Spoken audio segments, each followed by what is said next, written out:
Good afternoon, I'm Daniel Miller and this is Destiny Academy.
A warm welcome to all of our friends, fans, community members, participants and viewers worldwide on a variety of different platforms. Thank you for joining us and thank you for being our very valued community members.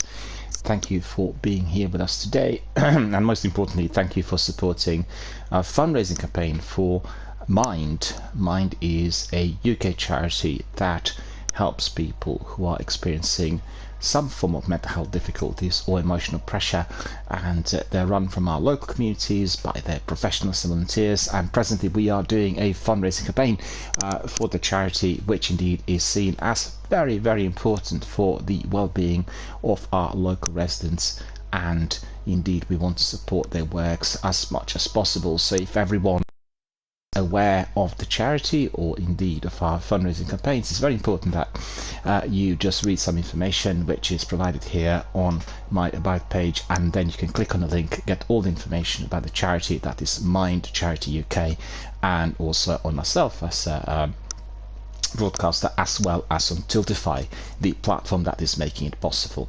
I mean, we've been running it already for a few weeks and it's been fairly early days, but I've had very, very good response that came in from a variety of different participants. Some people interested about the gaming for mental health, others want to know more about the whole of the procedure through which the funds are raised. People were interested about health overall, and that being connected to mental health, not just mental but also biological, physical or any other. And I've had a very, very good response from everyone, so I'm very grateful to you all for indeed participating and providing us with that very valuable information. Also, I'm feeding back all that's been seen and heard here to the charity in question, Mind, and they have been very, very happy with all that's been accomplished so far. Don't forget, even if we do not raise the funds which have been outlined there, £1,000, we are going to be able to raise the profile of the charity and indeed make sure that people from our gaming community, not just here on my channel but all over a variety of different platforms that include Twitch and Instagram and Twitter as well as YouTube, become aware of the fact that this is a very, very good way through which we can be doing something that turns out to be the force of good, providing something that is supporting the good causes and helping people who are in the need. And that's exactly what this channel has been about right from the start, and that is the creed, the task, the backbone, the meaning of it all, being able to assist, to help and provide direction both here in gaming and in life. Anyway, how's everybody? What are you doing? How has it been since yesterday? We've had a wonderful community-based session with Zenith and Gail and a few other people. We had a number of participants joining us who are actually our old long-time members, one of whom indeed had told us that he had set up his own channel, has been providing the same sort of activities and what he had participated in here whilst we were trying to.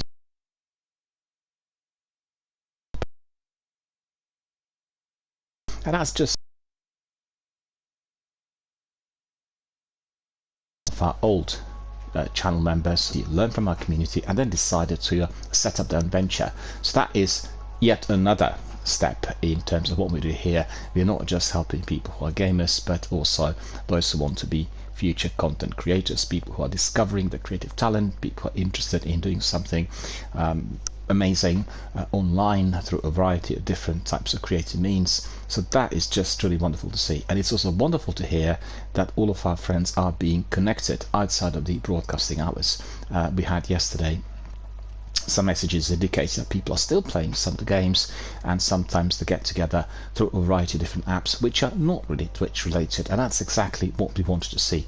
We want to build a community which is vibrant, that is enthusiastic, energetic, connecting, and the community that is helping others and indeed making new friends and connections worldwide. So that's been very, very successful, and I can just say I applaud to everyone for your contributions.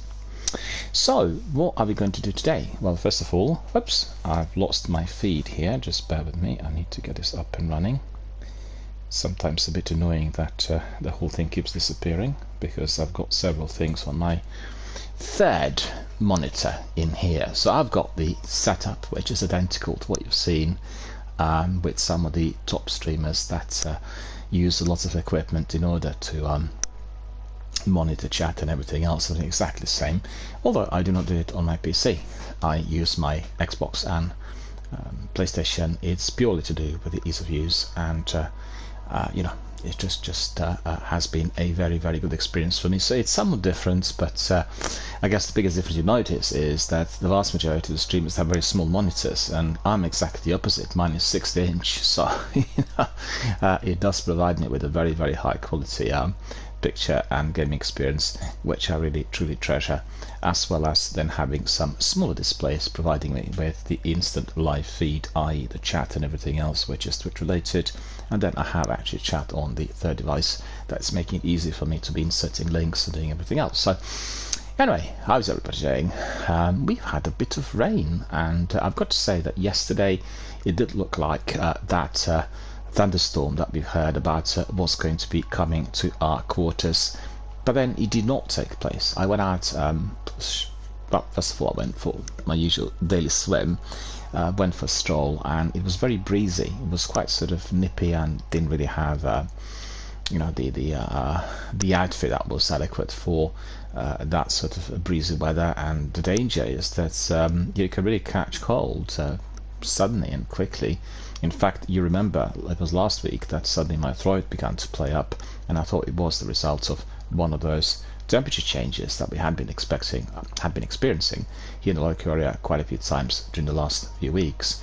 And today it's again quite warm, but pleasantly so. We are not really hitting the 30s or 40s as it's the case in Europe. I've seen today some reports indicating that in Spain they're expecting the temperature of 47 today and tomorrow, which is astonishingly hot. I'd never had these kinds of hot temperatures, and previously would have seen such hot weather in sub-Saharan desert and you know, in the Middle Eastern countries, but that indeed is changing, and is to follow.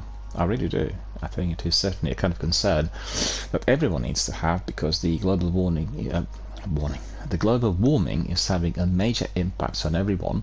And you know, I'm worried about the access to water, for instance, because that could be the cause of future wars, and without water there's no life, and with such enormous amount of heat we can have rivers and you know, lakes and seas drying up, and then what? We're going to look like some of those areas of destiny, like Mars for instance, with just sand and nothing else.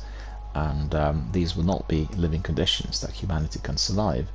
Also, for us that live in big cities, the pollution gets much worse when it's so hot, because all the dust, all the fumes, they all sort of gravitate towards the ground. And you know, I live in town centre, and it's just unbelievable what kind of dirt keeps coming in through my window. I keep window open most of the times to ventilate the place, but it's just crazy. You know, I don't actually live in the town centre of London. I live in suburbia, so it's not as busy, as hectic, as massively full of cars as you would have expected to be in central London areas, but still you get that pollution, which is very, very great. And not sure what the solution is. Just the way we live today, it's all based on the usage of energy. And just think about it, if we had no water, we had no power, then the entire infrastructure we rely on would be suddenly gone. We'd be brought back to, not maybe the Stone Age, but certainly to the medieval times. And I really wonder what people would be like. how people would react to these kinds of changes and whether they would indeed be able to flexibly adapt. I believe that some people would. As is the case with any major natural disaster such as tsunamis and earthquakes and any other. People survive in warlike conditions, as you've seen recently in Ukraine, previously in the Balkans, and the Middle East, in Afghanistan. It's it's that human condition where we can anticipate certain situations and then develop fear of what this is going to be like, but then once we are being hit by the unpredictable development of circumstances, we are quickly adapting. And the reason for that is, if you are at home with psychologists, of course, preservative instinct. In order to survive, we have got to have that drive to make sure that we live, and that is what it is. That is what is then accelerating that degree of flexibility. Naturally, some people will be more flexible than others, but every one of us will be looking for the means to which we are going to be surviving in a very hostile, very unfriendly, dangerous and deadly environment. And it's just what we are as humans. Anyway, coming back to all that's been happening, we had a very, very good session yesterday, and I was very pleased to see that Mila Sweden had joined us and told us a bit about his new project, which is his online streaming channel. He streams Warzone. Mila was very much an integral member of our Warzone community and our regiment. Bear with me, and my voice is going again. It's that wind yesterday, just bear with me.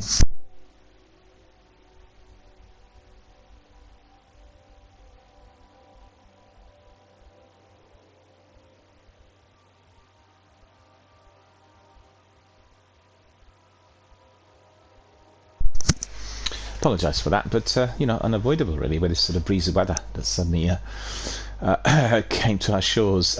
Anyway, very happy to see that our friend, who was very much a full member of our regiment, the regiment which is Warzone based, so that's not a regiment in real life, and what we call a clan in other games, he had been considering whether to stream and build his own community. And actually, he said yesterday the overall experience has been very positive, and within the last few months he was able to generate more than 100 regular participants, and I think that is absolutely wonderful. It's truly remarkable, because what we want to see here on the channel is for people to get inspired.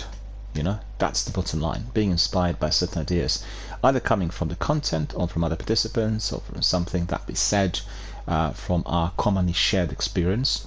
Don't forget, this community here on my channel is full of very many mature gamers, people who already have gone through life to a certain degree and will have a lot of interesting things to say and contribute.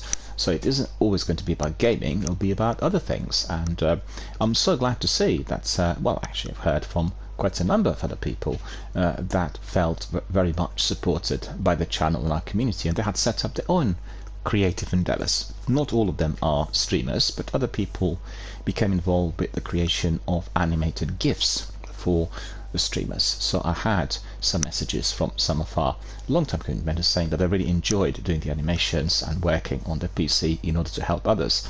And as you know, overlays and GIFs and various other illustrations that can be inserted into people's streams are very popular. They're in huge demand. It's all down to the creative skills of that individual who's producing it, and I had seen some amazing works on Rainmaker and Stream Elements, but also on Streamlabs. There are some contributors who are providing really astonishingly beautiful art that can be incorporated. So anyone who is interested, just ping us a message, tell us what's on your mind, and if you are needing that help with your creative endeavors, help, don't forget you can always ping me a message which is outside of my broadcast. Most people like this degree of interactivity. Twitch and broadcasting and podcasting in general is all about live interaction. That is what people like the most.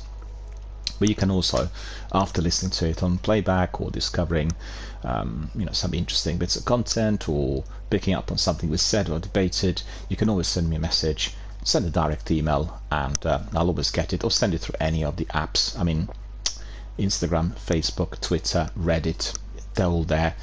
You can send private messages on Twitch as well. I've actually incorporated that Twitch with all of my platforms. I've got the everything integrated with Android, with tablet, with PC, with laptop, with everything. And my yeah, so that really I'll always get it and always be very, very glad to respond ASAP and provide you with further advice. I know that I've not really been running a separate section that I described previously. That will be just dedicated to the works of a streamer or how to build a community, but we talk about this quite a bit here, and I think generally it is fully embedded within what we do. I probably will be running certain podcasts dedicated to this in view of the questions that I've been receiving, and there just hasn't been enough time for that, and I really want the channel to be back in full force, up and running as it's been now during the last couple of weeks. And I also have to get back in the swing of things, to be honest with you, because with broadcasting it's all about the practice. It's about being able to do it on a regular basis and having everything prepared, having everything in a small finger, having things to say but things perhaps go wrong or do not work as expected, and feeling audible and articulate and all these kinds of things that come together with practice. I mean, obviously I'm very experienced in that field, but if you do not practice, and if you go rusty, just like an old car. And when I did my betas, and I thought I was very rusty. Probably I wasn't that bad, but in terms of how I see what I do, I felt, oh my god, I've gone back 20 or 30 years or so. Anyway, so just some thoughts on our creative endeavors. Great to see that our community members are also setting up shop and doing something original. As I said, we've heard from some people that they are running their own channels with their own streams, either as a hobby. In fact, yesterday our long-time member Shaba popped in, and he said he remembered very fondly how we all were running our streams as we were participating in each other's games. That was about 4 or 5 years ago, and I do remember that as well. And he said that Destiny overall had died down somewhat compared to the way things were at that time. And I think, just like anything, people migrate, people move on, they do other things, and we have such a phenomenal quantity of titles on offer at the moment. And specifically, I'd say particularly if you are on the streaming platforms of Sony's and Microsoft's, you really can access thousands of games, and I have to say that some of them are absolutely astonishing. I looked up yesterday at the recent inclusions on Xbox Game Pass, and there are lots of indie games they're running at the moment, like an idea the Xbox Mini Festival. You can download demos up to 40, actually more than 40 plus I should say, and just the number of titles, the number of all these various interesting projects on offer, inclusive of the games that are still evolving. So like a game preview, as they call it, it's just it's hard to really decide on what to do first, and it's a variety. Sometimes you can do a bit of platform, you can jump to an RPG, you can go to an epic AAA blockbuster, and it's all there at all times. And I really still have to work out the new system, because I've got two systems. One system is when I'm just literally hammering one game, and that's usually a massive big RPG like Skyrim or Fallout, or I don't know, The Outer Worlds, Andromeda, Mass Effect Andromeda, or any other, because I like being immersed in that world. I like knowing everything. I like exploring every single corner, which means if I dilute my mind with other games that slotted in, then I'm losing the thread, and I don't like that really. So generally I would have one big game like that I do every day, at least for a bit, and then I would have a PvP game like Warzone or Apex, or PUBG as it goes, in order to keep the balance with the PvP activity. And then on top of that, I probably would have 1 or 2 indie games, the smaller games that can be finished, within 6 to 10 hours, and that are equally entertaining. And that's about it. But that takes time. And if you stream, obviously, you will be streaming one game. In this case, it's Destiny, or Destiny 1 and 2, and that takes up all of your time. So I really had a difficulty, certainly during the years when I was streaming Destiny every day, to catch up with all these novelties. I had to reorganize my time. I need to work out a strategy through which I actually could engage with lots of them without losing the thread. So if anybody has any tips, any ideas that could be seen as helpful, just make sure that you let me know. I find that quite tricky, and as I said, what I do usually is I always keep an eye out on the new inclusions. I think Xbox are excelling in that compartment. They really basically provide you with lots of titles every single week, and sometimes there's one or two titles, other times there's half dozen, and you've got to be checking them literally every day or every couple of days to see what's come in, and that is very, very useful. That is always keeping me excited about those new titles. And what I like the best is they don't really advertise lots of these obscure indie titles, and they just pop up and you've actually not heard of the title at all, and what you do is you just click on the title, go to cloud, you stream it straight away, you don't have to download to find out what the title is actually like. And the first thing is the title is completely unknown to you, so you just discovered it. B, you click on it and you watch and you get excited because it turns out to be better than what you expected it to be, just purely, from the point of view of graphics or anything else that was indicated on the game page. And then you kind of get in, you really can try to enjoy the activity.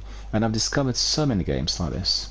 I confess I've not played them all to the end, but Peppa Pig, for instance, was a delightful little game, really funny and very similar to what you have in the animated films, and ideal, be it for a child or adult alike. Just you collect different bits, and it's just really truly delightful. Then Dodon was another game I played recently that looks a bit like as if you walked into watercolors, and brilliant. I mean, very good sort of mystery-driven story, point-and-click style, and you got it. So yesterday I looked at a game that was, what was it now? Can't remember the title. It actually was coming in through the Microsoft Rewards points, and you get the tasks, which are daily, weekly, and monthly, and then you basically get your points and you can redeem for something, and I usually claim it for my freebie, and that freebie is the monthly ultimate subscription pass. Basically, I get it if I have 12,000 points. Actually, if I have it on repeat redeemer setting, then I have it for 10,000, and so that's exactly how it is. And they've been directing me to this new game. I can't remember what it's called now. It was just a delightful little platformer, and it had really so many different inventions that was so funny. It's just a massive big world out there to be discovered. And I don't really agree with people who are saying that running those games on platforms like Xbox Game Pass is of no use to anyone. It's complete nonsense. I think they're just people who are, wanting others to be monetizing full stop, and that's not the way it is anymore. I've actually watched two of the heavyweights of Xbox recently being reviewed after the showcase event, which was part of Summer Film Festival, and Phil Spencer said that he grew up in an environment where you couldn't play a game unless you paid for it full price, and the vast majority of people were prevented from accessing such titles and the interesting games purely because the games are very expensive and not everybody wants to buy every single game. So in this instance, you're giving a huge opportunity for people to try out literally anything, and they can obviously purchase it if they want, if they like it. And also, not every one of those games will stay on the hub forever, so they rotate.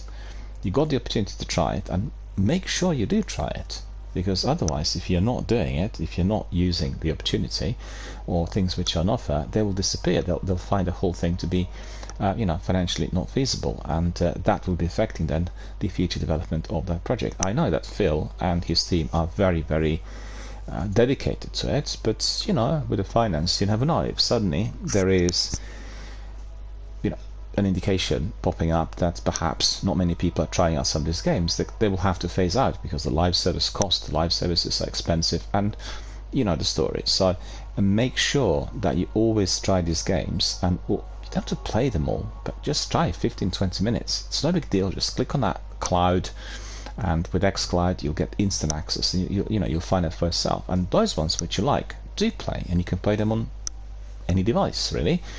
They really are developing now the new system that will be attached to Samsung TVs. You've probably seen the adverts already, but that's just for one model, and they want really gaming to be fully integrated with TV sets similar to what you have with Netflix and Amazon Prime, and therefore anyone can watch it without the need to buy a console.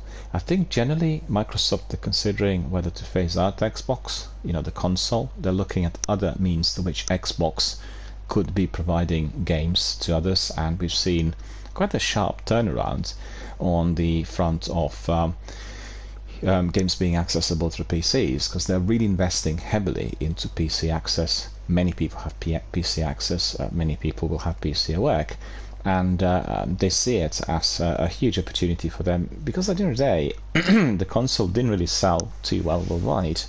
As we've seen, they only hold about 16% of the global market. The console is definitely very popular and very much in demand in both Americas, North and South, but that is just a portion of the market. And I got to say that I have very many US members here of my community who are playing the game Destiny on PlayStation.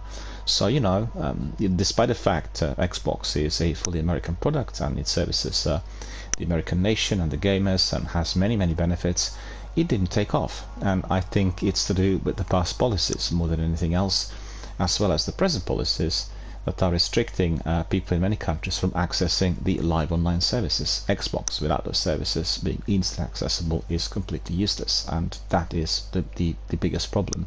So I think in due course, don't forget, Xbox consoles are very expensive to make, and in fact they are generally underpriced considering how much they pay for their production costs.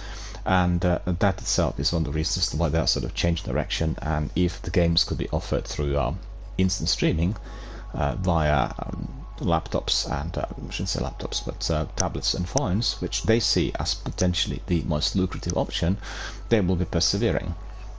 I'm not saying that the console will disappear altogether, but they will not have the same target. They will not be producing as many, and the marketing will go down the route of instant access, instant streaming through some other platform or some other format. And it's possible that Game Pass as a streaming service will be run completely separately at some point. In fact, we already have it as a separate service that can be accessed through PCs, and you get the free subscription if you are on the Ultimate.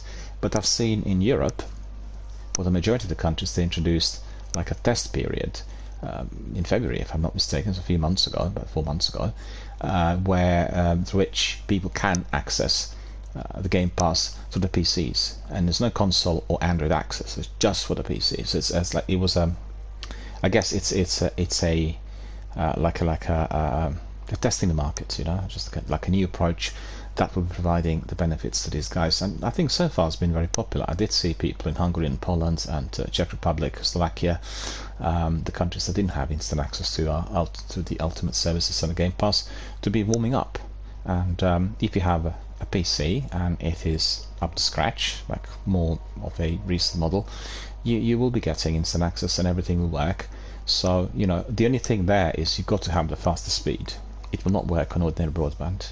If you've got ordinary broadband with 15-20 download, that's not going to work properly. You need to have very fast upload, because I've seen that here with my setup, and since I changed the internet to a brand new 5G 4G router, everything changed. Everything began to work properly on xCloud, was no longer ghosting or buffering, and it was just absolutely ideal. Well, so that's the way I use it today, and I recommend everyone to investigate this. I've seen even some of the industry leaders complaining about the fact that xCloud doesn't work at all due to the speed, and they can't affect it if they can't access very fast speeds in the same way as I couldn't access them very recently. Hands are tied, and the systems created by Xbox and Microsoft are literally the next gen types of things on offer, and you will need to have the fastest speeds and the best equipment, which is not accessible to I'd say the most of people worldwide. I mean, I've heard even from people in the US, if they lived in somewhat remote areas and not attached to urbanized parts of the country, then they'll have certain problems. They will not have these kinds of magnificent speeds. But at the end of the day, don't know what's happening with my throat. This is ridiculous.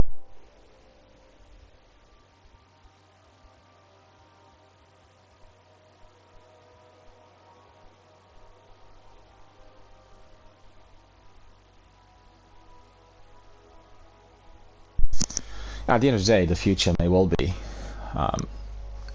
connected to these routers, and if the overall internet becomes ultra fast through 5G connections, then the standard broadband will be just sent to oblivion for the obvious reason. I've got to say, I purchased this in order to test.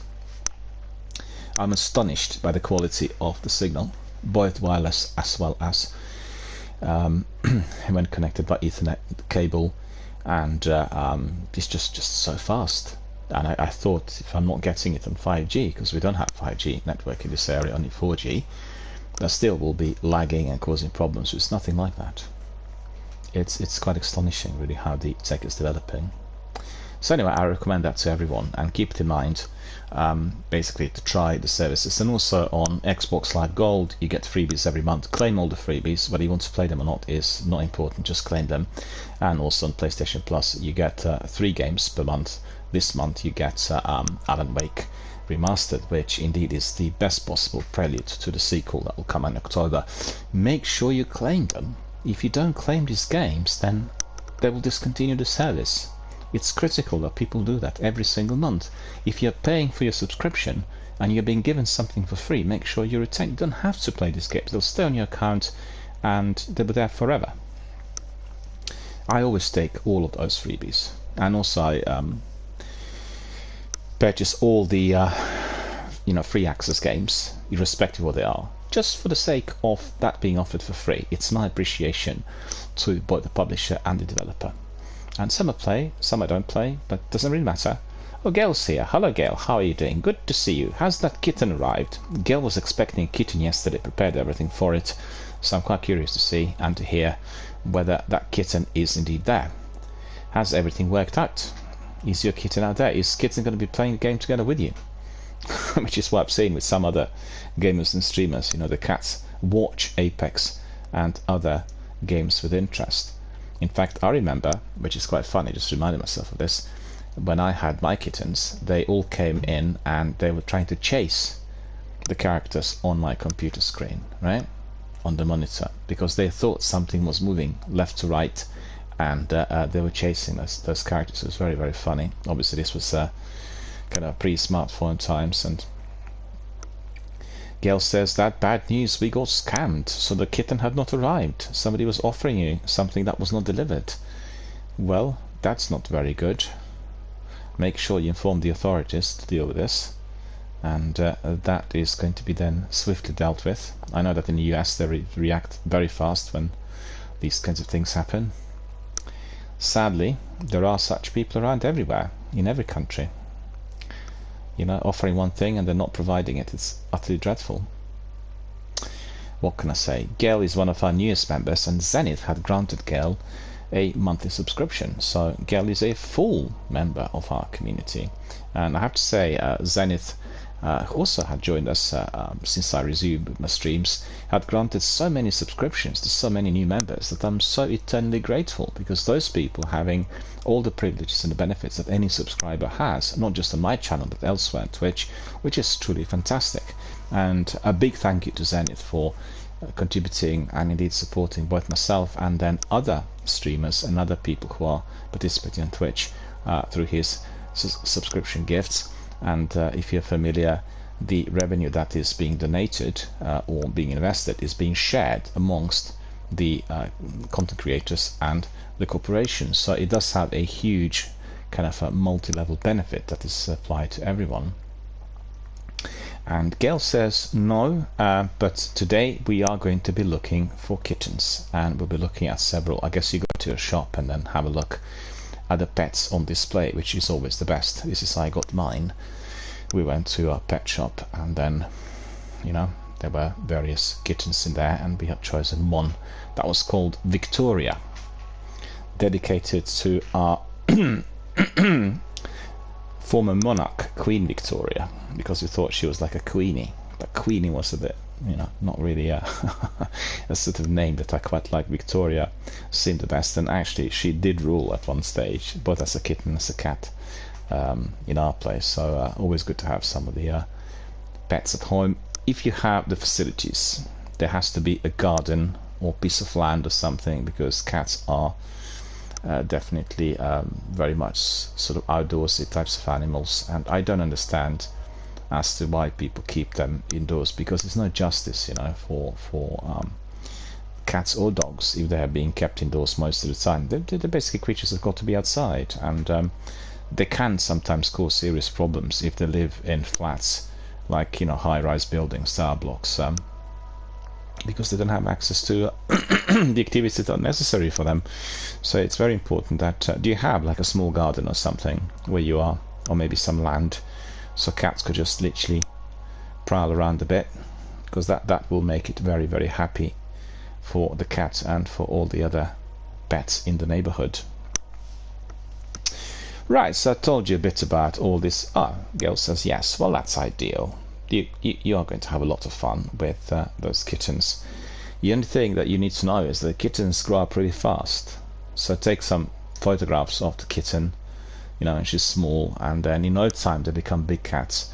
And also, I'd just like to say that it's probably a good idea to have them neutered, because I didn't do that with mine, and then suddenly from one cat we had, what was it, 4, 5, 6, you know, because my cat then had kittens, and there were 4 kittens, and we realized that we should have really taken action previously, and then we had to persevere, and then we had to give away 2 kittens, and then the other 2 we kept. So ultimately, from 1 cat we ended up with 4, which also was quite costly, because I had to be buying the best food and everything, you know, which is obviously for the cats. And yeah, alright, so let's have a look at what we got here, what's come to us through the wires overnight. I have quite a number of interesting news, and let us see what's been creating an earthquake out there. I guess the biggest and the most important news that had arrived yesterday is about Microsoft, because Microsoft had won its Federal Trade Commission fight to buy Activision Blizzard, and Judge Corley has denied the FTC's preliminary injunction request. So that's a big thing. And we have an article from The Verge written by Tom Warren, who is the senior editor covering Microsoft PC gaming and everything games related. And Gail says that the vet is already sorting this out, so these ones will be neutered even before they arrive. Well, that's actually a very wise approach, and you will not have any other issues than later, and like for instance what we had experienced. And well, you know, it was just we learned as we went along. Sadly, none of them are with us anymore. They all passed away, and the oldest amongst them was my cat called Shorty, but he already was quite old when I adopted him. He became a stray cat, unfortunately. Somebody just abandoned him, and he was a beautiful, lovely, homely cat, and he lived, I think, rough for some time. And he died at 22, so he was very old, whilst the others lived, I think, up to their late teens, 18, 19 or so, you know.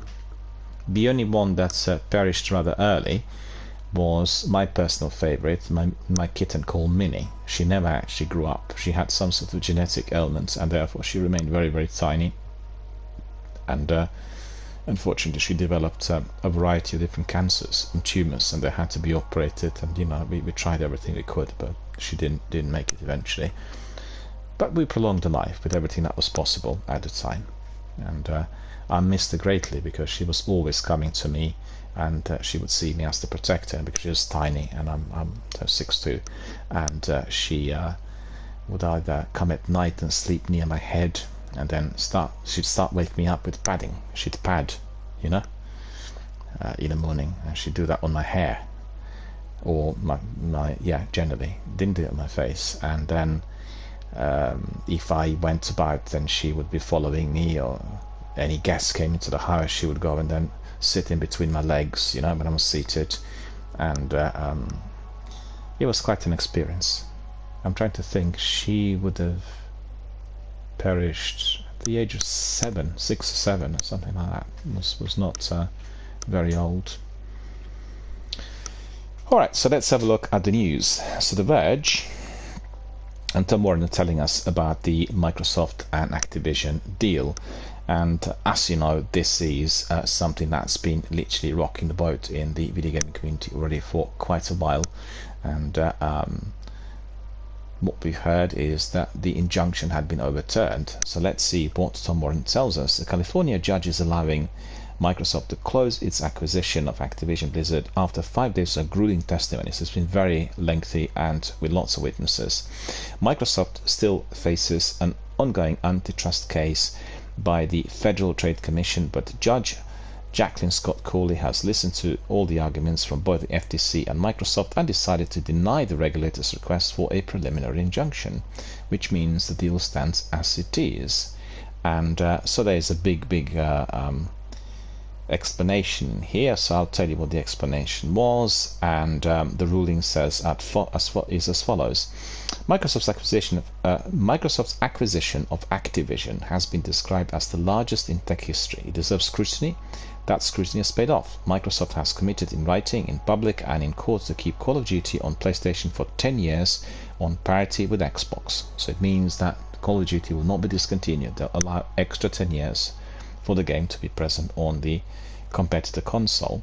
It made an agreement with Nintendo to bring Call of Duty to Switch as well, and it entered several agreements to, for the first time, bring Activision content to several cloud gaming services. This court's responsibility in this case is narrow. If it is it is to decide if, notwithstanding these current circumstances, the merger should be halted, perhaps even terminated, pending resolution of the Federal Trade Commission's administrative action for the reasons explained. The court finds the FTC has not shown a likelihood it will prevail on its claim this particular vertical merger in this specific industry may substantially lessen this competition. So they're not convinced that if the whole thing changes, the competition, as indicated, would be disappearing, or that it will not be as great. To the contrary, the record evidence points to more consumer access to Call of Duty and other Activision content. The motion for preliminary injunction is therefore denied. So basically what I'm trying to say is they believe that the acquisition is actually stimulating sales, right? So it's not something that's going to work in reverse in terms of how the company will be operating. And if they're accessible on various platforms under the present conditions, that will include also the cloud services that will be provided by Microsoft, there will be the benefit to everyone. So that is what the perspective is.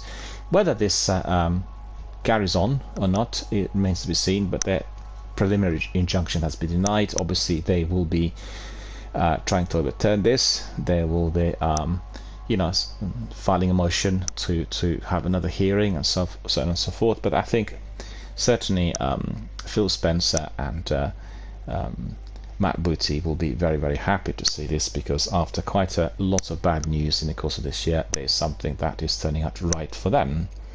So Judge Corley sided with Microsoft on its commitments to keep Call of Duty on PlayStation, even extend the game to Nintendo Switch. And despite the FTC challenging Microsoft's cloud agreement, Judge Corley took them into consideration in her decision. The court ruling even agrees with Microsoft in theory about the Nintendo Switch being part of the console market, but also accepts the FTC can reasonably claim it's not. So it's obviously a statement that, let me just see, there's something about the UK regulator as well there at the bottom. And in a statement following Judge Corley's decision, Microsoft President Brad Smith said the company was grateful to the court in San Francisco for this quick and thorough decision and hope other jurisdictions will continue working towards a timely resolution. And then Phil Spencer, who is obviously the head of Xbox, he was a key witness in the trial, also retweeted the reaction. He said, "We're grateful to the court for swiftly deciding in our favor. The evidence showed that Activision Blizzard deal is good for the industry, and the FTC's claims about console switching, multi-game subscription services and cloud don't reflect the realities of the gaming market."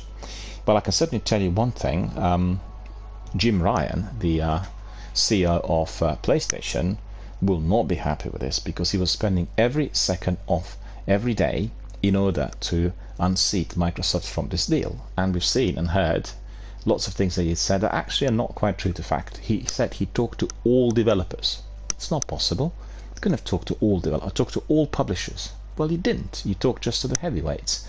You know, he was just taking it too far. And also some of the things that he described, I thought were definitely not on the same frequency with what's happening today, because the industry today is providing us with many opportunities, and if they're not seized on, you know, they're basically going to be lost. And PlayStation is lagging behind on that front. They don't have their own policy as they're concerned.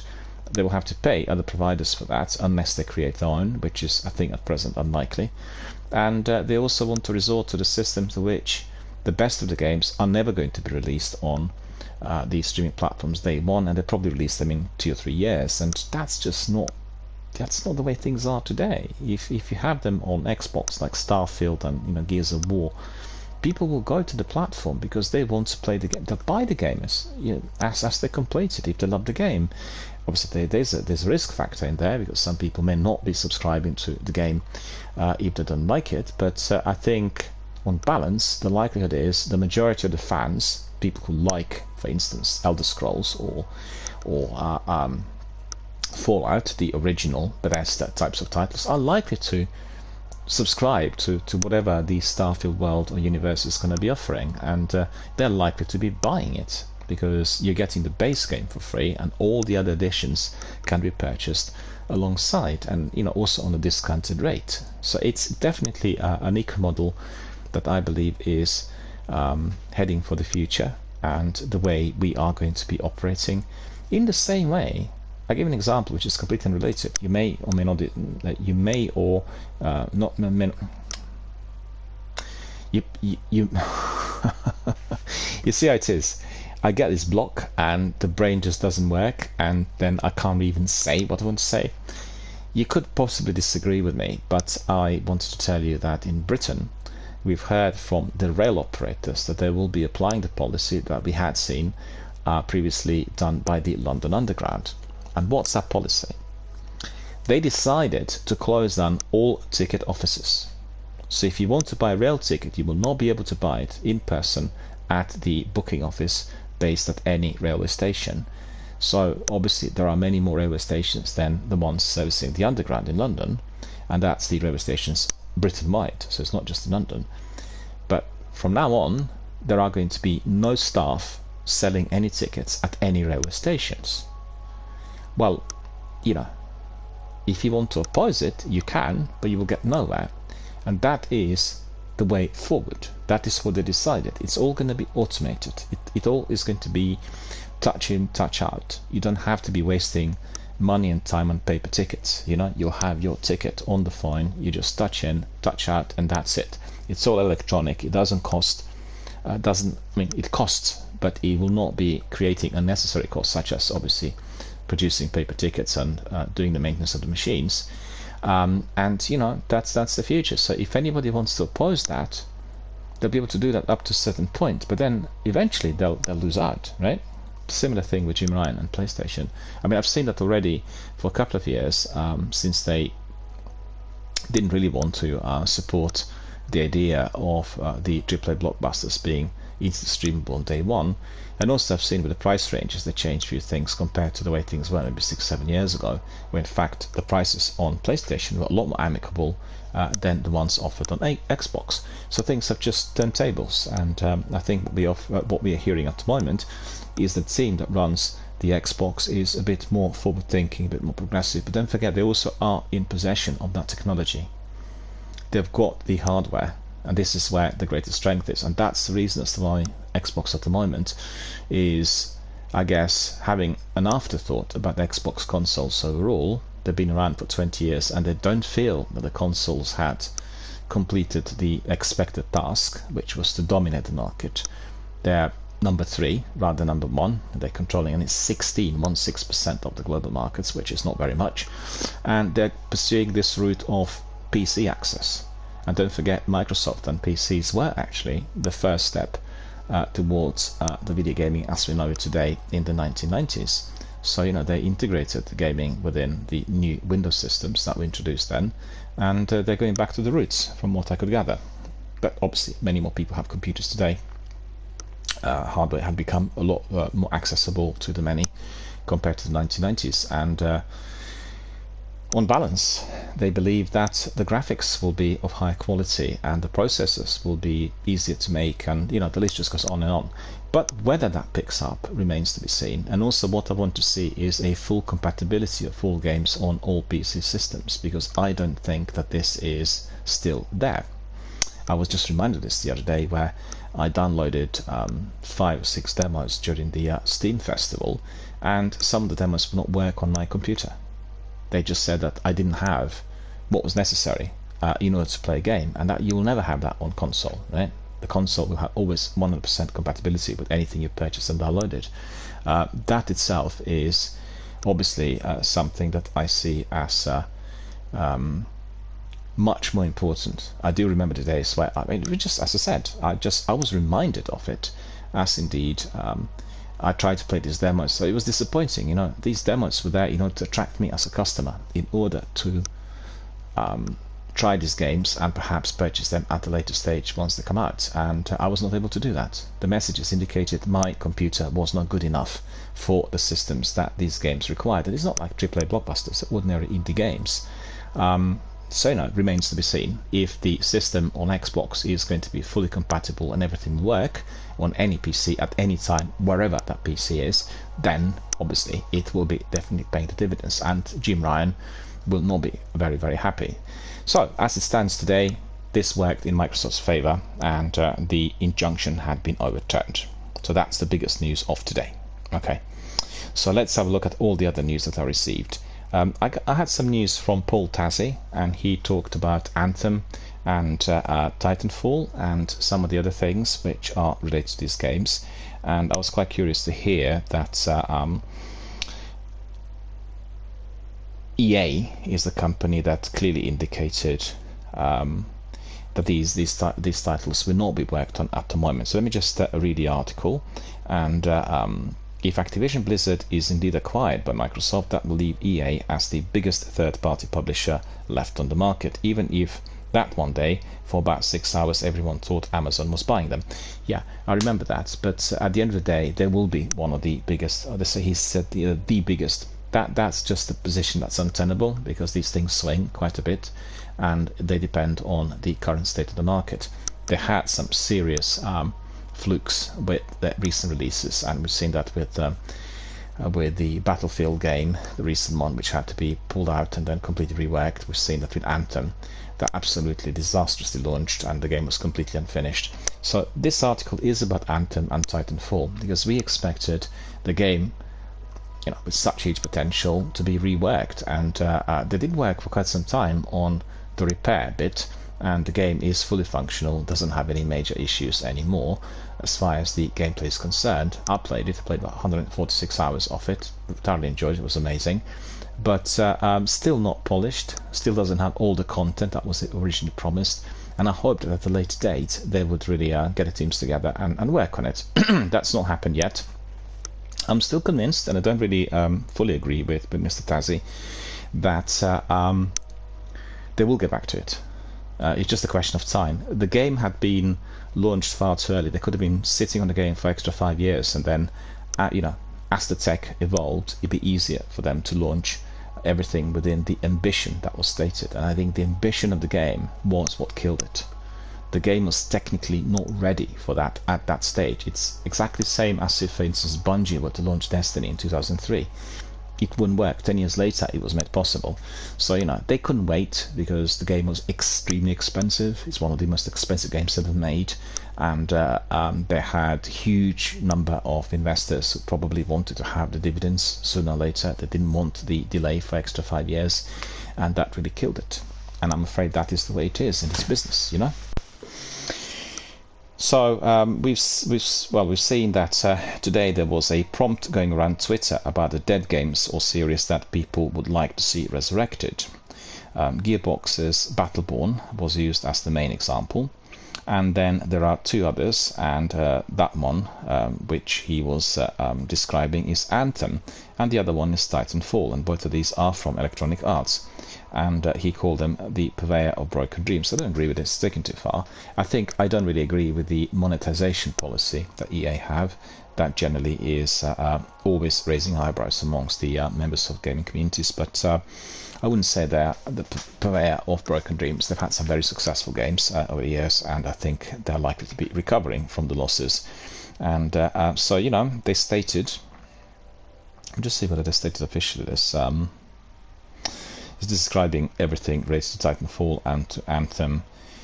And he says these games will not be revived, sequels will not be fashioned for them anytime remotely soon, if ever. And he says probably not ever. Well, he can't tell that. I think the game with such potential, you know, we've seen and heard previously, we are never going to be remaking Resident Evil. And what happened? We have so many remakes already. We're never going to be remaking Final Fantasy. Why is that? If they say they'll be remaking it, then lots of people will not purchase the old version of the game. They'll just wait for the new one to arrive, which is going to be, you know, a remake, state-of-the-art, new graphics, better quality, and everything else. So that, because, you know, somebody who wants to be playing Final Fantasy VII, and today they will have a choice between the old game and the remake, they'll go for the remake. It's only for those who are really dedicated to a particular title that will want to be purchasing all versions. So it needs to be understood within that concept of both the gamer and the developer, creating an illusion for which he will be then losing the money, indeed, for releases from the past. So, you know, oh, we have new followers. Aldridge2333 and one other player have been following us. Well, thank you. Thank you for joining us, and thank you for indeed becoming a new community member.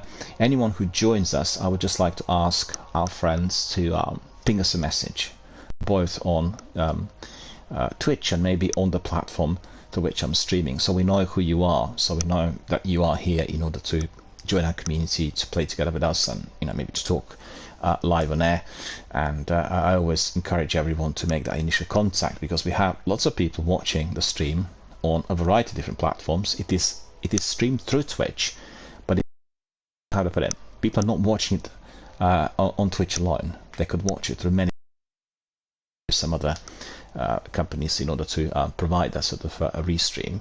And incidentally, you can also watch my stream on Tiltify, the company, the platform that is providing us with the fundraising. So, you know, you never know where people are going to be coming from and when they're going to be watching.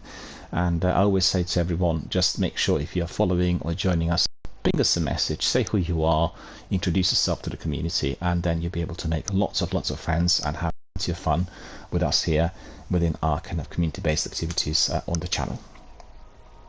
So he put the list in here. The Dead Space remake of a popular game from 2008, a sure thing if handled well it was. Star Wars Jedi Survivor, a sequel to a hit game from Respawn.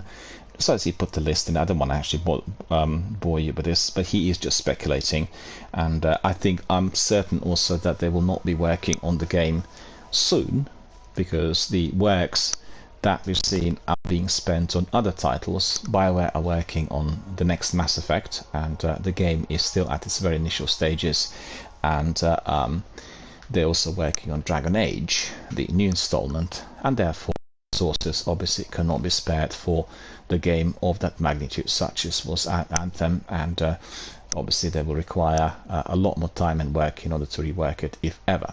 I'm certain they will rework it, because I remember I watched the project for quite some time. I was very excited. The problem for them was within the concept of massive multiplayer online. They've never done such multiplayers in the past, and you have seen that with Andromeda, for instance, the multiplayer didn't really work properly. It didn't feel like an integral part of the game. And they had many, well, obviously in Anthem it was properly integrated within all activities, because the only way you could play the game was through that kind of multiplayer involvement. I mean, there was also single player, but if you want to enjoy certain activities like cataclysms or get lots of enemies and have interesting battles, you would have to have at least 2 or 3 people together with you, and it just didn't perform. Technically, it was just completely troubling for everyone. It just technically it just didn't really cut it, and that's because the game was released too early. It's as simple as that. It wasn't just to do with the servers or with glitches, it was just to do with the fact that the ambition was there and the tech would not really provide all that was necessary for that ambition to become real. Okay, so what other news have we got? Skyrim has loads of content for players to try out, like becoming a vampire, and these mods only help make the gameplay a bit more enjoyable. I think yesterday we mentioned this. I actually played Skyrim, the Ultimate Edition, that has lots of mods integrated on Xbox, and you can really tailor everything accordingly. So that was, for me, very enjoyable. I played Skyrim on its release, and the problem I had together with other gamers was limited inventory. And you constantly had to be either trading or getting rid of some of the stuff and not enough spaces with the inventory. So with the mods, you basically get your accomplice, like a servant or page, and they go with you everywhere, and they taken it's almost like unlimited inventory, so very, very large, so you can never fill it. And that really helped. The gameplay becomes a lot smoother. You're not wasting time. I guess similar to what we have in Destiny 1 with very fiddly type of inventory with the Postmaster and everything else that's on you, and needing to kind of bring in, delete, bring out, store. It takes time, and that's not something that is popular anymore. So these mods will make Skyrim a lot more diverse. And what I liked was I applied some mods that turned the game into more like an adult, mature type of game, with very funky looking characters emerging with red hoods and I guess being dressed in a way which indicates that it's a bit more mature. And I really liked it because it made it similar to Two Towers 2. Don't know whether you guys played this game. Two Towers 2 is a game similar to Skyrim, and it just that right from the start it looked like an adult game, right? And anyone who enjoys these types of characters that resemble our present age cosplayers will definitely have a lot of fun by entering the title, and these mods really had massively improved it. So if you want to be finding out about vampires in Skyrim, just hit it up and have a look at the mods which are offered on that Ultimate Edition. I'm quite certain you'll be able to get it on any platform, but I did play it on, obviously on PC, you can get it, and I did play it on Xbox, and I had a wonderful time and experience. Okay, just bear with me. I want to see what we have here still. I'm a bit surprised because I've okay, the other bit of news is coming from Capcom, and we've heard that Exoprimal is the game that will have a major post-launch roadmap given to us, so that will include also Street Fighter and Monster Hunter collaborations. If you're familiar, Exoprimal is going to be released on Xbox Day 1, and I'm obviously eagerly awaiting for the game to come out, just a few days away from us. And they basically talked about the inclusions and DLCs and post-launch roadmap. So the publisher's new online squad-based live service game has got lots of dinosaurs, and that is going to be released on Friday. And if you are on Xbox Ultimate, you can simply step in and play the game straight away on Friday as it's released. In fact, you can even preload, which is what I've done with Starfield and Lies of P. And the games that you really want to play, make sure you preload, and then on the day they're really ready to go. So definitely something I quite like. And Capcom has now laid out what to expect from the game over the coming months. And at launch, Exoprimal offers a mode called Dino Survival, which lets you pick between PvE and PvP battles, or you will have a random choice of the two. I'm very excited about this because I quite like the activities such as the Dark Zone in the Division 2 and Gambit in Destiny 2 that is. And I really like the idea of the challenge, because you can choose for yourself. If you're not really wanting to engage the other PvP players, you can have members of your squad who are on ultra fast fiber, and they can be just responsible for eliminating the incursion as it is in Gambit, for instance, or dealing with the adds or the enemies as they come in together with the rest of the PvE ones in the Dark Zone. So, very challenging, and I think very interesting. It makes it highly replayable, and every single time, because of the psychology of the participants, you will be entering the same arena, but it will be a different sort of match. And, similar to boxing or football. It's always the same, the football, right? But every single time it's a different game, and very similar to that. So Exoprimal Season 1 begins alongside the game, so that's on day 1. We'll wrap in several post-launch additions. These will include a co-op mode named Savage Gauntlet, and that will be acting as a replayable 5-person late game experience. That's going to be due on 20th of July, and then a fresh set of exosuits will be out on the 17th of August.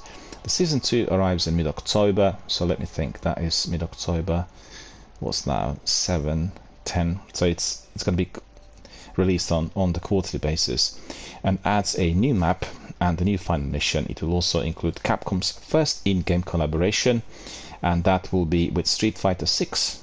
And so previously they confirmed that Roybot, Ryu and Guile are both on the way. That's a silly Bungie booting me out yet again. They shouldn't do this, because I'm streaming through Stream Elements and Lightstream, and they should really be able to see that this is indeed an active channel, so we are not idle. Anyway, Season 3 begins in January 2024 with yet more exosuits, in addition to Neo Triceratops, I think I pronounced that correctly, Triceratops, to battle, and Capcom's. Well, I'm particularly excited about Monster Hunter collaboration, because I think Monster Hunter generally and played both games, and I think they are just totally delightful, from the engaging, funny, fully comedic characters through open world sequences, excellent storytelling, just literally everything in one. And everyone needs to try these games. So to see that there will be elements of Monster Hunter World migrated to Exoprimal is fantastic, because the guys in there are more than kids suited for these types of prehistoric creatures, and I'm excited about that. So we've heard that Shred Druid builds are doing absolutely planet-wrecking amounts of damage to the minions of hell. So we have that within Diablo 4, and they said that these builds would take advantage of legendary aspects and damage stacking to generate outrageous damage. So Diablo 4 is all about builds, how your class sets, skills and equipment come together to enable you to kick the Moist Demon in the least amount of time. And some builds are very powerful, others not so much, but one in particular, the Lightning Shred Druid 2.0, as one of the streamers calls it, it is doing so much damage it might as well be broken. Well, I don't think it's broken, it's just that they were tweaking the difficulty levels, and we've heard that already several times from them, so that's basically what it is. And he had like 1 billion damage on July the 7th, and that's the streamer called Moxie. And this Moxie has got the screenshot in there saying, yeah, it's almost like a, I don't know what's going on in here, but I got like unbelievable noise outside of my property, and I really need to find out as to why this is happening, because it's interfering with the stream.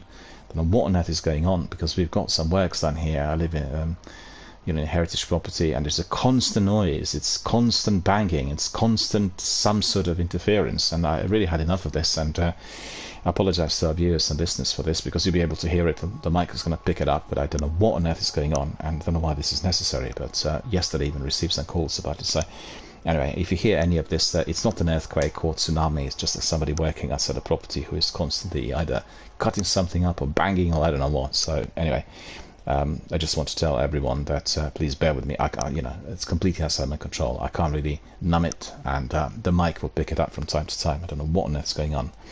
Anyway, so coming back to what I said, yeah, so that's really all about Diablo. They're questioning whether this is just a glitch or something. I don't think it is. We've seen that there are different types of abilities that people are using in order to get to that 100 level, and I've not played the full game. I've played Server Slam and Beta, and I'm just kind of curious how everything is going to be unraveling in the near future. I think generally people are very happy with Diablo 4. We have very many good reports, and descriptions of the overall gaming experience. And Diablo is like these games where you have huge history attached to it. Like yesterday, Shaba joined us and he said there's so many great memories pop up as we walk through certain maps and walk through certain areas of this Destiny universe, because people would have played the game for many years and they would have the memories of multiplayer and doing it together with others, which always is the very best. And Diablo is exactly the same. I think anyone coming in as completely new may not find the game to be as attractive or so interesting compared to people who actually had growing up with it. I'm not saying it's possible that they'll actually find the activity to be as interesting, but I guess my point is about the perspective. If you've been with the game for 10, 15 plus years, you will have a very different perspective compared to all that indeed is going to be experienced if you come in there for the first time. So, lots of speculation basically. And I have to say that all these bad reviews I always take with a pinch of salt. I want to actually experience the game myself to find out what's going on and see whether the game is delivering on any of the levels, as we've seen the competitors keep throwing in these bad reviews coming in from all sorts of sources. And as we've seen, for instance, you probably noticed the games like The Last of Us 2, which in fact is the game that sold the best. No other game had sold at the time, and it had just like falling ratings on all other hubs. I think it was something like 25% positive, everything else was negative. And you just you get really completely brain dead after you observe that sort of activity, as you know that there's so many people who are dedicated to the game. And the idea is just to sort of affect sales. That's what it is. And where the reviews come from could well be investigated in the same way as we've seen both on Twitch and Instagram and other hubs with the fake followers. I mean, you got so many bots that keep throwing in fake profiles, requests to follow, and to beef up numbers. I receive hundreds of those daily, and I complain every single time to Instagram, for instance, and every single time I get a message saying that they have not broken the rules. They've not broken the rules. They're like a bot. I mean, what is going on? It's just simply something that needs to be criminalized, and therefore people need to be, 4 in the morning, someone knocks on the door, and off we go to the state penitentiary. Simple as that. It's a serious threat to the most well-developed economies, because when people do these kinds of things, they can mislead, they can dislodge, they can affect sales, they can affect trading, they can affect everything, and it needs to be approached accordingly. It needs to be criminalized, and therefore such people need to be brought to book, in the same way as people who are abusive online need to be brought to book.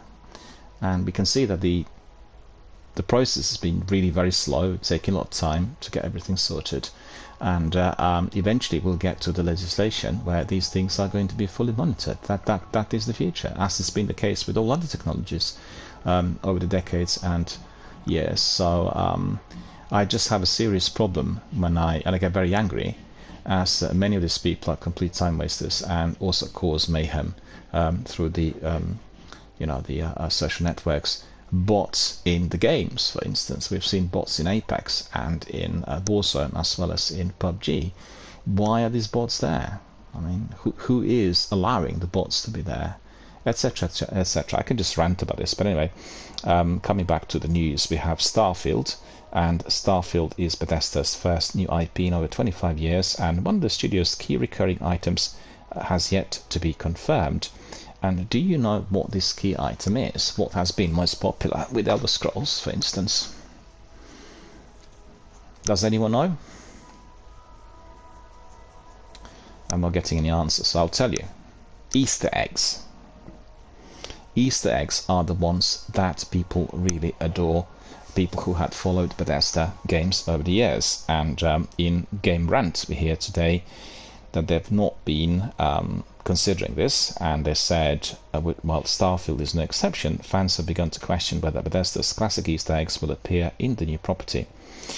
Given what fans know so far, Starfield appears to be missing one of the Bethesda's most popular items.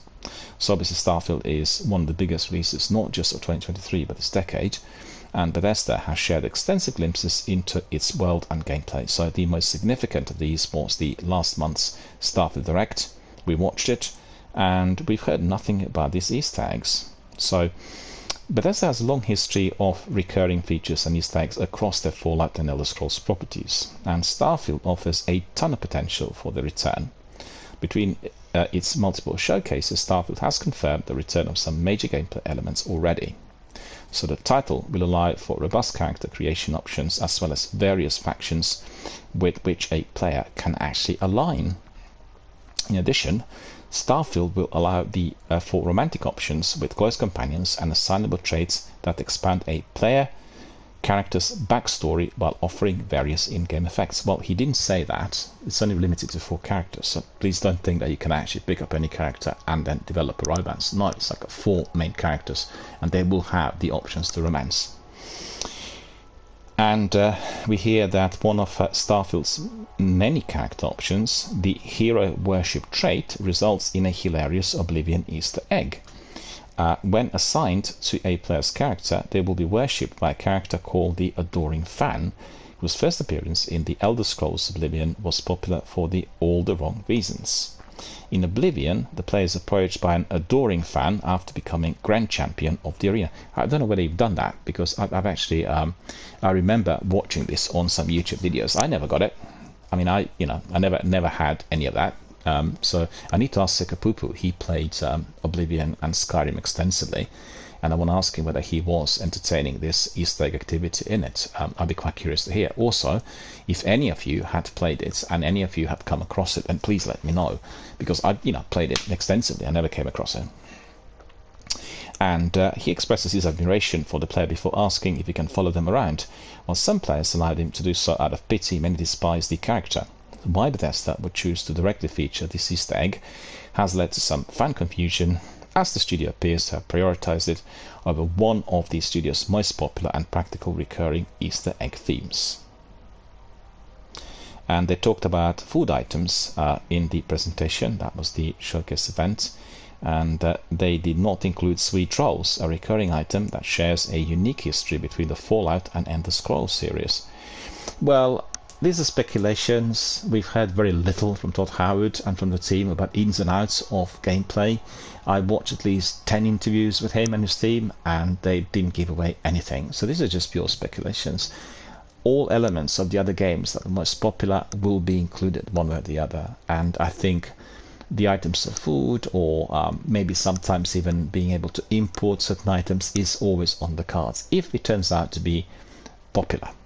If it turns out to be something that the fans will want to see. And today we've got the option for which things could be inserted over a period of time, and we know that with seasonal content and additional DLCs and all sorts, these things actually can be made possible. Everspace 2 is coming out day 1 with Game Pass on August the 15th. I don't know whether you've seen anything about the game, but I'm very excited, and I want to be seeing a lot more of it. I've got the trailer. Okay, so the trailer is what you can access through my Twitter, and well, they said on Xbox Game Pass it's not too much longer till you're shooting through space. Play Everspace 2 day 1 with Game Pass, but the 15th is still about a month away, so we'll still have to be a bit more patient, and I definitely look forward to the game. The trailer looks awesome. Let me see what else we've got. I've had some leftovers from yesterday. Bear with me a second. I want to remind everyone that a wave of Xbox demos are indeed accessible now through ID at Xbox Demo Festival, and we have some information on these. True achievements discovered, more than 40, and oh, Gail says, I went to the tower and Zenith is there. Well, that's terrific. I'll bring you both in a moment. I just need to finish my news. I still have some information to provide to our viewers and listeners, and then after I complete the news, we'll look at the community Q&As, questions and answers, and after that we'll go to the tower. So True Achievements tell us that you probably can hear this drilling again. One day I'm gonna get completely nuts. It's been going on already for weeks and weeks, and it's happening literally in the corridor outside my property, so it's just really ridiculous. But if you can hear this interference, it is unfortunately something I cannot stop, and I don't want to be kicking up big fuss because obviously it can cause legal issues. Well, you know, heritage properties got to be upgraded, and we have constant inspections for fire drills and for the structural, you know, the elements of the building and so on and so forth. But this is like the major structural works which apply to some parts of the building, and therefore there's so much of this drilling and cutting and banging and all sorts, and it's very serious interference. And obviously it's all happening from 7 o'clock in the morning to about 6 at night. Right, so let's see, we have the demo festival kicked off yesterday. It will last until July the 17th, and if you want to get to know ins and outs of the festival, you can access it through my Twitter. Just hit that posting from True Achievements, and there is also a special ID at Xbox Demo Festival 2023 hub, and this hub is, let me see, it is also on True Achievements, so you can get all the information from there. And I've seen that they have quite a few games listed. I'll give you an example. They have a Dual Hand Disaster Trackster. They got Aero 2, Alchemist, The Potion Monger, Alyssa, Developer's Cut, Astria, Bang On Balls, Chronicles, Battle Cakes, Black Skylands, Born of Bread, and the list just goes on and on. It's more than 40, and there are a number of titles coming to Game Pass, such as the highly anticipated turn-based RPG Sea of Stars. So anyone interested in the festival, just head to my Twitter, click on the link, and you are going to be able to access all the information. So let me see what else we've got. We've read this yesterday.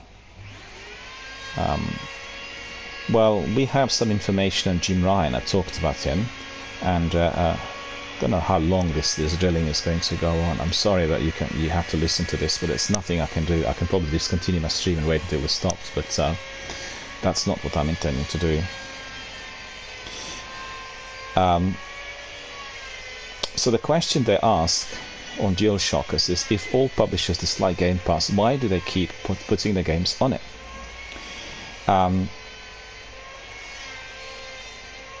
There was one quote from PlayStation CEO Jim Ryan that garnered a lot of attention, and it has been on The Verge. We're just reading that article from The Verge, and he said, "I talk to all publishers," he stated in his deposition, "and they unanimously do not like Game Pass because it is value destructive." So he's indicating that all publishers, that's literally every publisher on the planet, doesn't like Game Pass because it is value destructive. So that is a definitive type of statement, and he apparently talked to all publishers and none of them like Game Pass, as simple as that. So that's really taking too far. Though there was of course no need to question Ryan about this, as he has no reason to be biased. Microsoft's lawyer decided to push this back a bit, which made Ryan reply, "I talk to publishers all the time, and this is a very commonly held view over many years by the publishers." That's completely untrue. That is a complete invention, and it really, I have got to say that if he carries on like this, he will absolutely ruin what they built there for the PlayStation services, because this is not something that's contemporary, that is not something that indeed is applicable to the way things are in the industry. So, sarcasm aside, this is certainly an interesting statement to make, since it's verifiably false. Well, the writer here says, "I'm sure some publisher executives do generally dislike the idea of the service and have little to no interest in putting the games on it, but what's crazy is just how all-encompassing this statement was. Because publishers do put the games on Game Pass, and it's not just small publishers, big ones like Ubisoft, like Warner Brothers, EA, even includes its own EA Play service with the Game Pass in full, allowing subscribers to play a ton of the games on that ultimate subscription. So nobody's forcing publishers to do this, and it's not as though Game Pass is so big that it would be a death sentence to stay out of it. Far from it.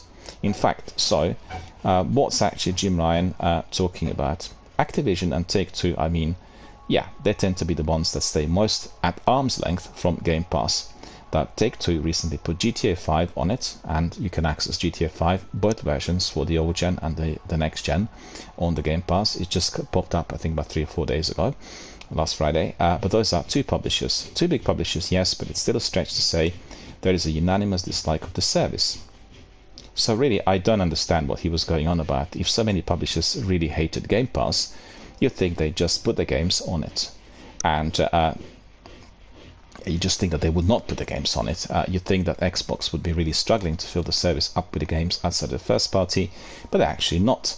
It seems like publishers are actually pretty happy taking guaranteed money up front and enjoying an immediately large pool of players, or enjoying a nice sum of money down the line once the game sales have slowed down. So, for instance, the founder of Memo Robots, Mike Rose, came out and explicitly stated just how happy he was with the service and how he planned to continue supporting it with day-and-date releases. Basically, what really Jim Ryan gets wrong in these kinds of statements is a complete misconception of what people can get on the Game Pass. So the biggest benefit will be for the small indie developers and publishers. They will not have that marketing budget for their obscure titles to be accessing global markets. They may not get the money on the game that they introduce the Game Pass, but the collateral of game being popular, being played, the developer being seen as somebody who is providing high quality games, and therefore perhaps they'll be able to secure future contracts with major investors, is where the benefit is going to be. And in addition to that, certain games that will be running a lot of seasonal content with cosmetics, with treasure packs, with the areas that can be monetized, will make a huge amount of money to the games that actually are, I wouldn't say they're offered for free on the Game Pass, because obviously the corporation will need to pay the developer, but they will be making the money in the same way as you would see it on PUBG or Apex. So that is just simply the way things are. If he doesn't get that right, you've got sometimes the Xbox Studio games, like Gears of War 5, offered on the Ultimate Edition. But if I'm not mistaken, actually I'm mistaken, it was offered on day one. But generally, you will have also, for some of the bigger AAA blockbusters, the base game offered. And if you want anything additional, you will have to purchase it. So again, there is the capacity to monetize. I just think it's nonsense. I think it's a bit like saying, well, I don't really like streaming. It's much better if I can purchase a VHS or Betamax videotape. I prefer picture quality on these old tapes. It's not going to work. It's been already sent to oblivion by the new technology. And if he doesn't really understand how the whole model works, they still have quite a lot of revenue from their, I guess, domination in the markets, the PlayStation that is, and they're selling quite a lot of these exclusives initially, but I don't understand the reason for that not being released then on the streaming services maybe a few months later, because really the hype is all about the particular game within the first couple of weeks, and if you stretch it for 3 months or 6 months, to me that would seem sufficient. You would still break even, you would sell the games, and you can make extra revenue, and most importantly, you can draft in many more viewers and gamers who will be then interested in your other games, or they'll be purchasing some other content that can be monetized. So these things all have got to be blending in if one is to be understanding how the future of this industry is going to work. And I can certainly tell you from my discussions with people who work in the exhibitions, for instance, as far as our film industry is concerned, or people who work in the music industry, they're very worried. They're very, very worried, because the attendance, as we've known it in the past, is seriously dropping. If you have people like Dua Lipa or Rita Ora, or I don't know, the top bands delivering a gig, so that's just a few artists who have that kind of global domination. Obviously, the gigs will be sold out, but they're just like one person, and thousands of other artists don't get any audiences at all. Nobody goes there to watch them at all. Do you see what I mean? So it's a serious threat to that industry, because they will not be able to monetize. What they do is all down to them if they're not really forward thinking. And I can assure you, lots of the top people in some of these companies, they want to hold on to whatever they've got at present. They're not keen on major changes that will just completely change the system from its very foundations. And this is the problem. This is what is actually holding everyone back. And at the end of the day, what had happened to, for instance, CDs was the collateral. Instead of reducing the price of CDs and offering them, way before the streaming services emerged on the internet, they just kept up with the same pricing strategy. The same thing applied to DVDs and Blu-rays. Today, I go to a charity shop here in where I live, and I get DVDs for 20 pence. I bought actually so many box sets for less than £1. In fact, recently I bought 300 DVDs that included lots of box sets, 30 pence each. 30 pence. The same box set was previously priced £30 or £40. Has no value whatsoever. And that is the future. If people do not really switch on, they do not tailor the services accordingly, that is what's going to happen to them. It's just the way things are. Alright, so that's all about the news. I've just bear with me, I'm receiving some other messages in here. Let me just have a look.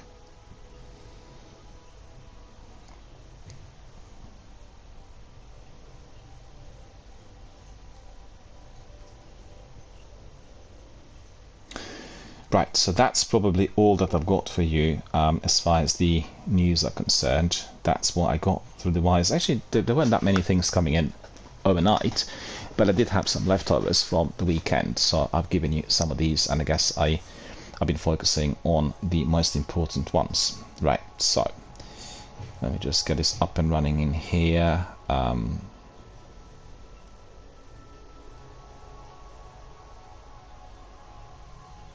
Just bear with me, I got a bit of a problem here with my secondary display, so I just need to sort this out. Yeah, now it's all fully functional. Okay. Some questions. We have James asking us, how long did it take you to build your community here online? I love the community-based content. I watched your discussions the other day. It is so interactive, it's so full of information. Everything, I just love it. James, thank you very much for your kind words. I absolutely appreciate all that you said. I know that you watched because you did send me a message outside of the Twitch forum, and I think you also communicated a few times through the chat here. I'm very glad to see this, and it's terrific to hear that you can enjoy the content, because what I'm trying to do is I'm trying to make it as diverse as possible with so many different things on offer, and that comprise charitable fundraising, with gaming, with health, with our community activities, also with the lives of our participants. We talk about what people do, where they are and everything else, and we try to interconnect everyone into one big entity here on the channel. So that's fantastic. The question was about how long did it take you to get it off the ground. Well, I talked about it a few times recently. It didn't take me long. In fact, I thought that by choosing Destiny initially, I've created the best possible decision that there could have been in terms of what game to take for what game to choose for the build up of my community, because Destiny at the time, this would have been in 2018, was a game that was still frequently played, but many people migrated to the sequel, and there are people who were also trying out the sequel but were not happy with it, and therefore they were going back to the original game. So I actually built my community in a few months, and the community still exists today. As we talked yesterday, for instance, with Shaba and Zenith and a few other people, the vast majority of the original Destiny veterans are attached to this channel.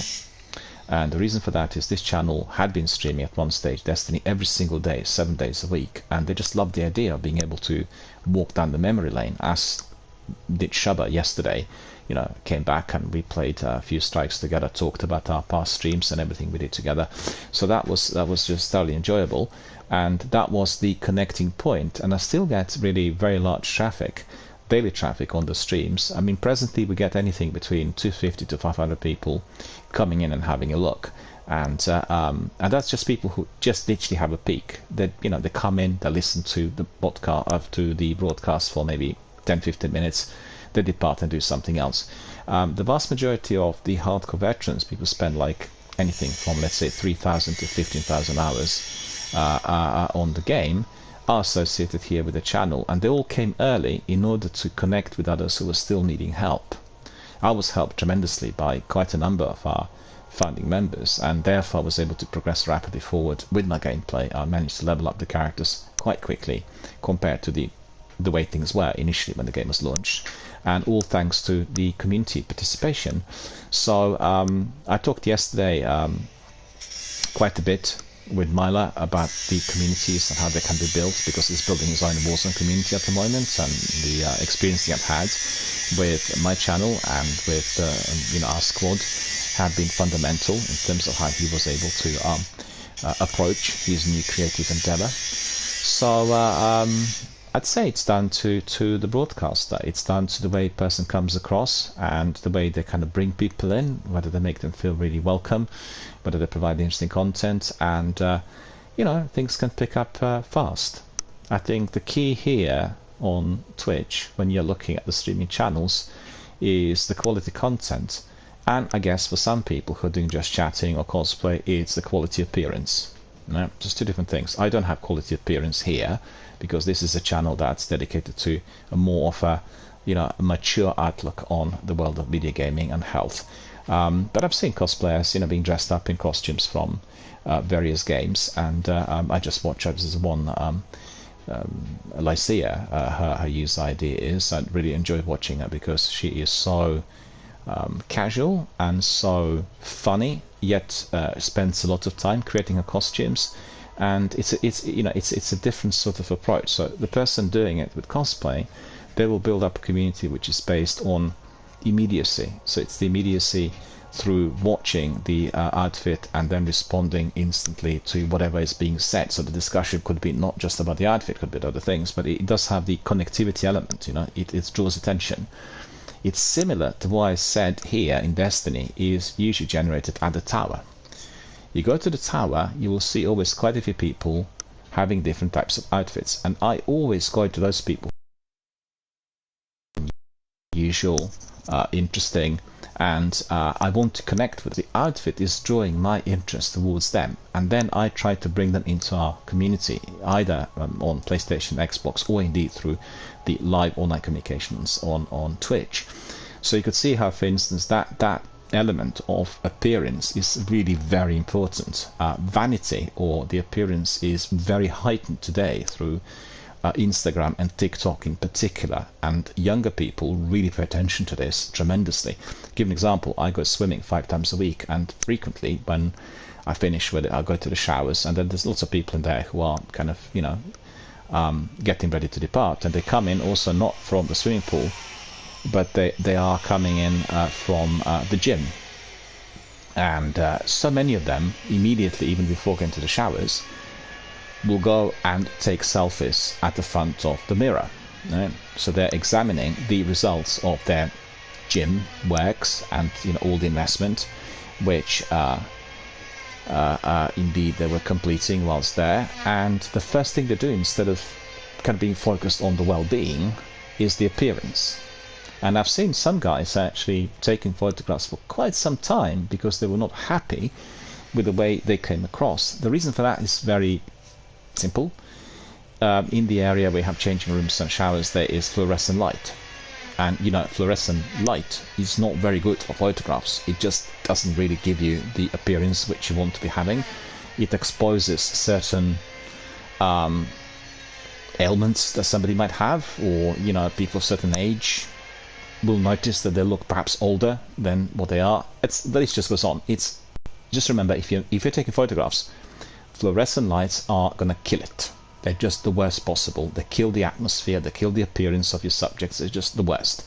So obviously these younger people don't know that, and they think it's something wrong with the camera or the posture or anything else, and they will be trying it again and again. Anyway, my point is, it's all about vanity. So the amount of time invested in the overall activity for which you are making yourself physically fit and able and healthy is overshadowed by the appearance. Coming back to Twitch channels, appearance is important, and that could be just the costumes or the outfits the Guardians are wearing at the tower. Maybe important with cosplayers. What type of outfit are they wearing? How did they come across? And also, if you look at the channel, the actual overlays and the appearance that people get on the screen is equally important. People quite like alerts and animations and GIFs and memes and everything else. So that is part and parcel of everyday activity. And coming back to what James asked, I didn't have any difficulty in building this community online quickly because of the content. It's the content that keeps driving people to come back and to connect, and also it's the approach which I've had from the beginning that was entirely all-inclusive, family-friendly, community-based, right? So that is what brings people into a channel, and anyone who is setting up or wants to run a channel, just remember it is all about the quality content. How you will create that quality content is down to yourself as a broadcaster, your skills, but also it is down to the overall personality of yours, how this personality will come across in the course of your broadcast, because it has to be exactly the same. People who are trying to kind of beef up or big up or come up with something which is invented or elusive will fail, because the participants will find out through the interactions that this person is not exactly as they are presenting themselves to be. So it's the immediacy, it's the authenticity, it is the way you are, the way you approach others. Obviously somebody who is having a more of an aggressive demeanor, somebody who likes chasing scores, he will need to have that within his appearance on the channel. And if we go back in time, we can see Dr. Disrespect, a very well-known Twitch stream, I think it's streams YouTube now. He was capitalizing on this sort of aggressive sports person type of personality that he invented. He's not like that in real life, but he's like an actor who's doing it. And it turned out to be very, very engaging for many people. It became very, very popular and attracted a lot of interest.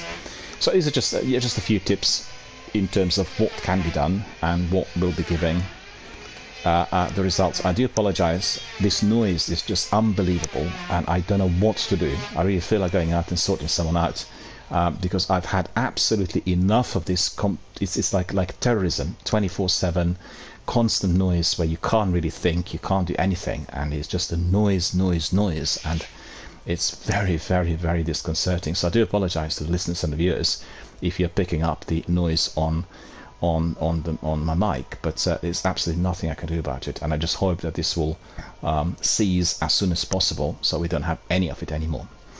Alright, so we have Gail here saying, sorry if you asked me something, I had a call. No, I wasn't asking anything, I was just literally talking to our community members and responding to the questions that we received. One of those was from James, who was asking about our community and how the community was built, and what was going on in terms of the actual time span, how long it would have taken, and how it all was created. So I think I gave him a good answer or description of what we were able to achieve. But coming back to James, also the question of appearance, people will be pursuing two different lines of inquiry in there. They either want to have high quality content which is delivered in a radio-like format like this, so you don't see the broadcaster, but you got the content of everyone who's participating, people communicating, and they'll, like for instance, why do people listen to World Service, the BBC World Service? Why don't they watch Sky News? Because they're watching it and listening to it for a different reason.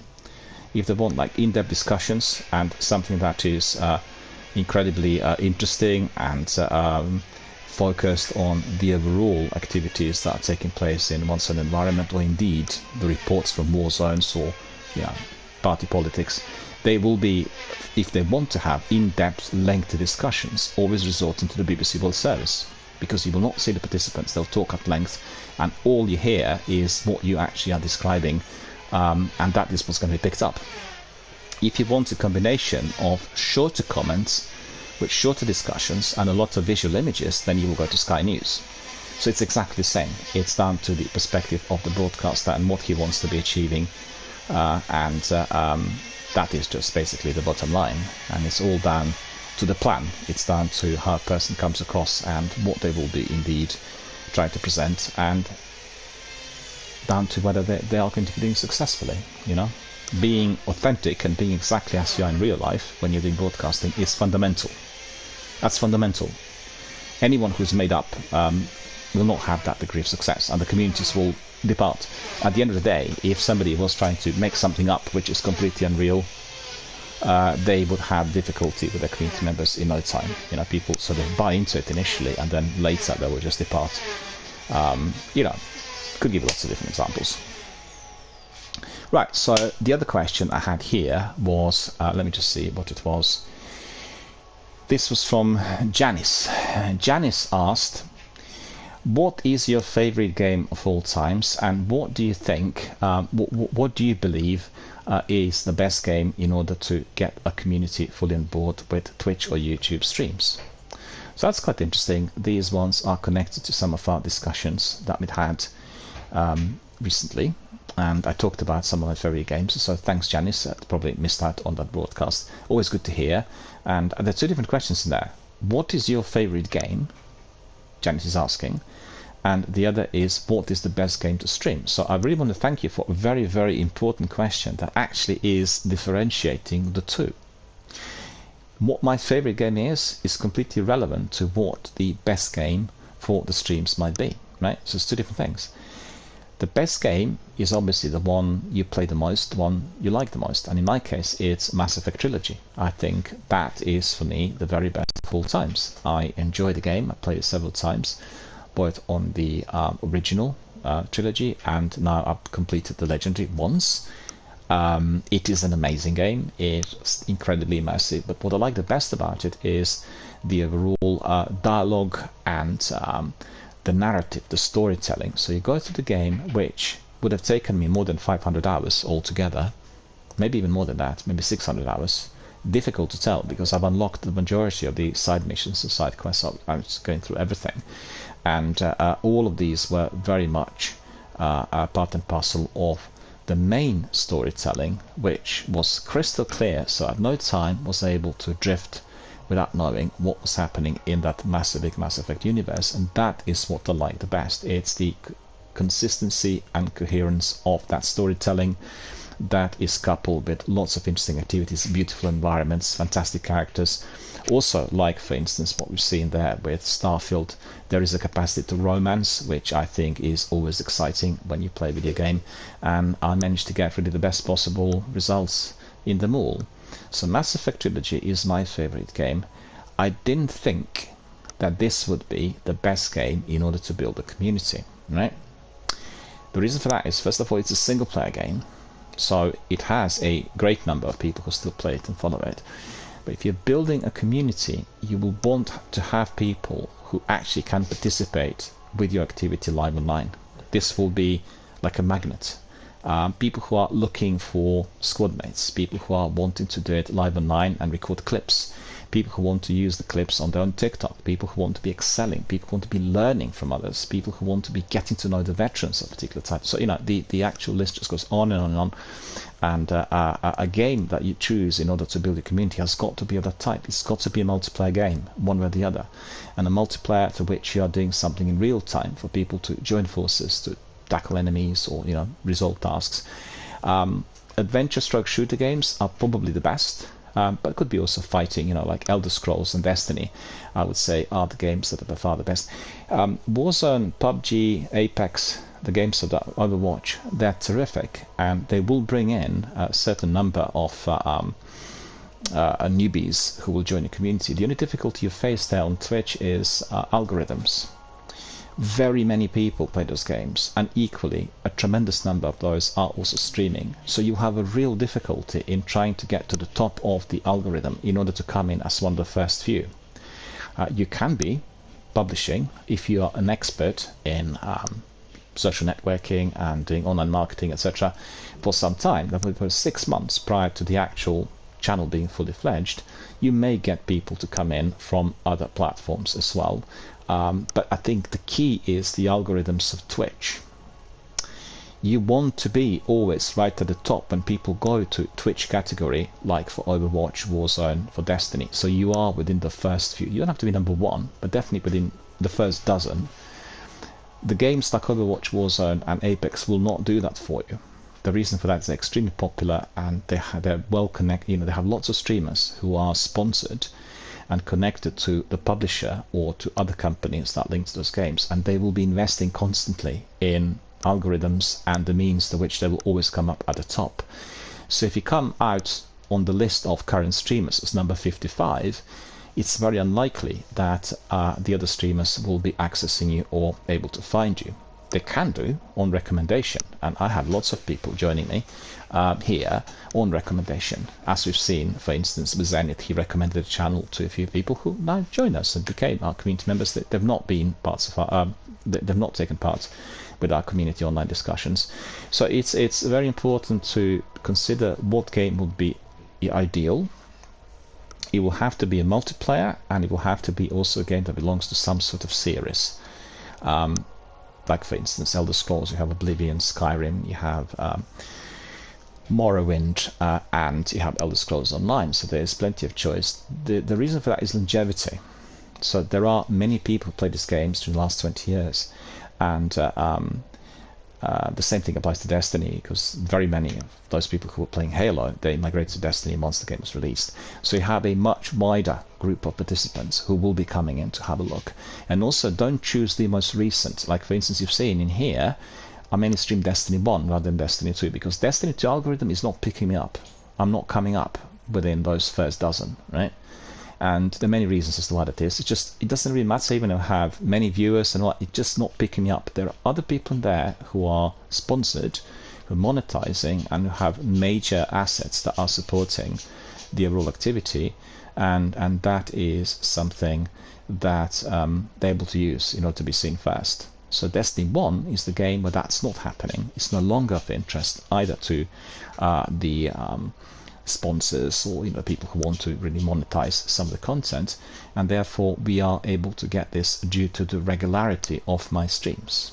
So the reason as to why I've been always popping up within the first half dozen on Destiny category, and particularly when I streamed every day, was to do with that. It was the frequency of the streams and the duration of the stream. So if you got, let's say, 5 hour stream every day, 7 days a week, the algorithm would pick you up. So for me, there could have been the better choice. And also with Elder Scrolls, you will have to be then looking at the overall participation of your community and the regularity. So it's the regularity of the stream, regularity of the high quality content, and just generally being present as frequently as possible in order for the algorithms to pick you up. They're extremely important. Sometimes you'll find that with Instagram, that's using also very, very high quality algorithms, they will have of sensitivity to the number of hashtags that are applied in there. So if you, for instance, are applying too many hashtags, then the algorithms will reject you. And there are lots of ins and outs of how to do it, which one can obviously get knowledgeable on as one plods on and carries on with the work. But the most critical part of that is, do not choose the game that you consider to be your own personal favorite. Choose a game that you really like and you're good at, but the one that falls into that category of the series that has a long time community attached to it, the one that's not the latest installment. I mean, you got other games like, for instance, Ghost Recon or Far Cry is probably a very good example. It's just that it's not a multiplayer, there are certain titles that will provide you with that degree of opportunity. So it really is, to summarize, going back to what Janice asked, the game that's been a part of a series, right? So long time community attached to it. Then you have a game that must be a multiplayer, right? And then you need to have a system through which you are going to be able to bring in those people who are watching this installment as well as the other parts of the series on various platforms to get to know that you are there. And that is your presence of social networking. All right, friends, I need to take a short break, so just bear with me. Once I come back, we are going to be cracking on with some online activity with what we like doing the best, which is obviously Destiny. And as soon as I come back, we'll crack on. So take a 5-minute break, have a cup of tea, have a biscuit, and then we'll carry on with our online activity. Stay with us. I'll be back in 5 minutes.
Alright my friends, I'm back. We'll carry on and we'll crack on with some action here in Destiny 1.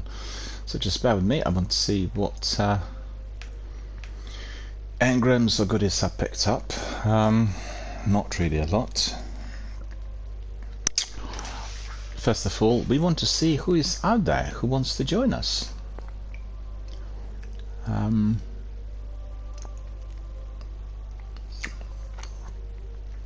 We'll bring in Gail if she wants to join us. There we are. So Gail, I'm inviting you if you want to join us. You can pop in. I'll wait for you. We'll go to the tower. I've got to resolve some of my admin. I'll ping a message to Zenith to see if he wants to join us.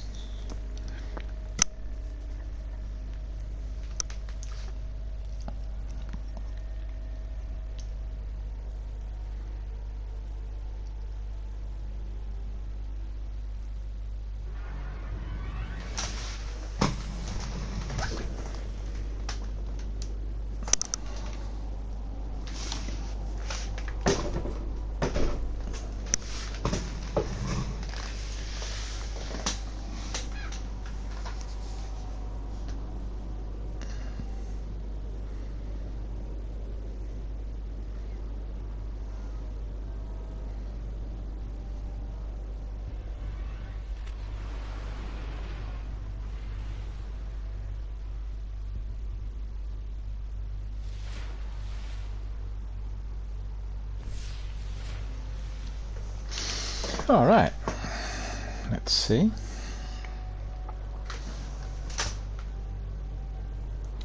Yonkman's here. Hello, Yonkman. How are you doing? Good to see you. Thank you for joining us. How are you doing? How is everything out there?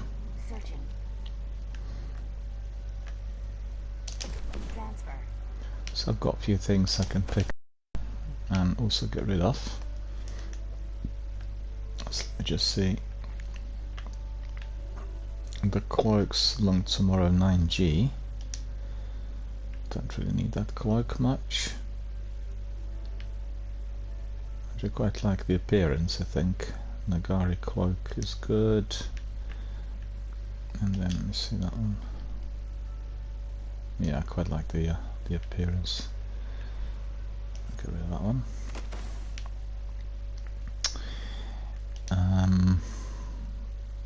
Pick up this, can get rid of it. It's just very annoying. And Yonkman saying, I'm very good. Well, good to see you.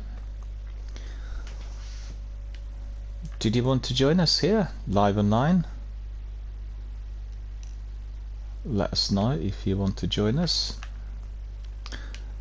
If you do, just have a look at the rules, the channel rules for being live on air, because they're quite strict conditions for anyone who's participating here live on air, aligned with Twitch obviously.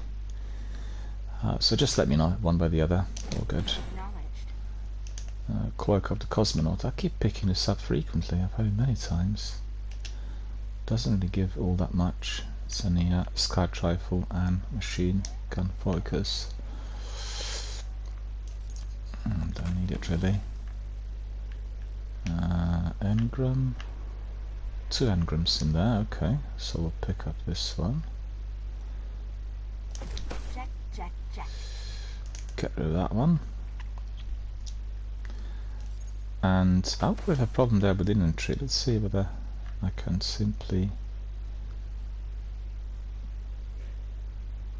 Yeah, I can actually get rid of that, so I don't need it. Pick up this lovely treasure of ages. Ah, let me see that one. You see, it's the same one. I masterworked it, so I don't really need it, so I can get rid of it. Mind you, that was a bit silly. I could have just used it here for 400, but never mind. And then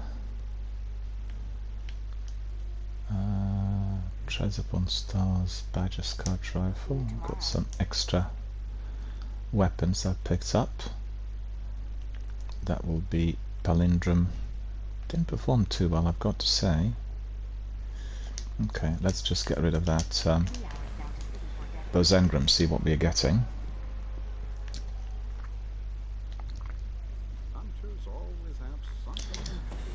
Not very good. Look, Rift Valley, Sinalampri, that's all not useful.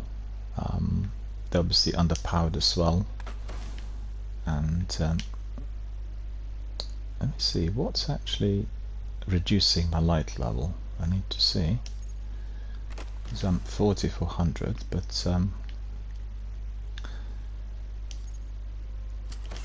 let me see. It's Black Spindle. Okay. I need to pick up something that's 400. Let's see, any other sniper rifles that we got in the vault? Or maybe, let's see. Don't think there was one with KD. Service normal. No, okay.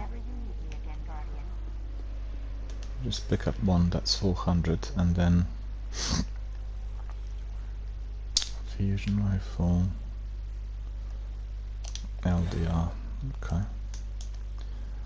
We'll infuse it with Black Spindle, because we definitely want Black Spindle to be 400. I just decided to use Black Spindle because some of our community members were asking about it, so we want to see it in action. I generally use the other rifle, which is Darkblade Spite, also very powerful. But you know, we'll do Black Spindle. And let me just quickly see something. Raggerbone.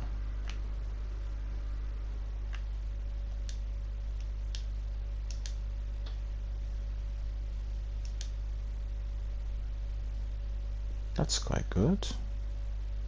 But you know what? I haven't got it. So only got the Call Between Stars, and the ornament is from Taken, as you could see.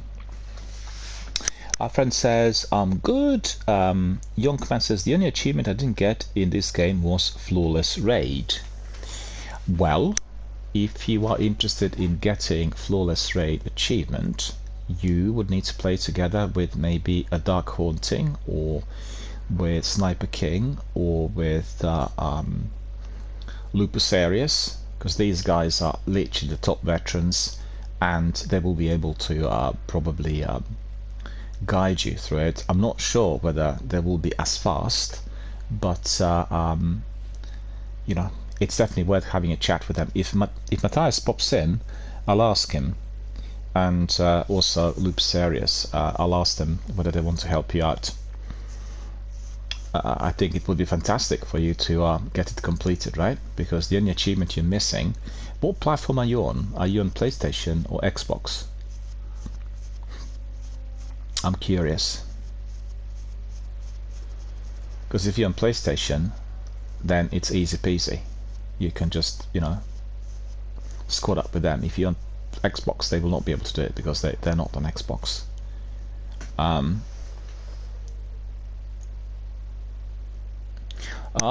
I see. Our friend says, I'm no longer on PlayStation, I'm now on PC.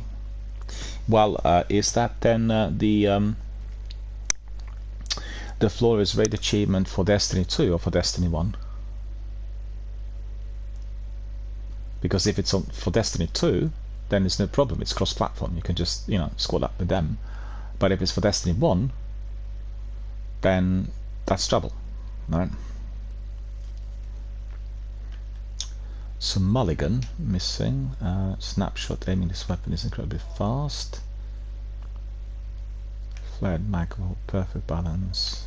I will take that, it needs to be faster, because I used it yesterday, it didn't seem to be fast enough. Rapid landing, 3 precision shots will refill the magazine from your reserves. Yeah, I've seen that yesterday. I was getting the 4th round. So that is increased recoil boost to range, more range and impact, and significant penalty to range. You don't want to use CQB ballistics on this sniper because it is reducing the range. And yeah, our friend says Destiny 1 Well, I'm sorry to hear that, but Destiny 1 cannot be played on PC, right? So that's where the difficulty is going to be. And if you were to get a PlayStation second hand, or there was some sort of access to somebody else's PlayStation, can log in, then I'll be very glad to ask them to help you out, because it's nothing better than having it all platinum, so you got everything completed, and that's just the best possible, really. I like seeing that sort of team effort coming in from our community, where somebody's helped and then they get platinum. Right, so let me see. Red Chroma.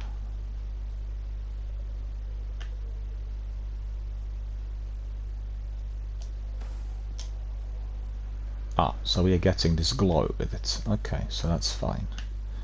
Slight improved optics, improved handling, signal improved handling. Okay, so these ones have not been unlocked. Okay, we'll try that one as well sometime. Kind of like the look of it. Scout rifle. Okay. And what's the other one? Byronic Hero. Yeah, I keep resorting to the same weapons all the time, so I really want to do variety, therefore I keep changing the armor just to masterwork everything. And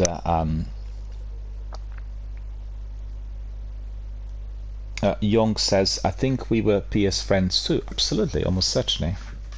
The vast majority of the Destiny veterans are linked with the channel, and I'm sure that you are also on my PlayStation, but I think you probably would have had a different user ID. Is that right? And our friend says, I gave mine away. I got Xbox Series S though. Yeah, I've got Series S as well. The problem I have is on Series S, Twitch doesn't work, so I can't stream off it. It's due to the update they applied 3 or 4 months ago. It's not possible to stream at present on Xbox due to this. They're still not doing anything about it.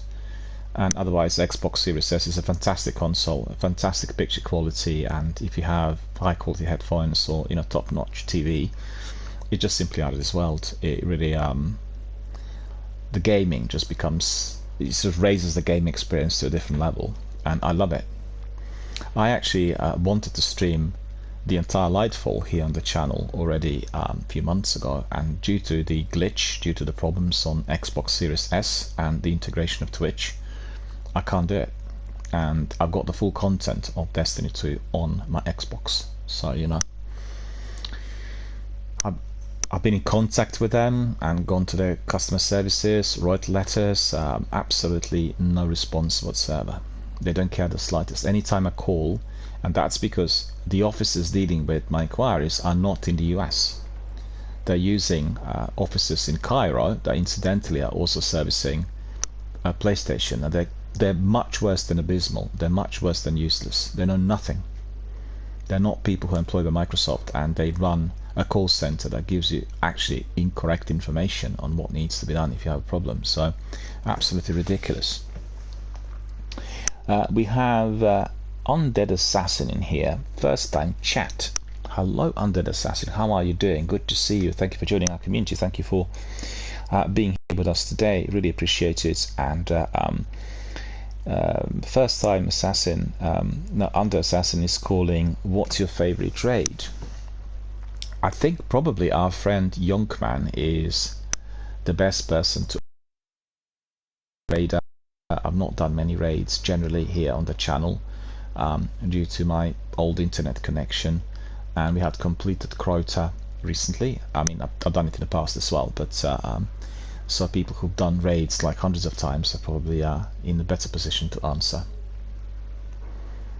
I mean, I like all of them. I don't have a personal preference. They require maximum team effort. They are like the pinnacle activity, the biggest challenge that one has in the game, and that's the bottom line. So I guess it's down to what kind of team you have with you on board, because if you go for a very experienced team, then I think the best one is Wrath of the Machine, and if you go for maybe a less experienced team, then Crota is great.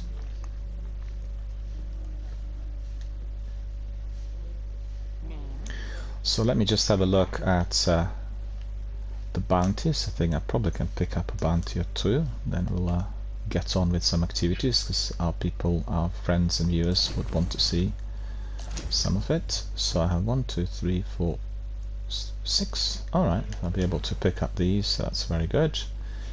And we'll go for bounties here through our friend Zander. Be 1, 2, 3, 4, and then we'll pick up 2 of these vanguards as well. Grenades and horseshoes, and then precision with my primary, so that's good. We can do this. I'm ready to depart, really. Let me see if Gail's here and if Gail wants to join us. Gail, do you want to join us? And our friend Youngman says, for the price they are brilliant. That is in response to my comments about Xbox Series S. Yeah, I think anybody who has you know, the latest state-of-the-art TV with 4K or 8K and wants to have the biggest, the fastest refresh, they'll go for the Series X, and that's the only difference, really. The processing speed is somewhat higher on the Series X, but for the vast majority of things that we need on everyday basis, Series S is you know, as good as, and it is just literally state-of-the-art console with high quality graphics, fantastic speed, and anything I want to get now with my you know, 5G 4G internet is just rapid, and also the picture quality and everything else on my setup is mouth-watering, so I can't recommend it enough to everyone.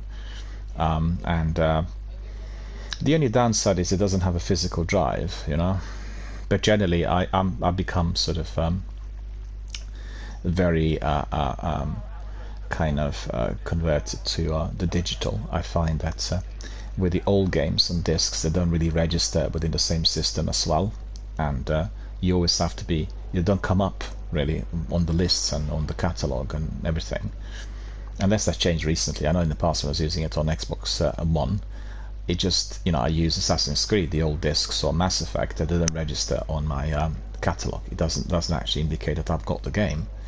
I don't know whether they've changed this, whether this is not operating properly, but at that time it was all about digital purchases. If you purchase digitally, remotely, then it was registered in your catalogue. That's the way it was. So I don't like it from that point of view. It's much better if everything's digital. The only difference is that in Britain we can get Xbox 360 games for as little as 50 pence in CX, and then, you know, you go to a shop and then buy 10, 15, 20 of these games, and on the Microsoft Store you will not get them as cheap. I think the cheapest you get is like 125, 150, and I've just seen the other day they had Max Payne offered on £7.65, and that's the trilogy. So £7.65 is significantly more expensive, and you know, at CX I can get all these games for 50 pence, so it's like 150 rather than, what is it, 24, 3 times 8, 24 pounds. Yeah, our friend says that his favorites are Volto Glass and Kreuter, and he says, I got HDMI 2.0 monitor for 120 FPS. That's terrific. I was just saying earlier in my broadcast that for myself, I did have for a while also a smaller monitor I was using for my streams, but for me it's all about the immersive experience and the speed, you know, the size, I would say.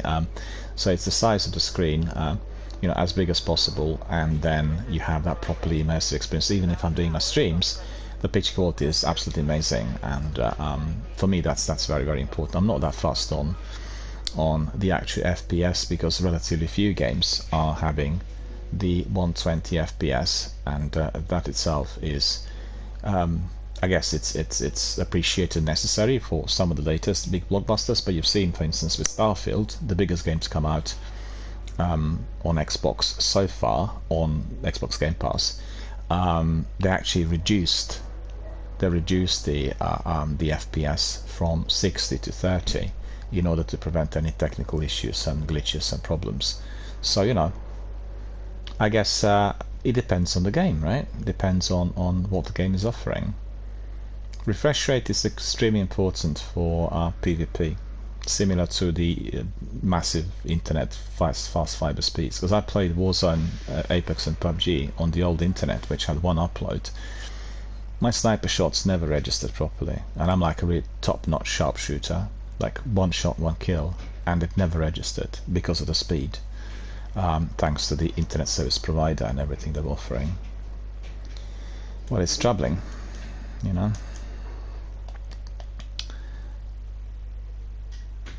Okay, I can see that we don't have Gale there, so if I don't have anyone to join us, then I'll just crack on with some Sievers, right? That's the idea. Anyone else wants to join us? Anybody else who's out there? Because I can't see anyone at the moment. Anybody wants to join us, just ping us a message and we'll bring you in. No worries.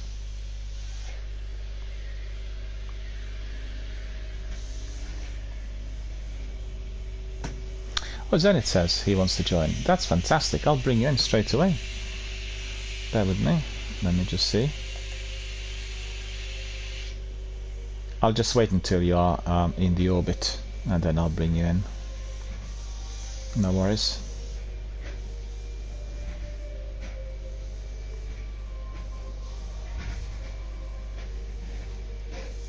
I'm just reminded that of the fact that the game keeps changing this option all the time, and that's very annoying.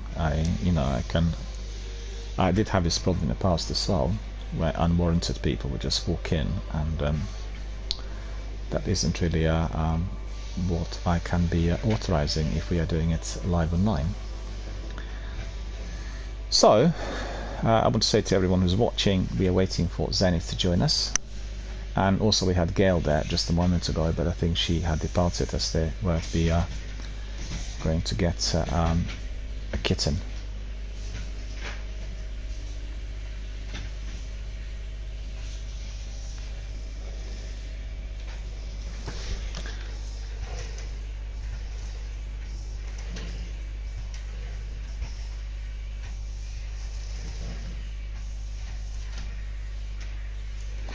You know Zenith, right, young man? I think we talked about it the other day, as far as I remember. Let's see whether Zenith had joined us. Oh yeah, so we'll bring Zenith straight away, invite to fire team. That's cool. And then also what we'll do is we'll invite our friend to our party. Talking to the party is always the best.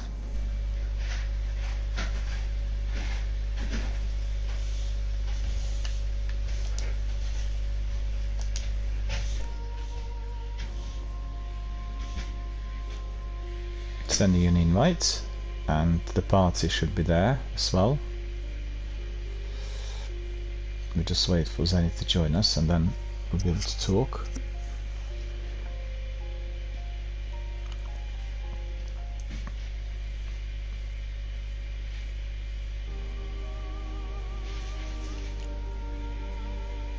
Did you receive the party invite? Because I've sent it. Hopefully it has been sent. If not, I can send you another one, no big deal. Just let me know.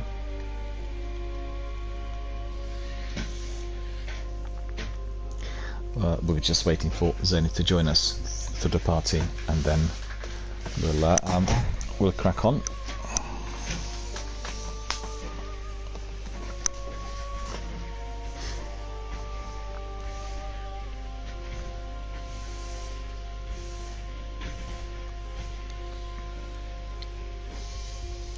Or maybe Zenith can't join us on audio as he is doing. Oh yeah, you are there. Okay, good. Can you hear me? Let's see what I can hear you. I can't hear you yet.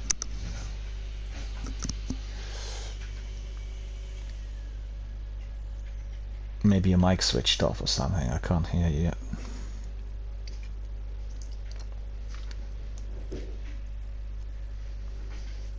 Nope, still no sounds. There you are. Oh, there we are, yeah, excellent. Let me see whether... I'm like, Daniel, just give me a minute. No. All good, all good, all good. Oh yeah, no, it's just funny, because I'm listening to you on the stream. so I hear that you're, yeah, inviting and whatnot. I'm like, frantic, shuffling stuff around. Yeah. You know the But only I'm here. thing you know the thing that sometimes causes this sort of stress is the lag, because when I stream, what you see on the stream is actually having a lag. It's not immediate.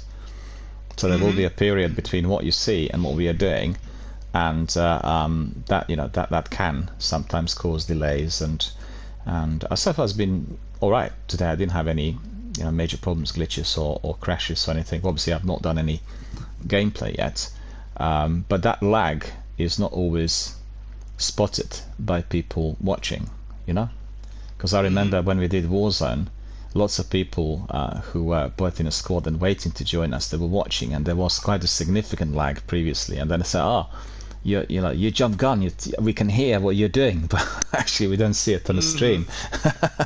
They could see it through the game, and it's it's just one of those things. I guess it depends on the ISP, depends on the game as well, but most importantly depends on Twitch, because Twitch keep changing things quite a bit, and as you've seen with the new inclusions, sometimes things work, sometimes they're causing trouble. And I did notice that frequently when you were joining us to the party, there was a bit of a delay, so it wasn't immediate. You did join a party, I get a pop-up, and then maybe 30 seconds later I'd be able to hear you. Do you know what I mean? It's that sort of thing.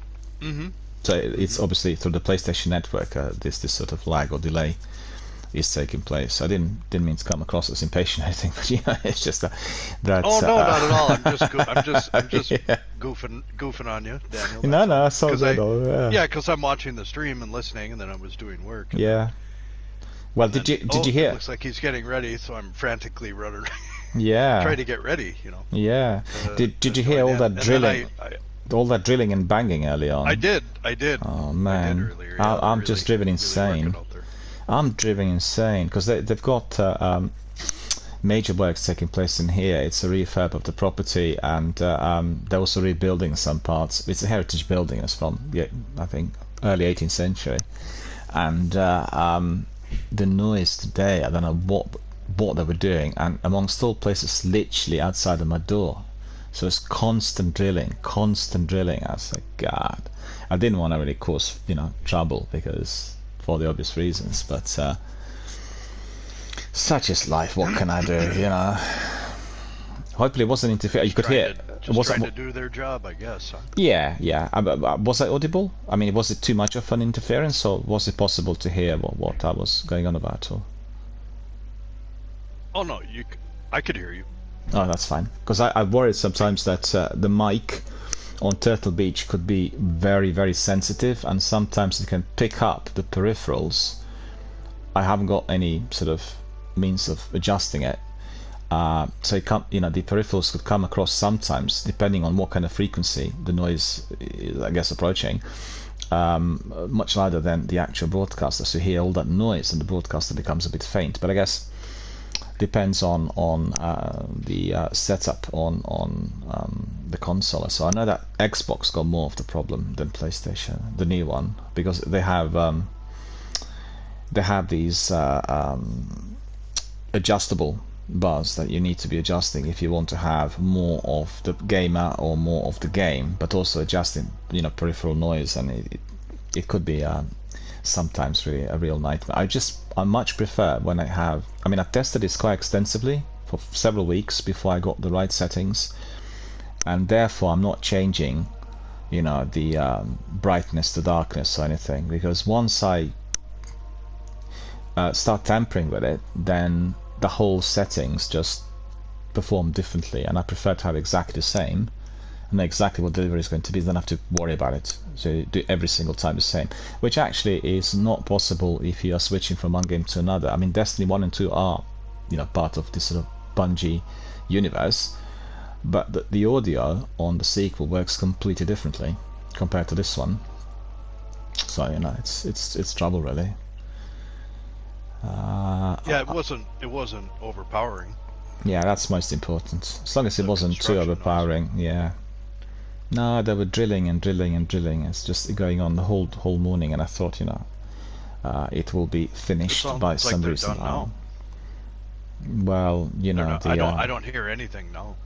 The way the builders work in here, they start crack of dawn, and then they all want to go home just after 4 o'clock. That's the idea. They all go to the CAF 6:10, and then they start from 7. It's the general sort of routine for the majority. But this chap that works here, he's not local, and he's been working also Sundays and long hours and all this. Doesn't have a concept of the regulation for at what time he can be making the noise. I know that the other guys who work in the property, coming from another agency, they were never going to start before 9 o'clock because of the law. But this bloke doesn't know the law, and he's foreign, and therefore he comes here, at different hours. So, for instance, people who are there with children, if it starts drilling like this, 6 o'clock in the morning, trouble, because kids need to go to school and they're not properly rested, and, well, what can I say? Sort of contingencies. Educated on the laws. No, I did tell him about a few things, and it was all good, but just don't want to really come up with too many issues, because, it could cause, I guess, it could raise eyebrows with people who own the property, and then I don't really, rather avoid that at this stage, if you know what I mean. But today was particularly bad. During the last couple of weeks, he was cutting something up here in the courtyard. It was outside, and because we are fairly confined, it gets very noisy. The sound kind of bounces off the walls, so it gets much more of the sound gets elevated. But I've not had anything of this sort literally on my door, and therefore today I was very, very concerned. Obviously I could just give it a miss with the stream, but I didn't want to do that because we want to have that degree of regularity and everything. And like I said, it does seem to me that the whole drilling had subsided, so that's at least a bit of a remedy. Let's see what the new mods are here. We have Ironclad, so that's more enemies have shields. Brawler, Guardian melee damage is greatly increased. Oh yeah, actually these ones are from yesterday because the reset was earlier in the day, wasn't it? So it's the same. We'll put Solar then, because that's going to be more powerful. Black Spindle. Okay, so that's all sorted. So if you're ready, we'll just crack on. How was the day so far, sir? Was it good? Pardon? Your day today was good so far? Mm-hmm. That's good. No complaints. Because I keep forgetting that it's quite early. Because it's about, 10 o'clock where you are, right? Mm-hmm. 5 to 10 or so. And 10 a.m. Yeah, it's still quite early. I keep forgetting. Are you an early riser? You start out early, like 6 or 7, or do you sort of start around 9? I don't. It's not my. It's not very regular because I work from home and sometimes I work. Yeah. Very early in the morning, 2, 3 a.m. I might be doing some work. Yeah. So I don't really fit into a certain slot there. Sometimes I wake up at 10 a.m. Sometimes I'm up at 3 a.m. Just kind of depends on what's happening throughout the year. Yeah. So I guess in general I would not much of an early riser. I could say that. Yeah. Rather, I like banker's hours more. Like wake up around 8 and make it to work about 10 a.m. Not the traders' hours. The traders' hours are absolutely dreadful. I've certainly done that. I've certainly done that in my life with different jobs where you had to be up at 4 and ready to work at 6 in the morning. I've certainly done that. I prefer a little later. I'm kind of a night owl. If you've heard that term before. Absolutely. I think I have to ask you to increase the volume a bit, because I can hear the game sounds being quite loud, and I'll just turn down my game sound somewhat, if that's alright.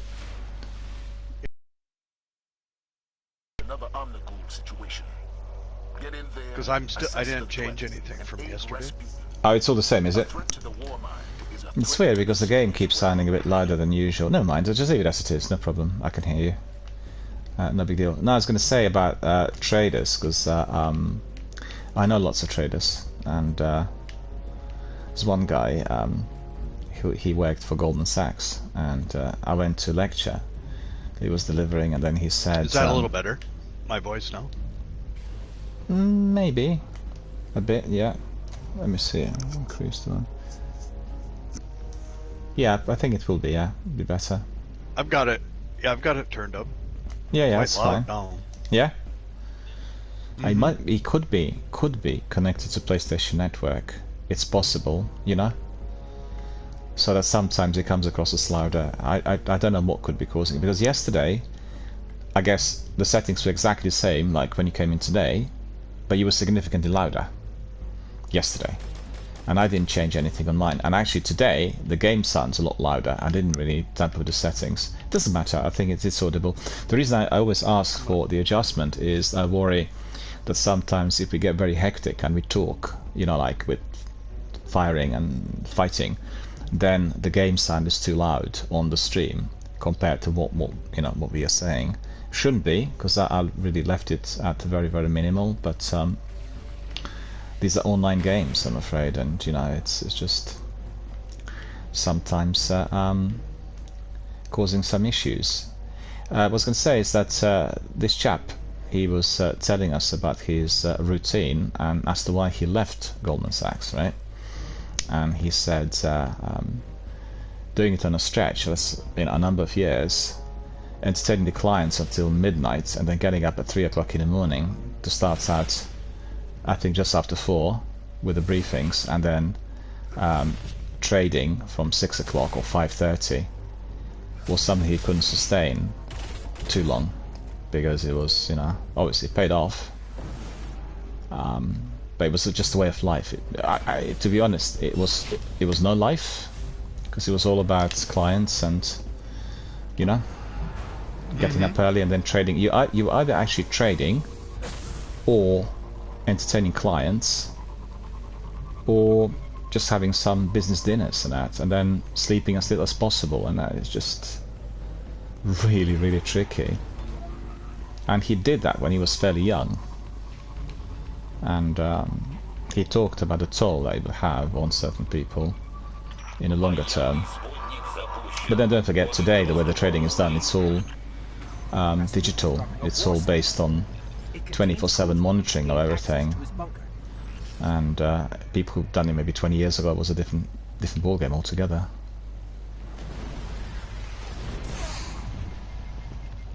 What happened? The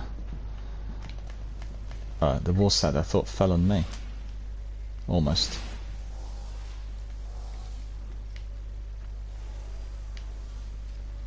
Well, trading is a funny old game, but the problems that many traders have today is with algorithms and electronic trading, where, you know, very hard to beat them because they detect everything. And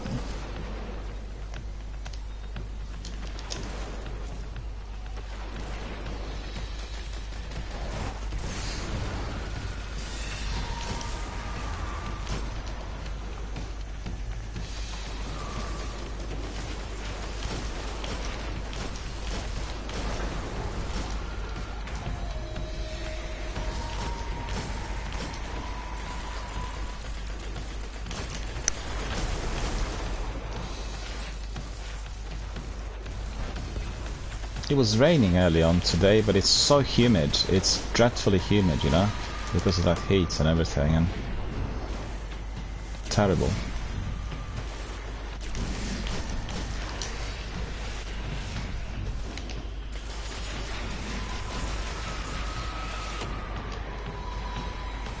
Sorry this is taking so long, but these sequences are incredibly complex.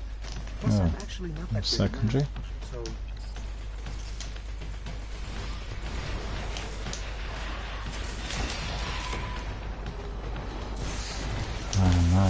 No. My Imago loop's not particularly strong in here.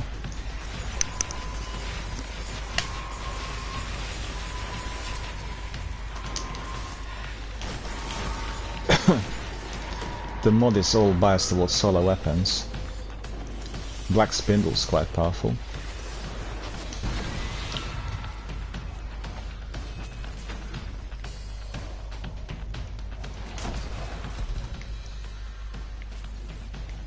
I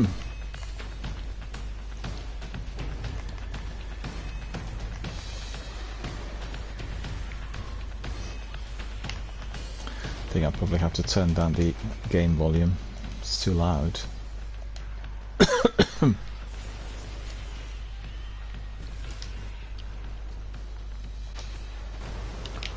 Probably better. I've got access. Let's go. Let's see.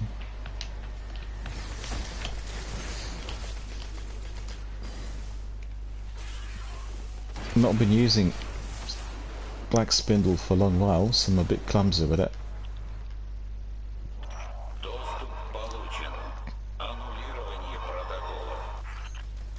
I'm detecting comm signals deep in the vault. Anyone with a radio could have picked up Rasputin's distress call. If we don't shut it down, half Thank the you. Cosmodrome could be at his front door. Yeah, I mean, I don't. My friend just took off. Yeah, he's doing speed runs. You get that frequently with some of the guys here. You know, they've done it I millions of understand, times. but how about turn around and help the other two guardians instead of just helping you? That's He right, just that's left, right. There's still enemies there. No, he's just literally, he legged it. Sure. I'm sure he'll be fine all by himself down there. I don't know what He you're doesn't saying. need our help, Daniel, does he? Not at all. Not at all. Nah. He's doing everything by himself. I was just going to Yeah, say he's got that, what was the game the other day I played? Was it this game? Where you could report the person and then you can specify exactly what they were doing, and there are several categories about people doing it solo in a squad-based game, which is seen as completely unacceptable, completely antisocial, and it's a huge problem in PvP games, the games like PUBG and Warzone and Apex in particular. I've had so many people in there just doing their own thing when you go in to the random matchmaking, and it's just so awful. Because these are the games created in order to be played within a team, and it's all about team support.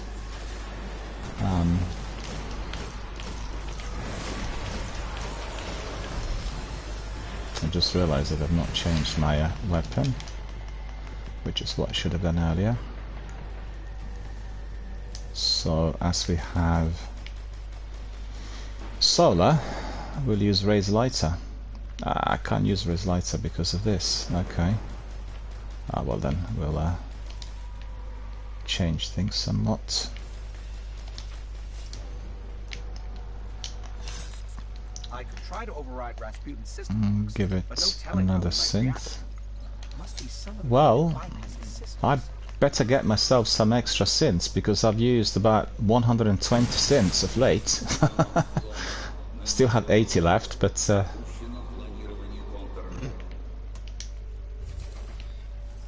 yeah, Not happy. You're through. That's all that matters right now. okay.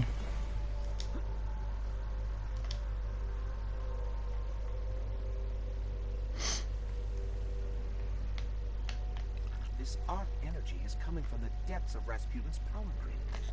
It's similar to what we use to power the city, but its drift velocity is totally different. But sometimes if you get a player who is unfriendly and doesn't want to, participate in team effort, what people usually do is they take them to Nightfall and then they leave him in there to be waiting and waiting and waiting. But that's not the way to do it. Everyone who does this needs to be challenged because it's about team effort and being supportive.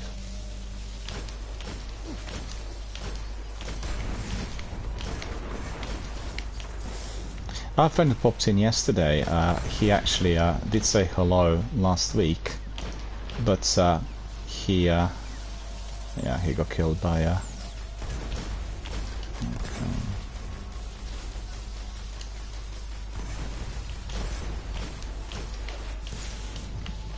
Yeah, he was at one time coming in quite frequently. That was a little while back, so 5 years ago.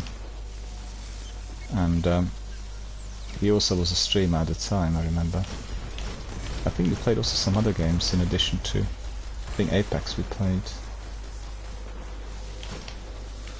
You know, so many community members attached to different games on different platforms as well.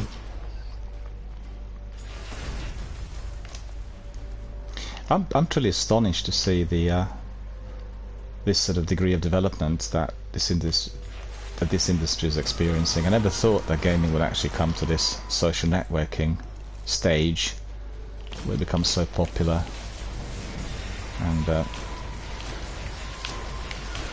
it's quite extraordinary.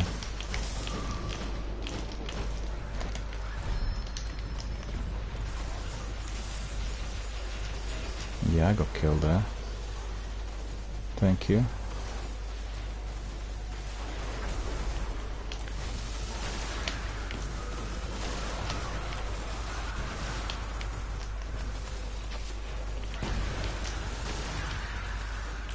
They're multiplying, so many of them up here.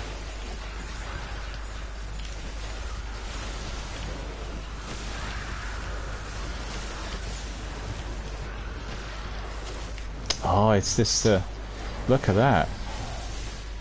Ah!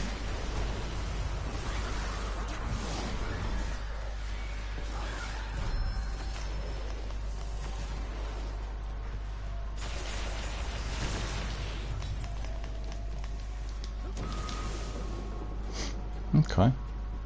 See, we all there. Cool. Probably better if I use this raised lighter because let me just see something.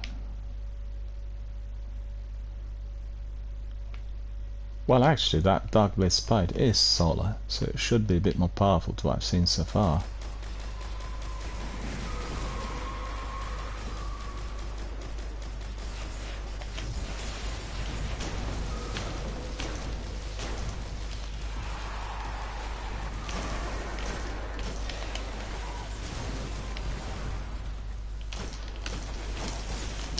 Well, no. I'm going to with my raised lighter.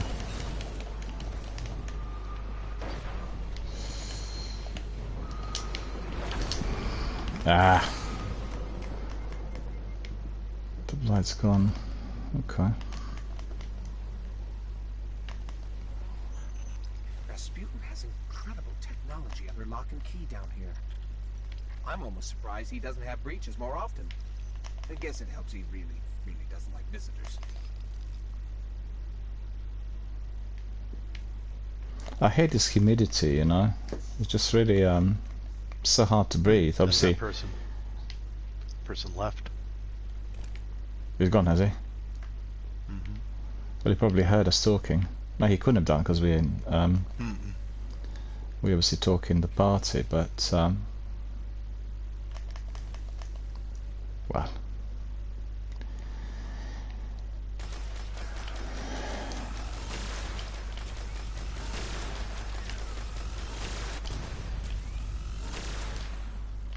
What you get sometimes in PvP games like Apex is that people mute their mic, you know, and you think that they can't hear anything that's being said, and actually they switch on the mic towards the end if they're really unhappy. You know? So it's quite a weird sort of situation. That shank's been modified to crack his system. Let's take it out. Oh, jeez. That guy sniped me right out of midair. I lost it. Me too. Me too. Where was that sniper? Oh, that's Shank. The Shank. Sniper Shank. Yeah. Same here. Well, hang on. I'll tell you what we do. Just give us a second. I'll get my Galaphone because we'll need a rocket launcher for the boss.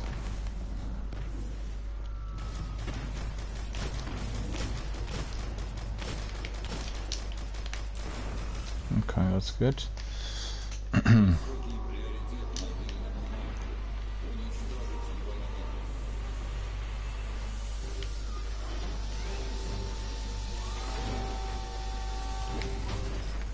That That Shank's been modified to crack his system. Let's take it out. I sniped me again. Did he? Oh, I can't believe that. I got... we need to get rid of the Shanks. I'm not going to focus on the boss, just going to be looking at the Shanks. How'd the boss shot me? Yeah, but the Shanks are really menacing. They're hard to see initially when they pop up, you know?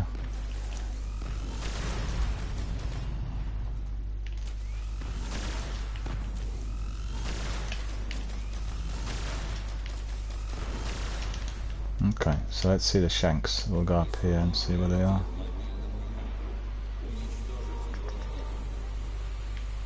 And guess what? I haven't got any ammunition. That Shank's been modified to crack his system. Let's take it out. Oh, I see. It was actually the boss that killed me. It's the boss that's sniping. I see. Now that's not good.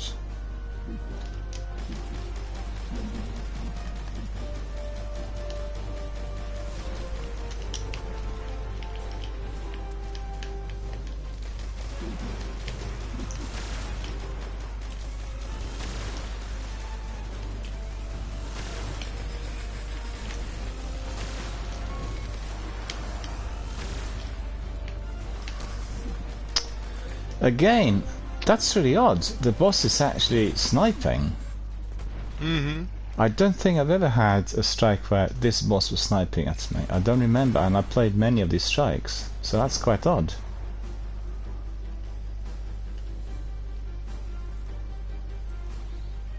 Oh, look at this. Revive? Yeah, just let me be. About a couple of seconds.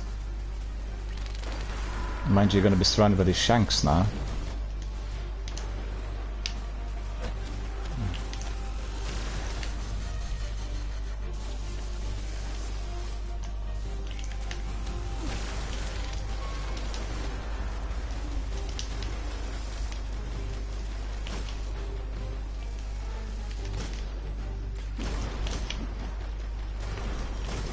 Yeah, we got these. Okay.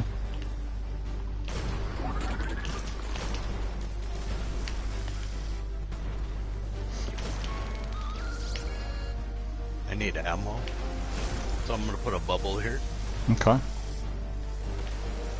Yeah, same here. I need extra ammunition. Get down.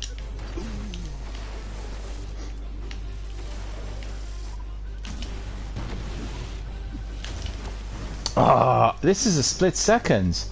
This is a split second. Did you see this? It's literally. Yeah, it's from the top of the heavy shank there. Probably we need to neutralize that top if it can be broken. I don't know. I don't remember having the boss. What's your respawn time? About 8, 7, 5, 6, 3, 2, 1. Yeah.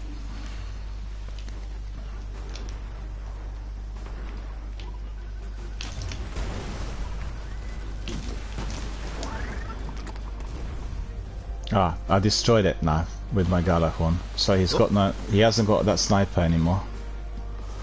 So I know that the trick is we need to eliminate the sniper bit first. I've got still some. Okay, you can shoot the sniper off the top. I just collected the heavy. Okay.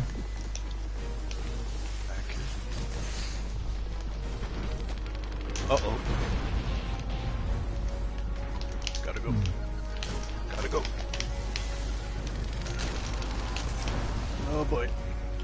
He's taking away all my cover.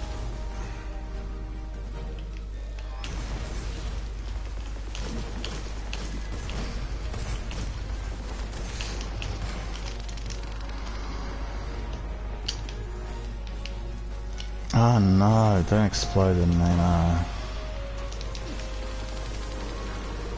Where's the boss? They're coming in here.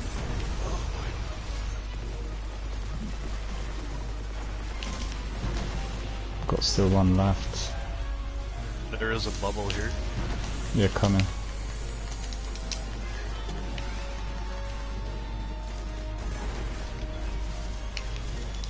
Where'd he go? He's going to the bubble. He's in the bubble. He's in the bubble, yeah. Try to distract him. I think I just no, reversed. I'm getting sniped. No, I reversed. Oh, that's good. I got, yeah, that's good. I respawned in there. Watch out, there's snipers all over. My bubble went away. Watch out. That's actually incredibly tricky. It's trickier than I got usual. 20 seconds. Yeah, I'll try to revive. There's a lot of sniper fire. Watch out. Ah, one of those got me. Oh boy. There are lots of shanks. Just run around and I'll respawn. This is bad. Careful, watch out for the hole, which is in the middle. No, no, no, no, no. Ah! Okay, now we know what we need to do. We need to eliminate that sniper top first. That's clear. Let me just don't do anything. Let me just see whether I've got enough ammunition and everything. So on Gjallarhorn, I just one rocket, so I need to refire it directly at that at the top, the sniper top. Right.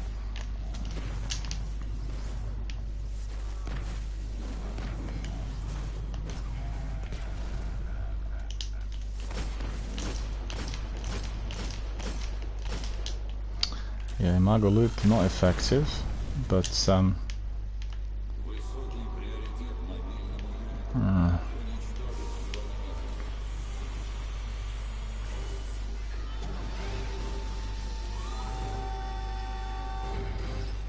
That shank's been modified to crack his system. that's ridiculous. Actually, I was dead even before he pointed the sniper at me. Must be the internet speed, you know? Can't think of anything else. Ah.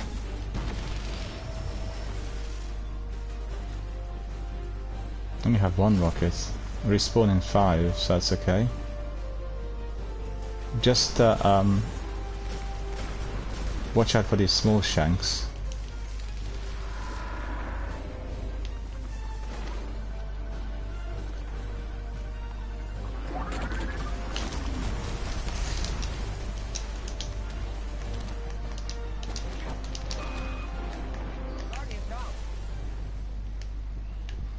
I'm down. Yeah, I'm coming.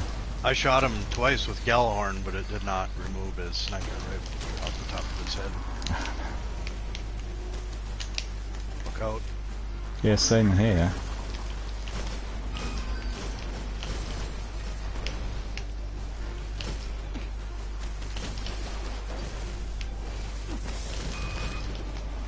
What the heck? No, he doesn't want to. No, he got me. Saber got me. That sniper is... that sniper needs to be eliminated first of all, otherwise we are not surviving.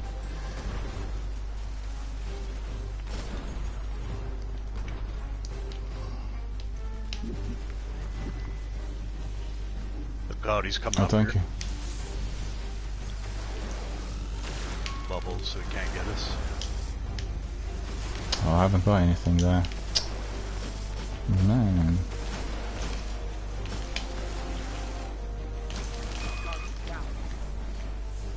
Wow, I don't know what we have to do to destroy that sniper.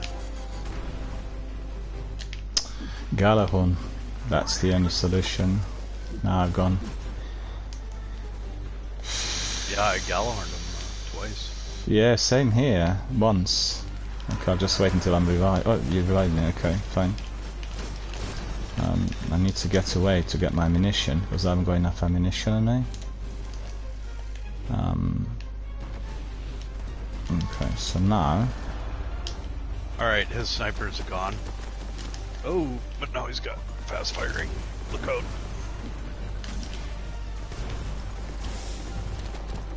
Oh boy.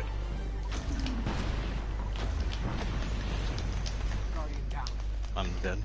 And that's fine. I'll pick you up. So if we don't make it on this one, I'm gonna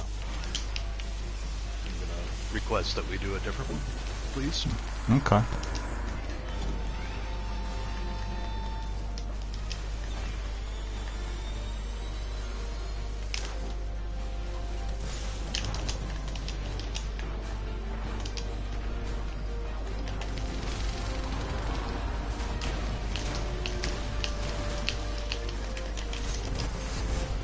Oh man.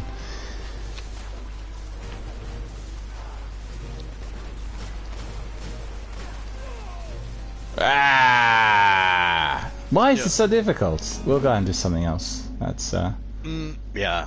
It's just unless you want to do one last one. I can do one last one, and then. Not really. If Not I'm being really. honest. Okay. Nah. I'd rather have fun. Yeah, This that's isn't true. fun right now. Because this is frustrating. We'll depart and we'll do another Siva, no big deal. But I'm surprised with the mods because I've done this strike a million times and I've never seen the boss being that difficult and having that sniper. I don't know if our viewers want to butt in and tell us, have you seen that sniper on the Shank before? Because I don't remember it. Usually it's quite easy. This is like it's considered to be one of the easiest strikes, and in here it was just completely insane. It was like a proper Nightfall strike. It wasn't really a Siva strike at all. I don't know what's caused it, but must be the mods. That's all I could think of. Or not proper maintenance, and you know, you get that sometimes with Sivas. Yeah, I'm not sure. It's only 350. No, it's just non-maintenance. Well over that. Yeah, that's probably what's causing it. Because you could see we were getting sniper shanks, explosives shanks, as well as the sniper on the top of the boss. That seemed really odd. And the boss, after that sniper was destroyed, was still very difficult. It had some other powers, rapid fire and all sorts. So, well, crazy. Crazy. It gets frustrating. We did the. No, it's just not fun. I could sit there and keep doing it and dying over and over again, but it just seemed to me like we were beating our heads against the wall there a little bit. Like there wasn't going to be a completion. There's just too many things going on. If you look at it with Gjallarhorn, Steelfast using Gjallarhorn, and the boss was taking hardly any damage. So it was very similar to what we had the other week with some of the other bosses. You remember? They were taking like 30 rockets. It was crazy. Yeah, that Hydra, the big Hydra in the end with the orange shield around it. Yeah. That guy was way too powerful. Massive power. Yeah. Because between the two of us with that heavy shank, I believe we hit him with maybe 6 Gjallarhorn. Yeah. And it was very little damage, and the burn is solar, so I don't get that. Maybe it's just not working right. It's possible. Could be. Could be also, you know, with the mods that if you have a 3-piece, then it's somewhat easier. But it seems to me like everything was too powerful in there. That was what I've seen.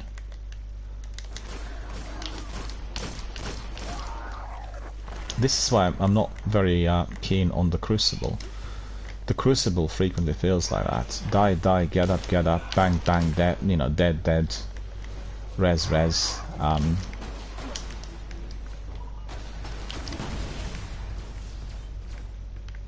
And I guess I don't mind that in the Crucible because I'm ready for that. Yeah, and here it's a different story. I expect it. Yeah, that's true. Yeah, we did the Nightfall yesterday. I did it with somebody else and then ran it with you, and it was down to the wire, but it wasn't anything like that. No.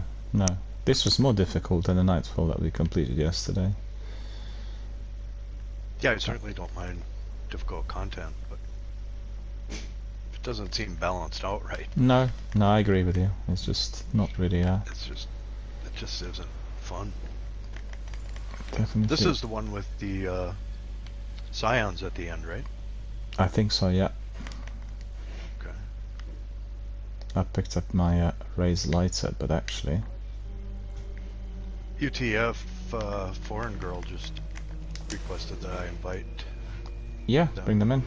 Yeah. Okay. Let's see whether they are there. I'll bring them in as well if they want. Yeah. Yeah, sure. You go ahead. Right, into fire team. We've gone the wrong way in. It's, I think. Oh no, it's me who's gone the wrong way. Should be in here, shouldn't it? Yeah, that's right. But you see, this weapon I picked up is having some glow, I think. Let me see. Yeah, it's glowing. Look at that.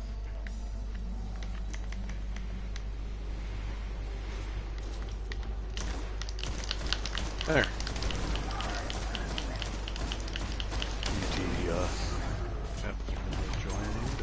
Joined us. Yeah, I need to change this weapon. It's glowing, but it's not doing the job. So it's not what I need here.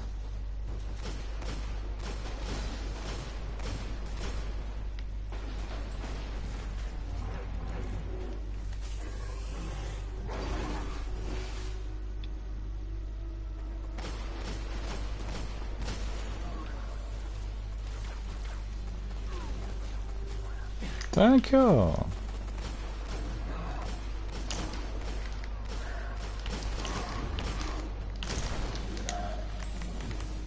He is exploding, so that's good. There are a few more down there, I think.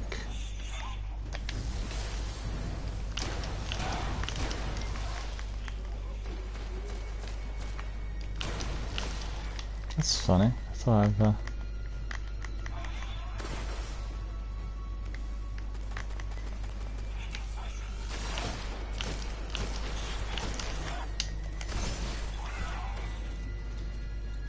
Sublime Engram I picked up here after we eliminated that science. That's not too bad. So a bit more something. Yeah.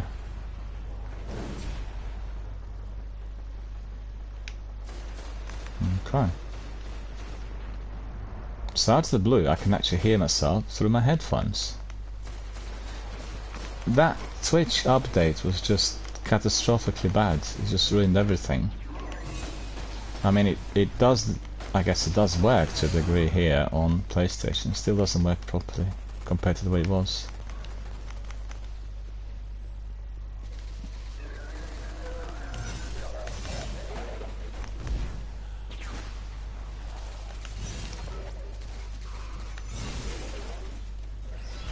Oh, look at that.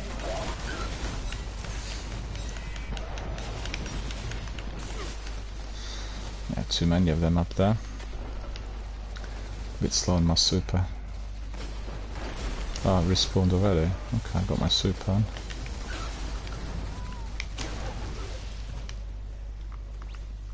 Ah, look at that. No enemies to deal with. Yeah, right.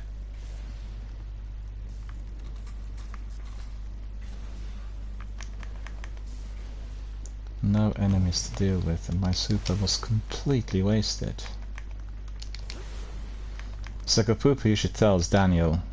Daniel, what a waste of super. And I did it in purpose just to wind him up, you know. Sakapupa, you're watching. Mm-hmm. We really want you back. You need to get that that PlayStation. We want to have you fully on board.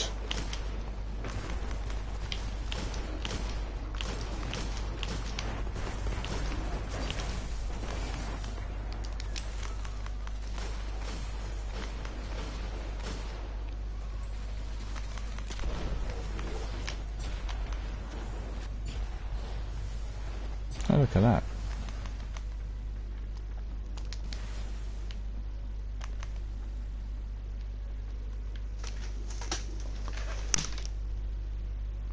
Just bugs me out, got some messages coming in. Quite a few people watching, that's very good. Well, I can say to our viewers that we'll try to excel, but that SIVA was just nightmarish. The one that we did not complete. Mind you, if we carry on playing SIVAs, we probably will get it slotted back in, you know? And then as we are 3-piece, maybe a bit easier.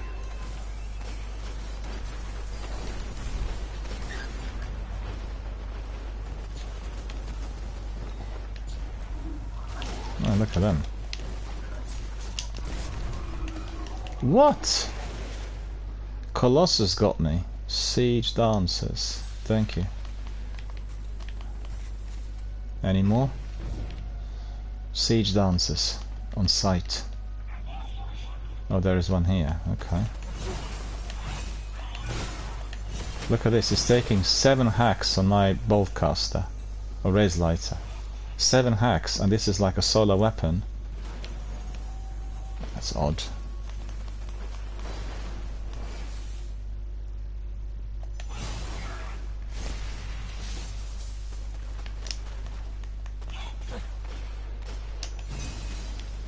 Yeah, I've got that one.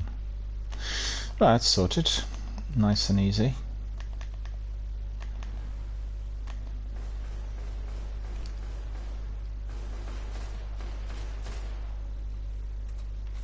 Well, mind you, I need to change my sword now.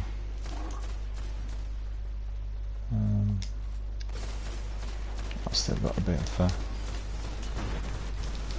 ammunition here.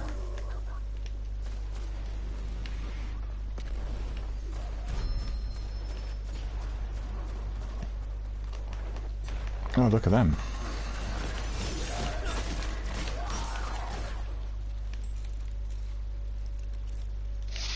Let me switch to my sword here. Yeah, I want to also pick up Dark Drinker. Very important for those spins. But I haven't got any heavy ammunition. I used 160 since. I need to really buy a few from Xur, I think, or maybe from Variks as well. Looks like one of them's left somewhere. Oh no, we need to use the ghost up at the top. That's what it is. She's got it, or okay. UT.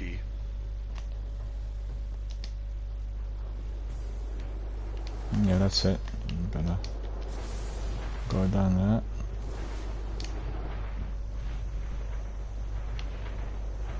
You can get weapons of light. I got a bubble here.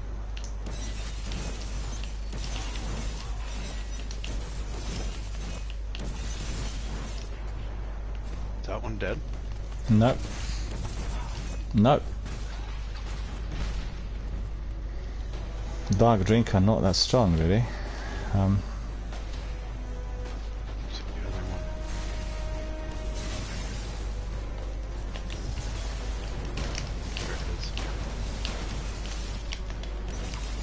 Oh, I missed him.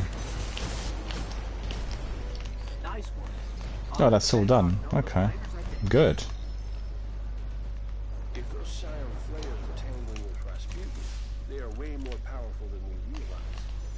We better keep an eye on where the Cabal deploy those things. Who knows what their minds can do. So what have I got there? What the? No, it's the ship coming in. Picked up one treasure pack. Crawl of Creeps and Silver Dust. Okay. Nah. Not too good.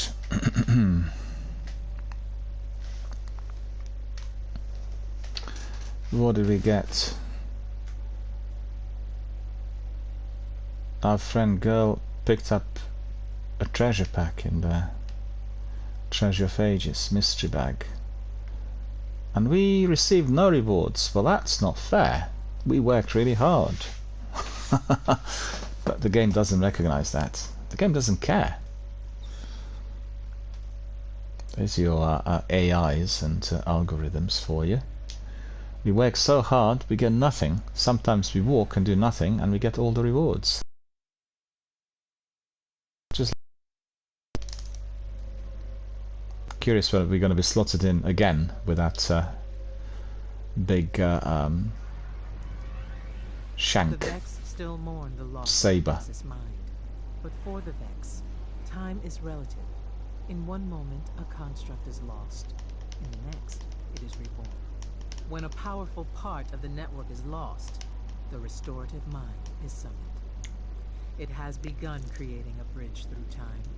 A bridge that, if it is not destroyed, will see the Nexus mind reborn.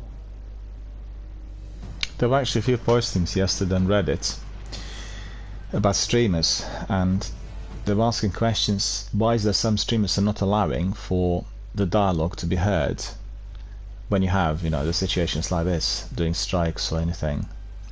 I'm detecting a series of concentric barriers around the bridge site. They protect the time bridge and seek to undo what we have done.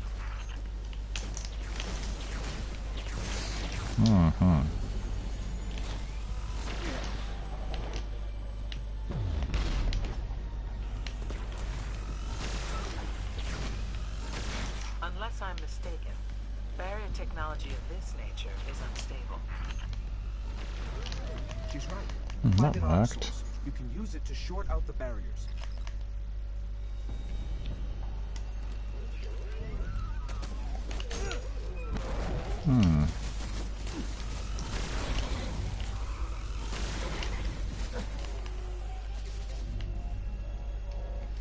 I'm just having a bit of fun at the back.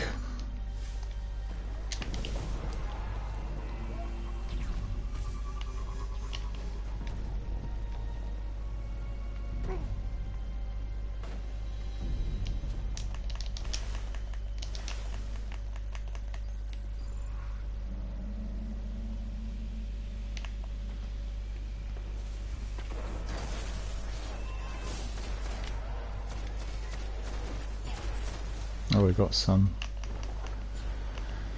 We got some enemies up at the top.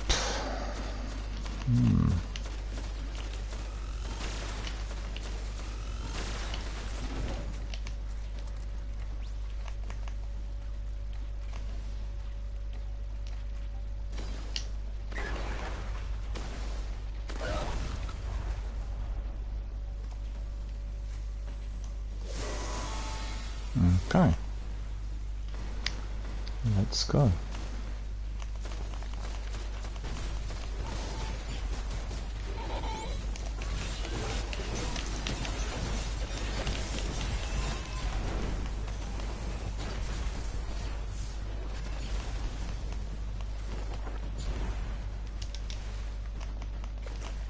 More to flight.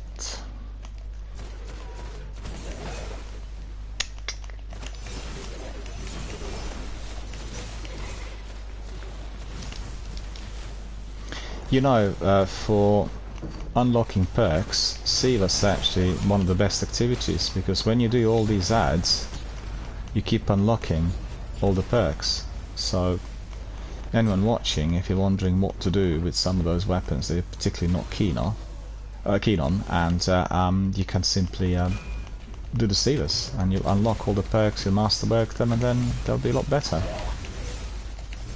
More powerful and more useful.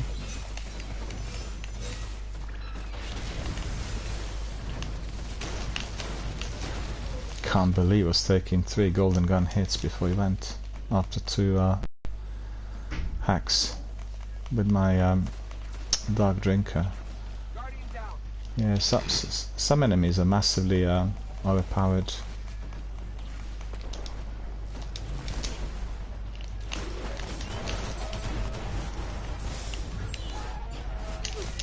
No, got killed. One that was right behind me. I'll teach you the lesson. Enemies right here. That's fine. They just popped up right behind me, and therefore I got whacked. We got 4 snipers right straight in front. Yeah. I'll go after them. Oh, look at this. They're down. All gone. Neutralized. That wasn't clever.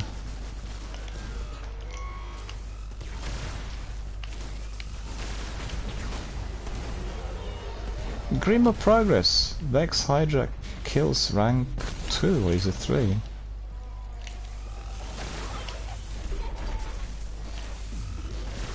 Well, you could see yesterday Shaba played thousands of hours and he discovered that there are still lots of things to do through the books. So Destiny can be played for many, many years and will still discover something that needs unpicking.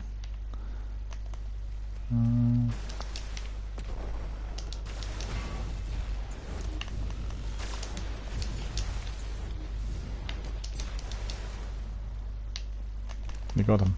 Okay. Ah. Well, the enemies were not really evenly spread in here.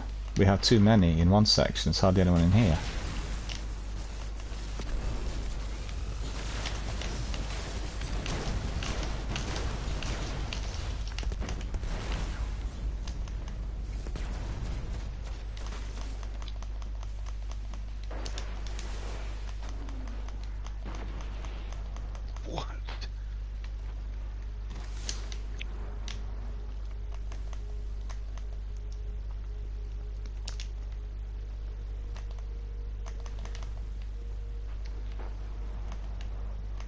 Oh.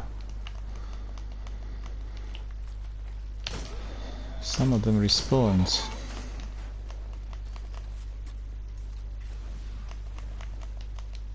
This is fun. Not that strike with a saber. That's just completely off.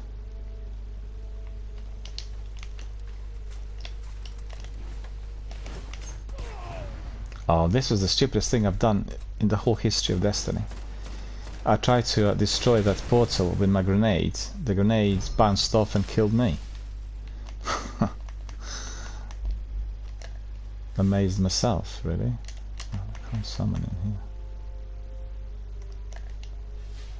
No? Oh, why? Not allowing Sparrow.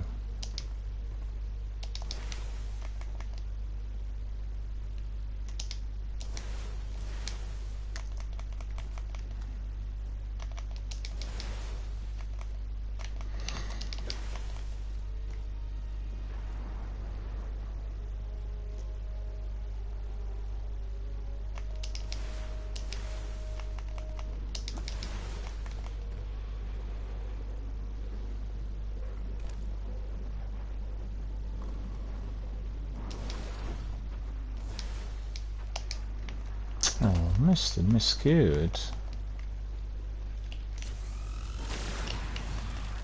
Miscued.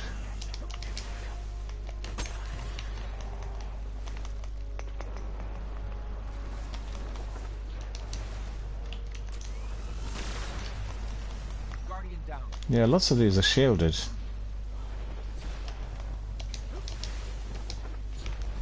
Man. Look at this, I can't really jump up.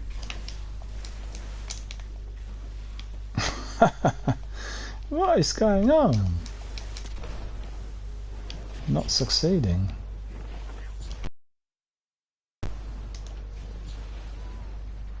There we are. Finally.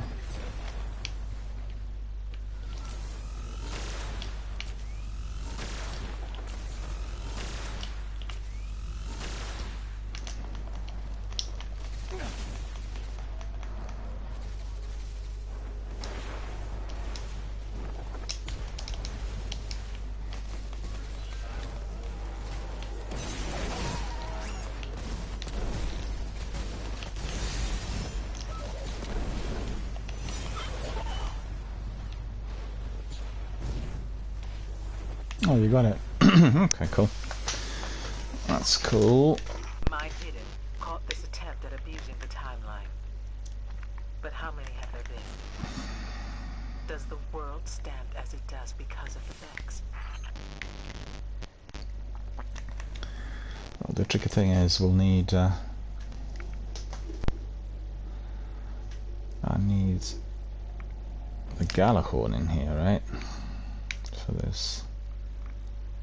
So... True. That's the time bridge. And the restorative mind.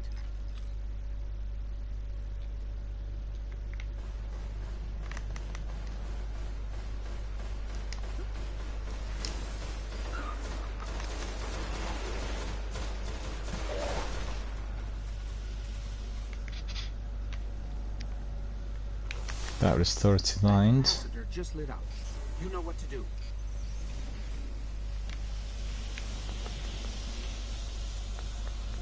That got its attention.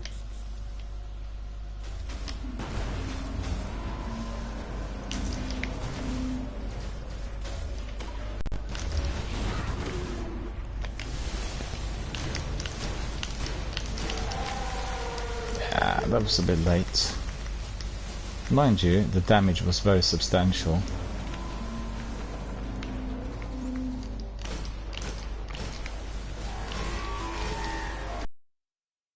Well, this boss is not as strong as that saber, I can tell you that.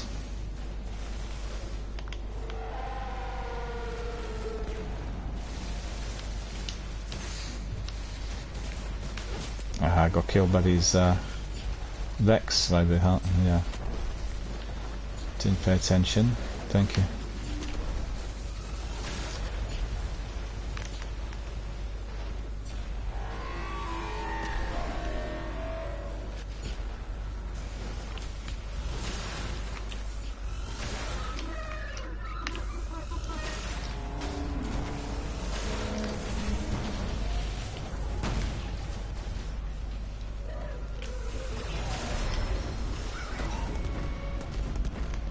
Oh, the boss is gone. That's good. Once again, the mirror of time stands whole. Within, the reflections of the past shimmer as starlight. If the mind had succeeded, Venus may have gone the way of Mercury. Thanks to you, Venus shall stay in perfect, living, real. Cloak of Perception. That's not really much, is it? Cloak of Perception. Ah, arms. Come on. What did you get? Anything? Some arms. Yeah. Gauntlets.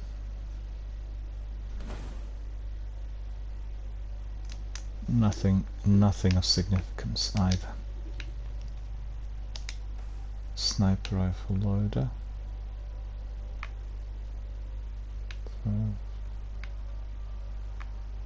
So that should be masterworked. Alright, good. Masterworked Spectre Aspect grips.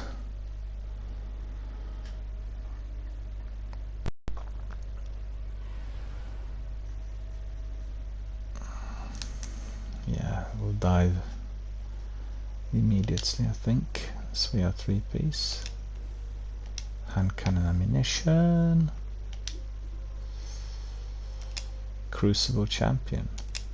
Wormspore. Ah, go away.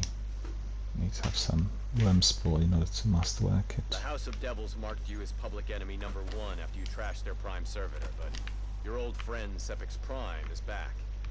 And apparently better than ever thanks So to the that's Devil's Sepix. Lovers and Siva. Zavala's not too happy about the idea of the Splicers playing, and I can't blame him. So what you're saying is it's time we return to the scene of the crime. I'm sure the Fallen will be happy to see us.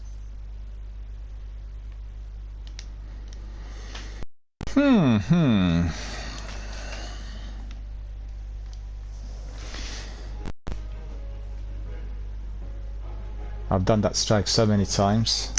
Sepix Prime. The new and improved Sepix is holed up in the Devil's Lair. You know what to do.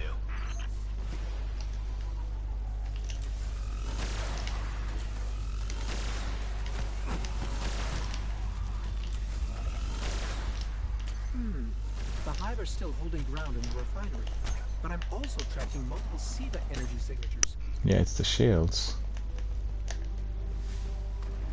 Well, that's new.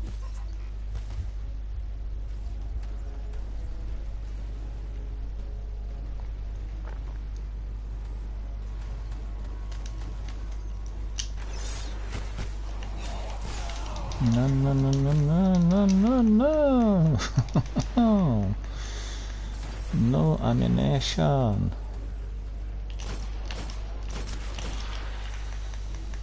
Well, picking up some ammunition here.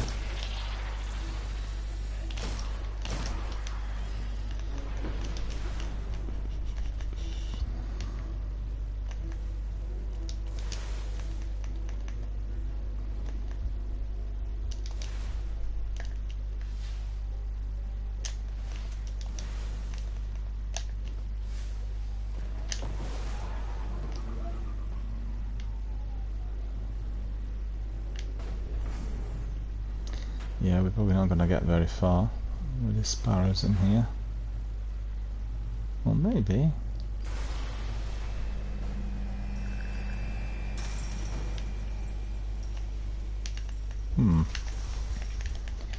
Alright, still managed to get in.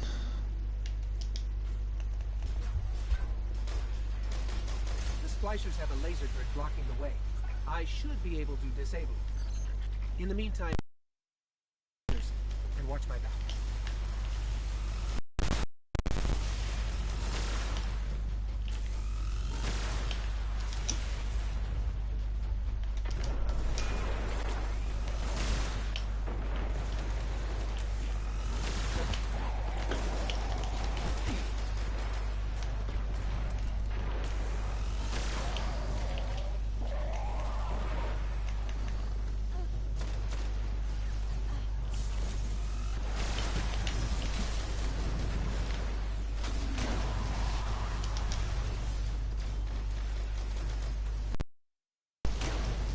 I wasted my super in there.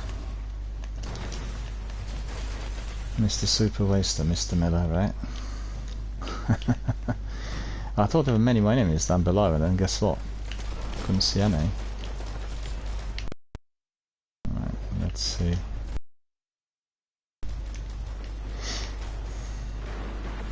DC was a bit uneven, don't you think?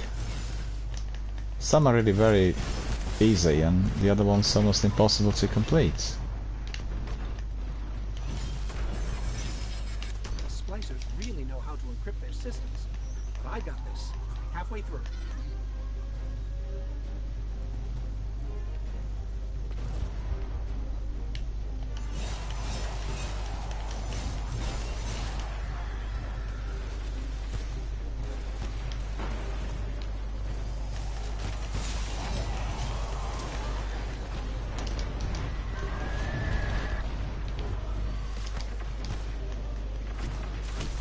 Oh, he got me. He had a very good weapon.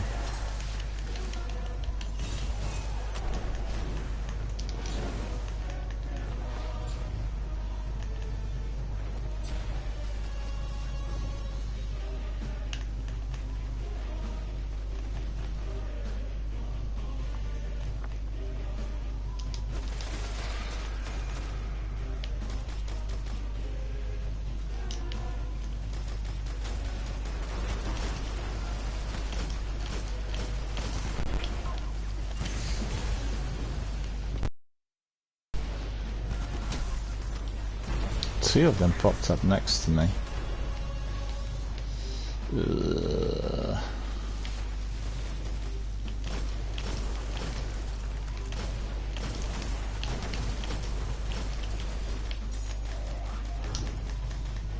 Just one. That's not really a lot.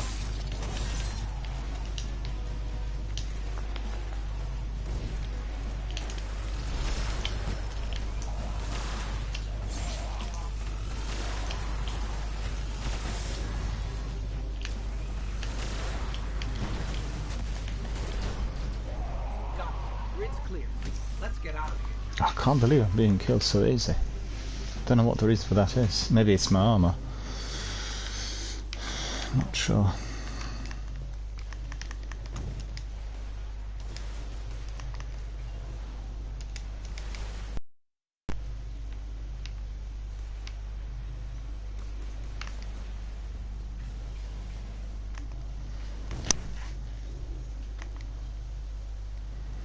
I like it when I see 3 Guardians being so energetic, legging it to get somewhere, you know, it's just so funny.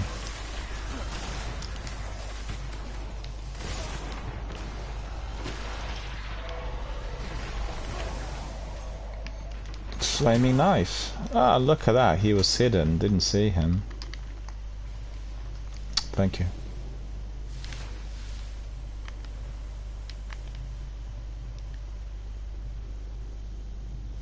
Gail's here saying hello. We are saying, is that okay? Yeah, it is, yeah. Hello, Gail. Did you get the kitten? You went to the vet. Me, you, a sea of devils and an angry machine god waiting on the other side. I'd say lock and load, but I'm sure you already did.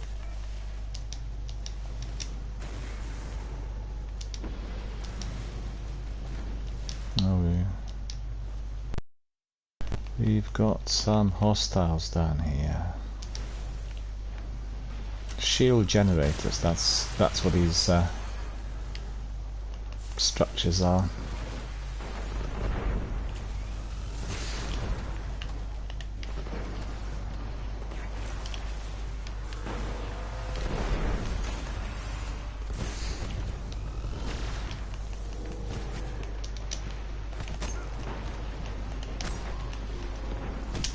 Ah, come on. Let me just see what my armor is here.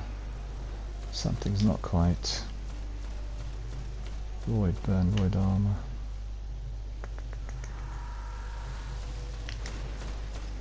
Just a second, let's see. Spectre, void burn defense, void armor. I need to have the one that is solar.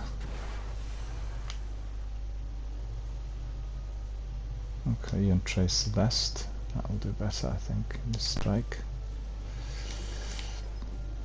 Thank you.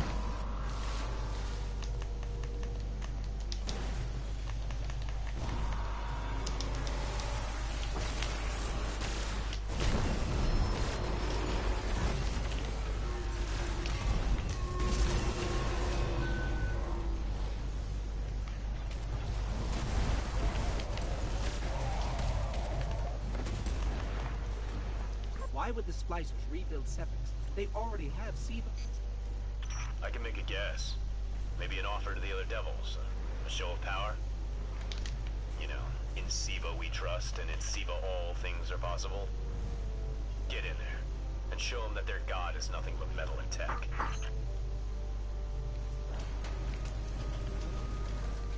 Sepix perfected, in all his glory.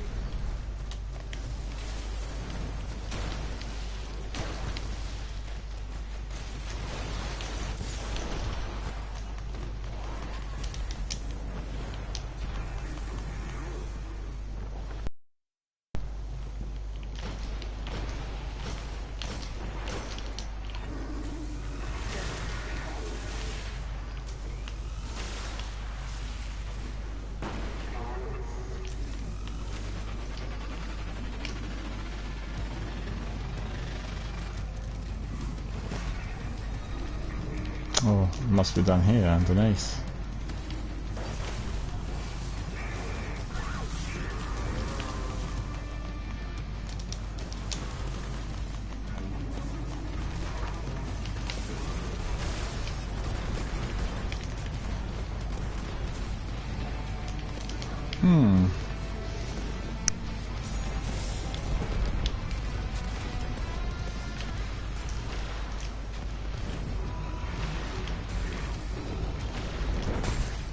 Ah, what was that? Shop captain got me. Gail says, yeah, we've been looking at one, but it's like 5-hour drive. Yeah, that sounds like it's quite far.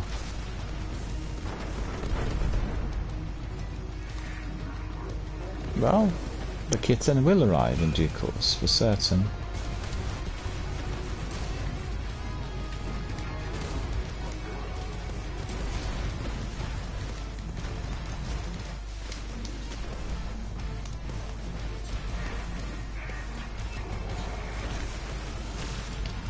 Sepix is so strong still.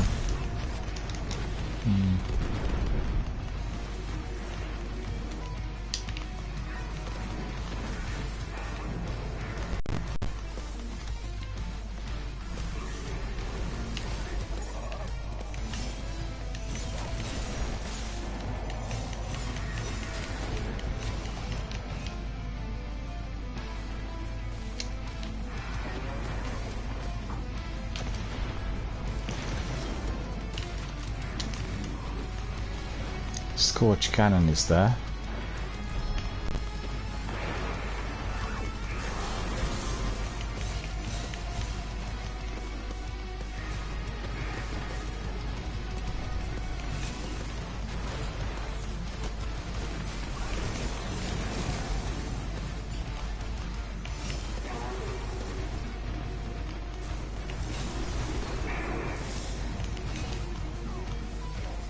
Ah, go away. Sepic's got me.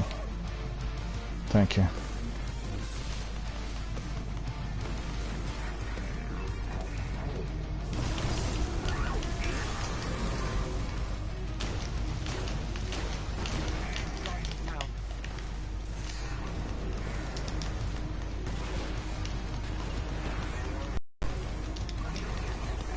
Let's see where you are.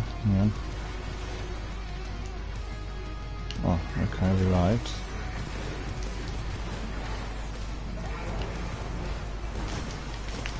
Nowhere for Sepix to run this time.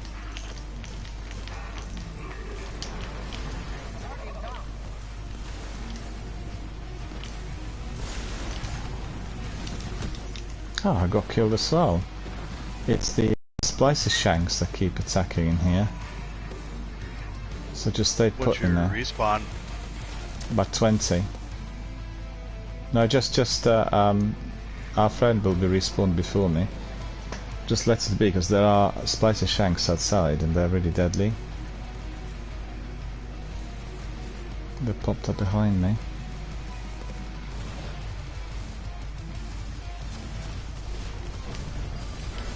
Okay.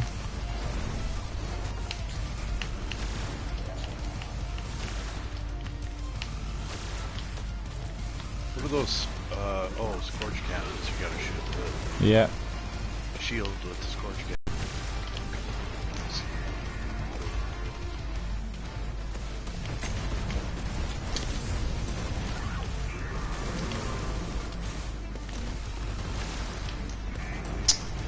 That's annoying.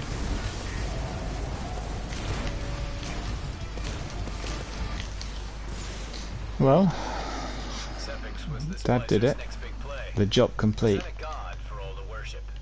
Then control the flow of ether to control the house. I guess they didn't factor us into the plan. Any wrench we can throw in their works is See, a good I need how to figure many- out a way to find skeleton You make keys. one hell of a wrench. Yeah, well, they spawn I randomly, don't you have know. any. You'll get them in Sivas. They come as a reward. We do Sivas consistently, then they pop up. Is that the only place that you can get those skeleton keys? Sivas trade? Not 100% sure. I think they'll pop up as a reward, one by the other. But I know that in Sivas I picked up the vast majority. It's tough to finish the bounties too when like UTF Foreign Girl runs ahead. You know, kills 117 things. That's. I guess I just need to be a better, faster killer, I guess. No, it's just down to the style of gameplay. I think some people would prefer high octane, others will be a bit more reserved. It's all good. It's, you know, it's just part and parcel of. It's all good except for me completing my bounties. Let me just see. Hang on. Let's see what I completed, if anything. Can we swing by the where Shiro is? Yeah. Just we'll need to bail as we get in, because I was a bit slow in cancelling it. As we are 3-piece, it's almost automated. You know, we go in immediately. So I'll. Oh, that's fine too. I just No, progressed the quest where I had to. Would be the end of Yeah, Martian. as soon as we land, I'll go back to Oh, sure. the tower. We So can. I- Yeah, tower. Well, you know, with the bounties in Destiny 1 are tricky because some can be completed reasonably fast, and with others it's like a really lengthy grind. I've got still some bounties here from a few years back, so you know. All right. There's a series of old missile silos near the Go bunker. to orbit. I've got reports of Hive near that location. Sounds like the place to be. There we are. We'll go back to the tower, yeah? To do a bit of admin. I need to go to Shiro. Yeah. He's in the where Saladin is, in the mountains there. All right. Okay. No, that's not it. Just a minute. Iron Temple. Yeah. It will be Saturn. That's not it. There we are. Iron Temple. I've not been there for a long while. We've not gone there at all since I resumed with my broadcast, so it's literally like going back home after 25 years, you know. It just feels like that. Which is what Destiny is about. If you're away from Destiny for, let's say, half a year, you come back, you feel, oh, like coming back home, you know. A good sort of welcome party waiting for you there. Mm-hmm. I kind of felt that way when that person joined yesterday that used to play with. That is exactly how it was, yeah, Shaba. That's right. Shaba, yeah. Mm-hmm. Well, he's not played.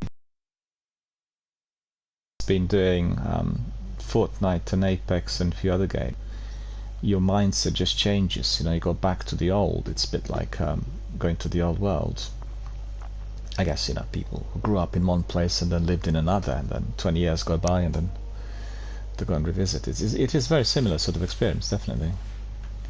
Well, I need to speak to a few people in here. Let's see what I've got. Oh, that's supposed last time. Gabby. Oh, he gave me a skeleton key. There you are. There you are. You got one. Okay. Yeah, cool. That's excellent. Not enough space for any of this, right? So I need to go where?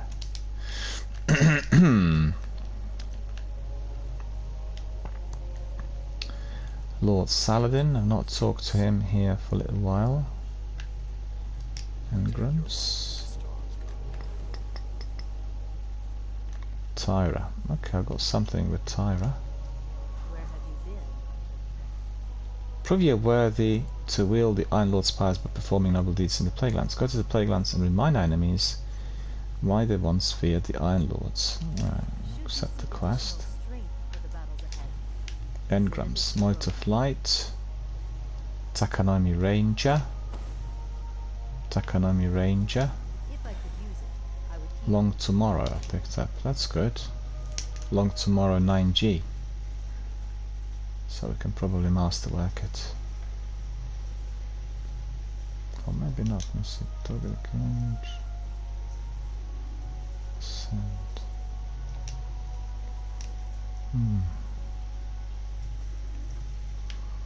That's not it. I picked up this one quest. We can do that some other time. It's no, you know, no big deal. And want to see if there is anybody else I need to speak to. I don't think there is. Lord Guardian, what news from the front?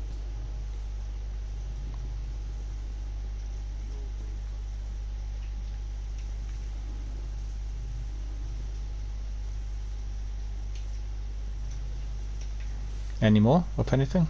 Need to pick up anything else? Any of these guys? Let me see.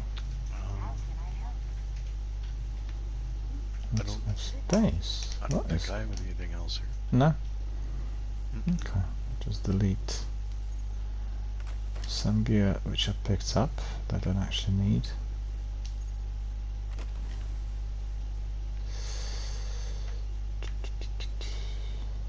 Palindrome, alright. Let's see, Primus, Thruster. Stripe Electon. See whether they want to join us.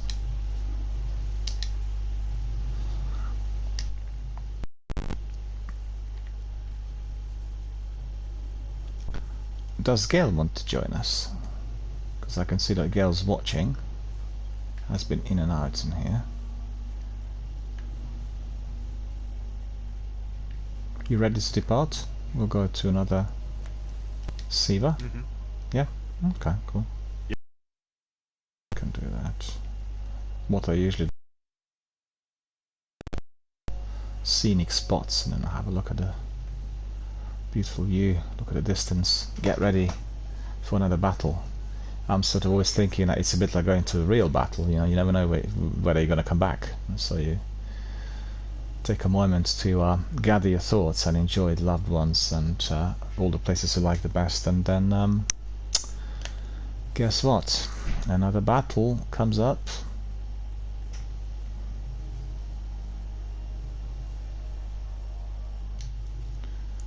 So we'll go to orbit and we'll go to some more Sivas.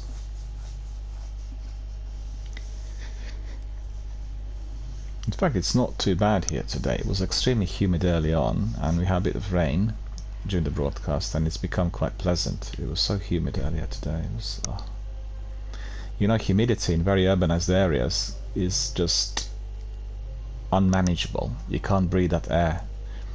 And I live in the very center of our town, so I get really all of that dust and smog and everything coming in, and you just wouldn't believe the quantity of it. I guess in the area where you live, you're spared.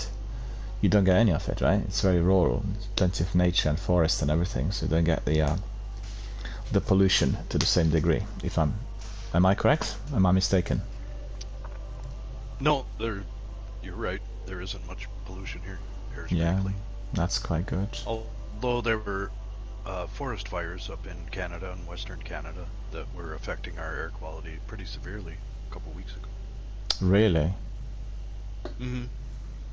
Well, there were some terrible fires a little while back. But that's just whenever there's forest fires, kind of northwest of But us. wasn't it last year? But there was this huge cloud going from Canada directly to New York.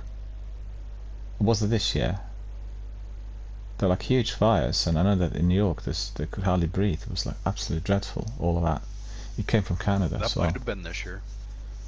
yeah, possibly. Time There's flies. a friend that I game with that's down in Mississippi, and they said they were being affected by it. That's such a distance. That's not close. Yeah, that's probably maybe 1,500 miles. Yeah, that's right. southeast of me. It's a very different part of the US. Terrible. I've just had some messages from one of my associates, and she's going to do some modeling in Las Vegas, and she said, I've never been to a place where it's 45 to 47, and I said, well, you've gone to the right place, because it is that hot out there in July and August, and she'll be baking. Somebody from Lithuania, somebody who's from the Baltic states, you know, they don't have that sort of heat out there, so it will be a shock to the system.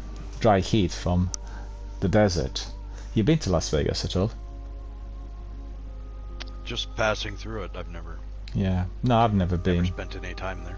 I've never been, but I've known some people who went, and it just looks very glitzy, you know, picture postcard style, all the neon lights and all the casinos and everything. And people forget that the desert is very near, so it's really like must be really quite a strange experience. I'm not into the gambling, so it's not my cup of tea. You know, for people who like going to casinos and doing all sorts, not for me.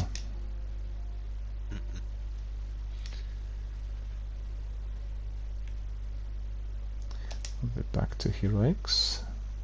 Let me see if anybody else wants to join us. Anyone watching, do you want to join us? Because it's always a lot more fun when we are 3-piece or 6-piece as it goes. If we were to be doing some raids.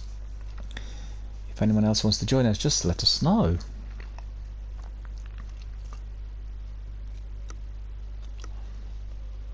Lots of veterans, you know, they have really changeable working hours, because I know that Matthias would have joined us many times had he not been working shifts, and then obviously it's a different story when he has to be sleeping during the day or working later in the day. And so, you know, the other day also Matthias popped in and said hello, but I asked him whether he wanted to join us, and I think it was yesterday, wasn't it?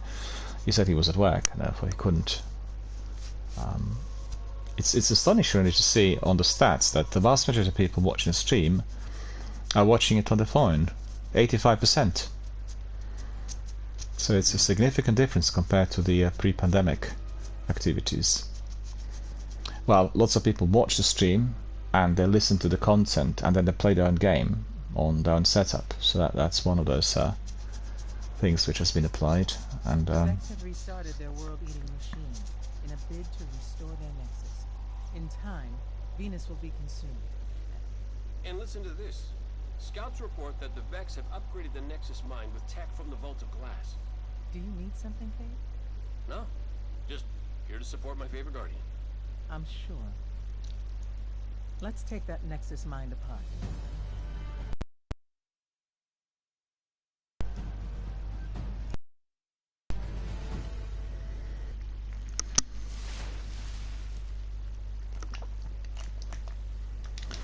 Nexus Mind. I'm reading massive numbers of Taken. It's an invasion. Usually all you see out here is Vex. Cade, why? Spirit Bloom. I feel a lot better already. I'm hurt. I haven't seen you in the Guardian in a while, that's all. Let's get these taken.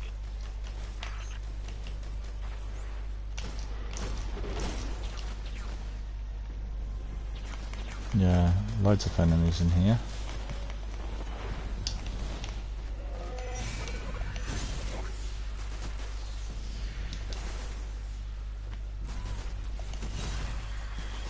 Cyber Fluffy. Huh. That's not too bad, is it? Cyber Fluffy from Australia. Wow.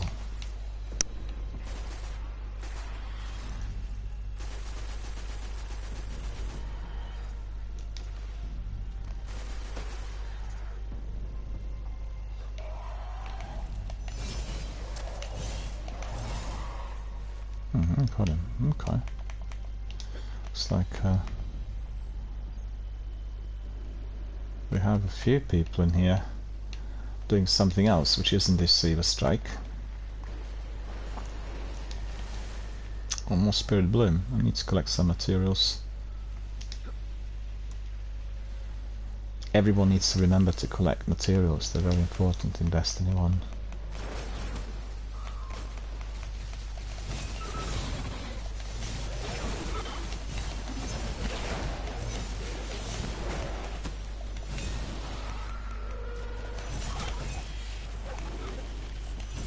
Okay, more Spirit Bloom down here.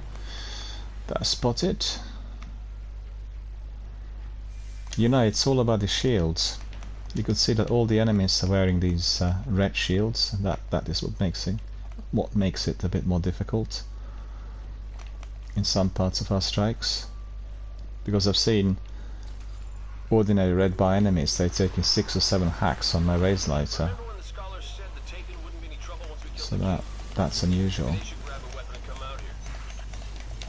Their leadership has filtered downward. Take out the captains, Guardian.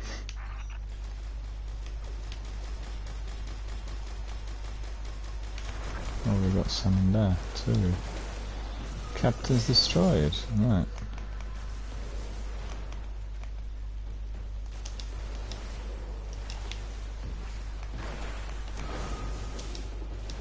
Oh yes, that's right, they will be there.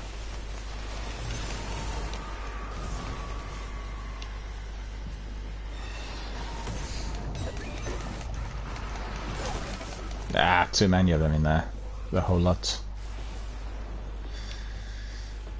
I'll respawn. I prefer Dark Drinker, but I'm using my Raise Lighter because of the solar mods, you know, and Raise Lighter is not as powerful.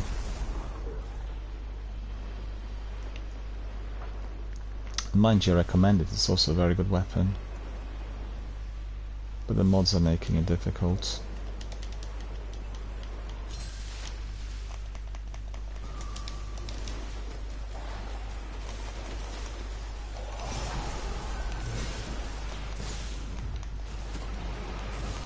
Oh come on, I just literally I just went back to life. And yeah, let's that's right. Oh, look at that. He's avoiding your rockets. You see this? He's not taking any damage at all yet. Well, eventually you got him.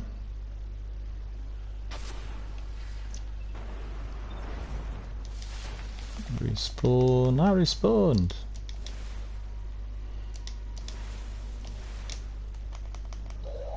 Well, everyone's gone. Oh, not really. We have some company upstairs. Okay. I think I'm completing some bounties. Let's see. Be easier for you to complete your bounties now, I think. Oh, several. Secondary fire. Reputation's up. Hang on a minute.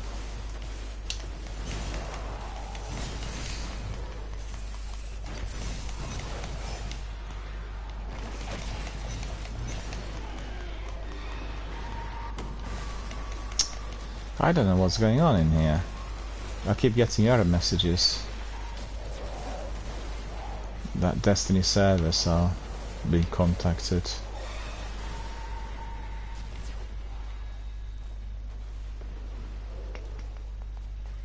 You're getting the same error message. I keep getting contacting Destiny servers. So popping up. No, I haven't seen any error messages. No, consistently popping up. Look at it, like 10th time now. Yesterday we had that weasel and baboon that really killed us. Really, we were in the middle of a strike and everything went. It was so annoying. It reconnected afterwards, but it was already quite late.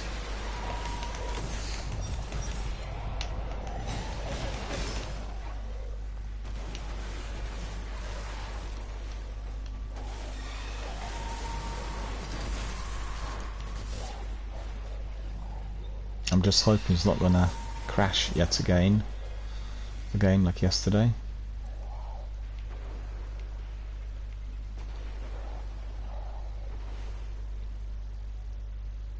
Well, shouldn't have said it twice, jinxed it.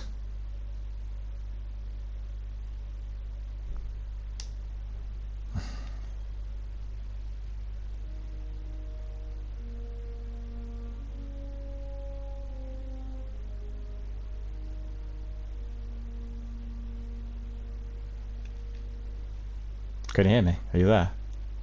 Mm-hmm. Yep. Oh yeah, you are. Because yesterday just the whole thing crashed and we still are connected. But it may be that the whole thing will disconnect and crash the broadcast and everything. Because it was the same problem yesterday with this weasel. Don't know what that is. Some Bungie server related problem. No idea what's causing it. Are you also getting it, or are you still in strike? I'm still in the strike. I haven't gotten any error messages. Yeah.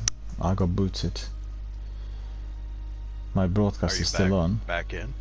Well, it's reconnecting, but taking time. Signing in, checking for updates.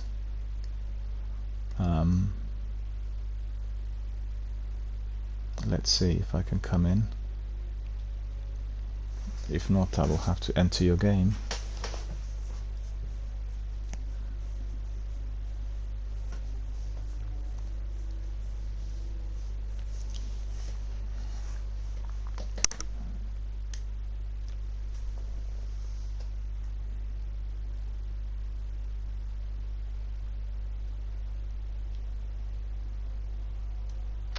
It looks like 2 people joined.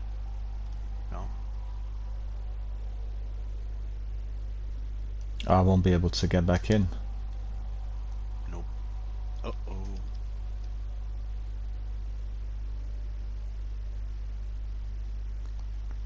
Well, maybe I will. Let's see. Hang on. I'll try.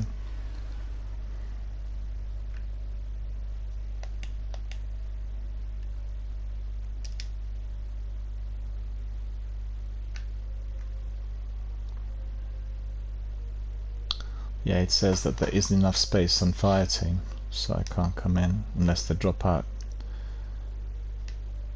It's funny because I could just drop out. Okay.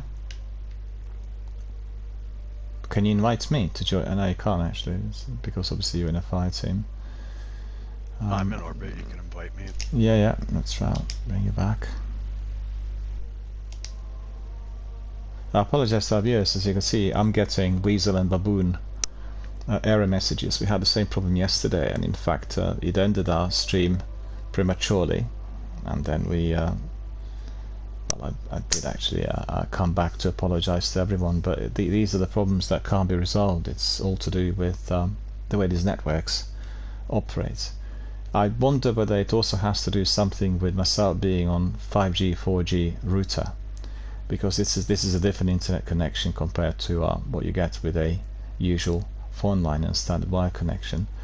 And all the wireless routers are set to NAT strict, and NAT strict is some sort of restriction on the network. But I've got to say that they told me about it in depth when I purchased it, and I was warned about certain problems in multiplayer, but I didn't experience any. Like, we play Destiny without any difficulty, the sound is recorded and everything is as it should be. They told me that I couldn't host games and that the comms wouldn't be heard. We didn't have this problem at all, but it could be that the NAT strict is affecting, and I can't really change it because it comes as default. It's just the industry standard that they deliver presently in the UK.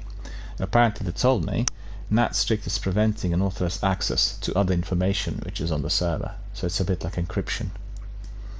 They said that the games have got the some degree of vulnerability somewhere. I don't really know how it works, but there've been no other problems with Destiny but Weasel and Baboon that I keep getting. So, and I'm not the only one. I have seen on Reddit that other people are also experiencing it, so that is really unfortunate. Did you have any error messages in the sequel this week when you played it, or was it all resolved in Destiny 2? I don't remember getting any. Yeah.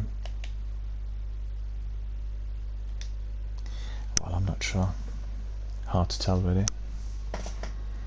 I guess it brings us to the discussion about online versus offline gaming. Because obviously having a single player game which is on a disc will not have this sort of problem, but it's not the same experience either. If one is to be playing as a multiplayer game, there has got to be the live service provided on the service of that developer or that publisher, and no way around to this. Barracks has brought unsettling news. The Devil Splicers have used Siva to resurrect an old foe. Tenix the Scarred has become Tenix Perfected. Tanix's crew has Someone else joined us, so that's good. We are 3-piece. But I guess being able to do Siva as the Nightfalls massively leveled up some of your weapons and stuff that you're picking up, right? Because you get better loot and better quality armor and weaponry. Definitely. Yeah. The only thing is skeleton keys. Power level.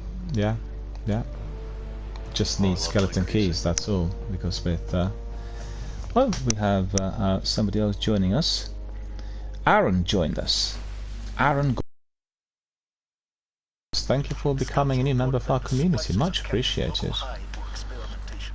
As you could see, we are a family-friendly, all-inclusive, community-based channel, and we support charitable causes. Presently supporting the charity called Mind, and with the community of gamers who are very friendly and very interactive. We talk a lot about everything here and play Destiny and have fun, really. So welcome. Thank you for joining us. Ah, I got hit by something. Shrieker got me. Need to eliminate the Shriekers.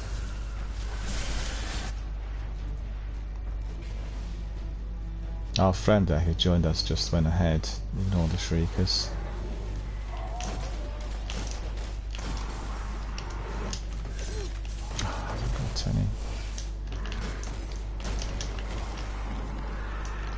There's another one. Okay, we got that one too. So I want to thank Aaron God for joining our community. Hope you are going to have a really enjoyable time with us. And just feel free to talk always to the chat, or we can bring you in sometimes.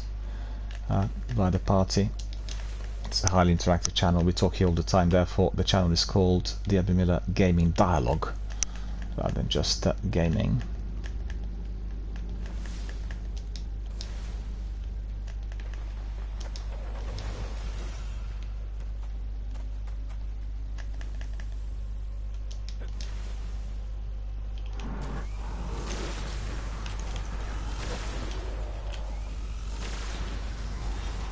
What? He's still alive?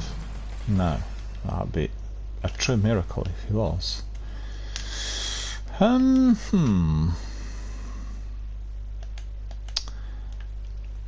We need more ammunition, and I need more of those lovely synths. Been using them so frequently.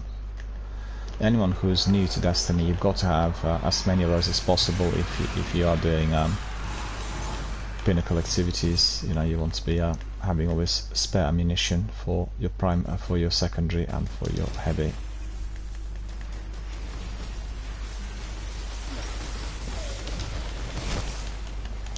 What? I got killed even before I was able to attack the wizard. Ah, unlucky. Unlucky.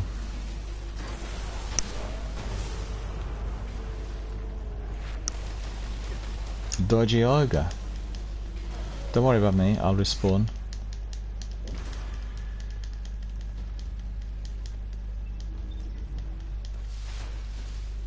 Guardian down. Oh my god. It's the ogre, was it? Oh. Was it the ogre that got you? No, a trap sprung when I shot my rocket. I stepped into a trap, shot my rocket. I was respawned so far. Yeah, what is going on? Just so far.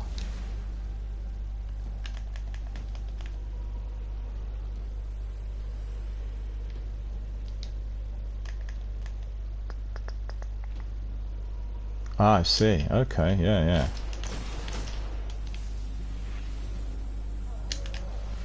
Back to life.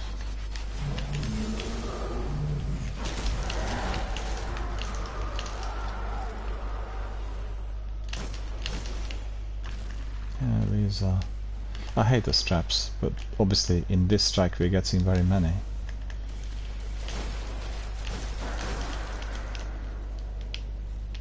Well, the majority of the enemies are shielded, and these shields are sort of fairly pertinent. Somebody joined us.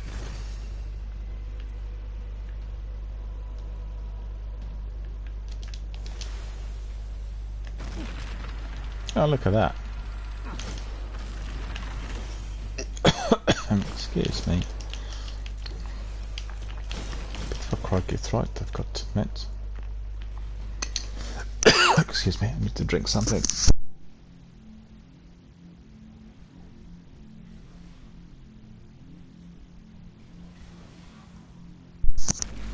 There we are, hopefully better.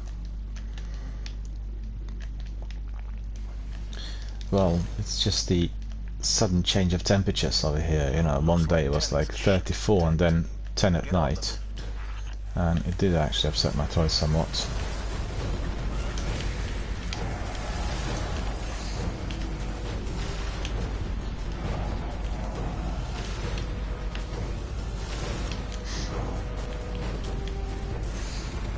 Look at this.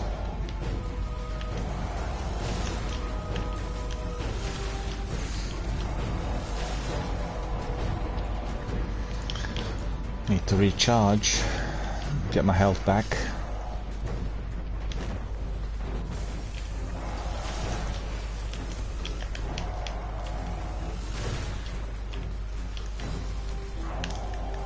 Massive reloads.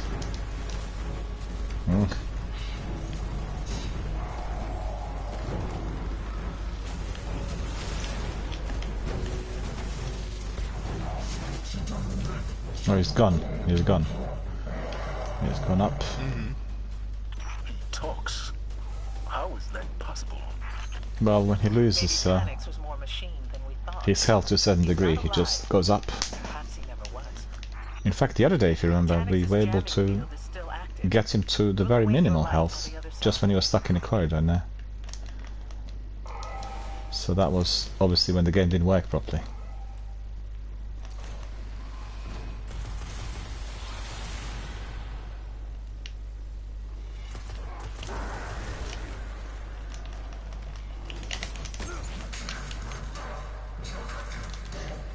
Okay.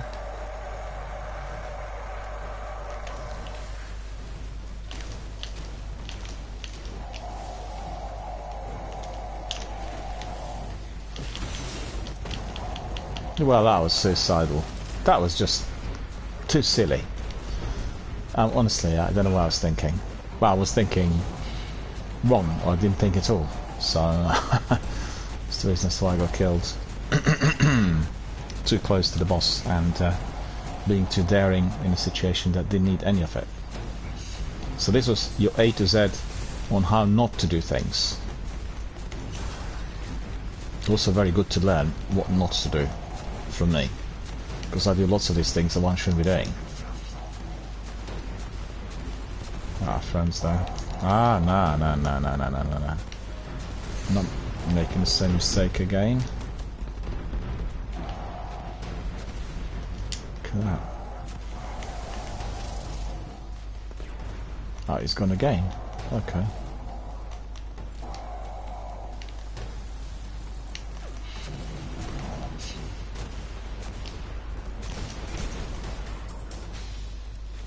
This bubble is so useful, you know. It really is.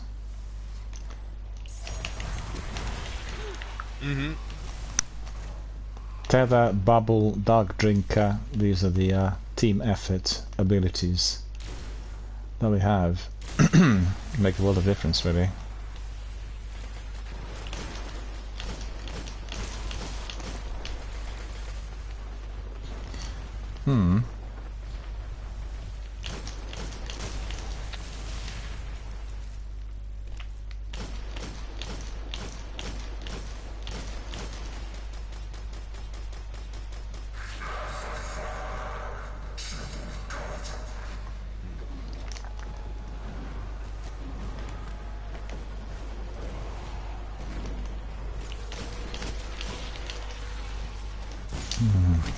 Oh, come on. 6 of them in there.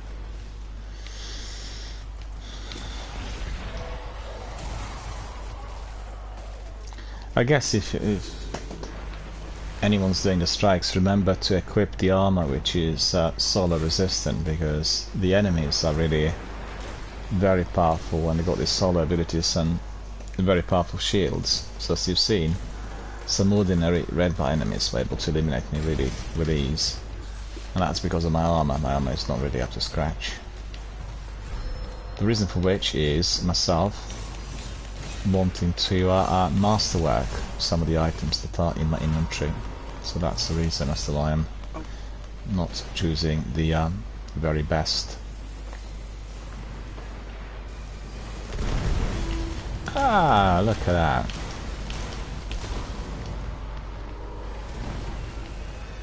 Is he gone now or not?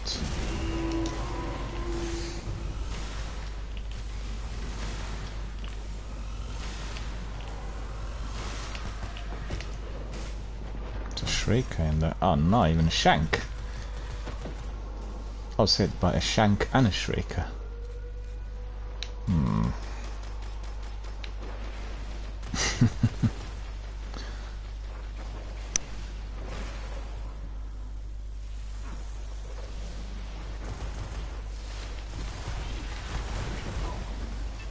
Well, these ones need to be gone.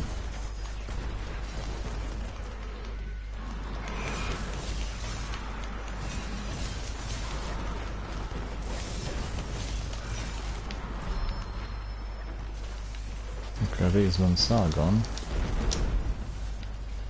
Can't go up there.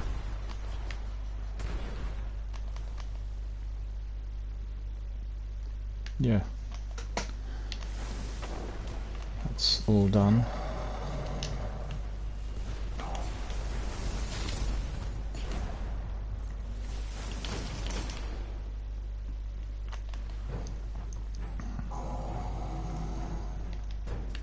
Oh, look at us.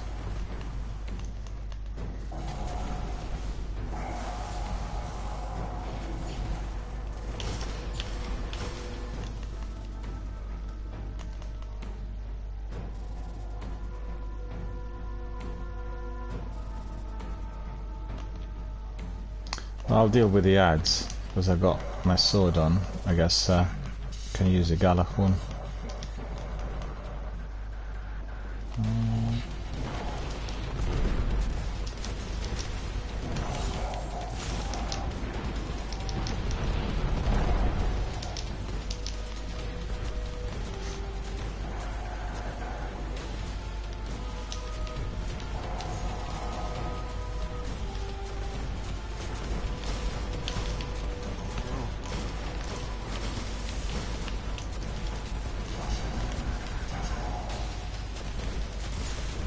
Oh, he's here. Alright.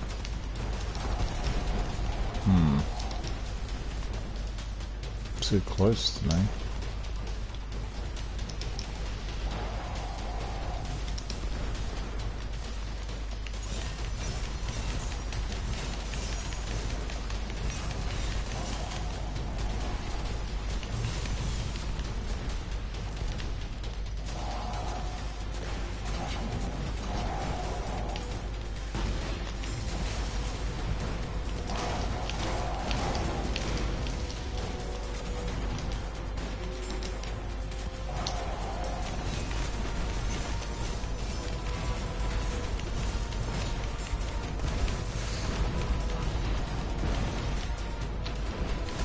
Oh no, what's that tank? Where was it there? Didn't even see him at all. Just popped up. Ah. That's annoying.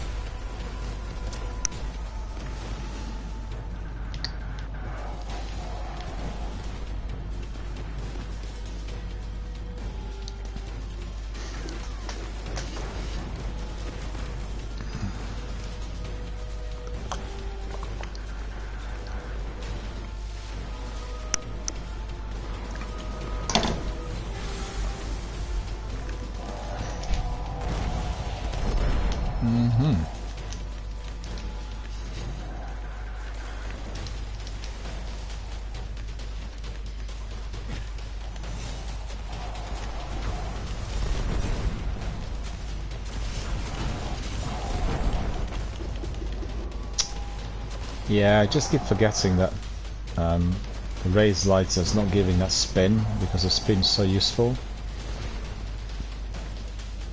Thank you.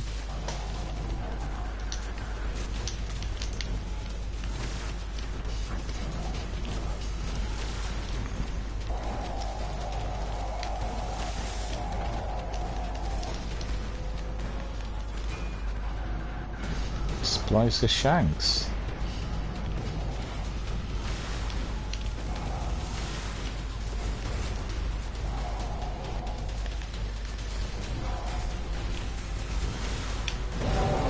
He is gone. That's good.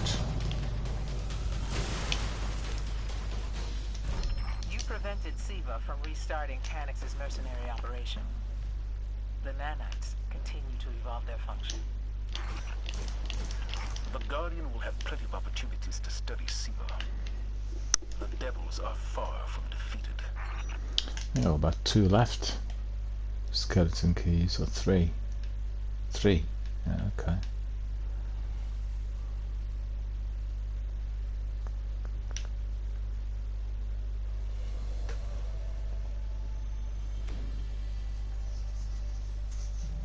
Memory of Perun. Another perk unlocked. Strange coins. Well, our friend Dark Agent, he picked up a treasure pack, but we didn't get anything that's exciting. Well, Memory of Perun. Masterworked. Alright, Fallen Piercer. Our Catalyst. So I probably can change my armor. So all these are masterworked. Oh, our friend's staying with us. Okay, good.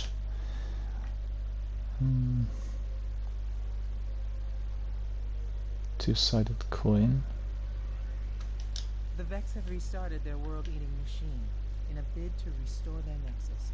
In time, Venus will be consumed. Okay, let's try then that. And listen to this. Two-sided Scouts coin. report that the Vex have upgraded the Nexus mine with tech from the Vault of Glass. Do you need something, Kate? No, just here to support my favorite guardian. Pocket I'm tire. sure. Let's take that Nexus mine apart. Could probably put this one back in.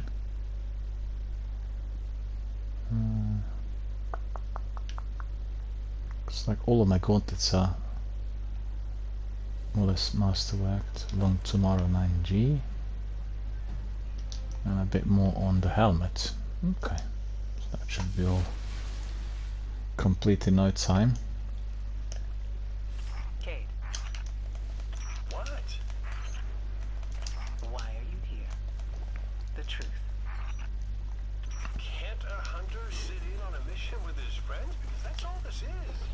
Let's find that Nexus mine.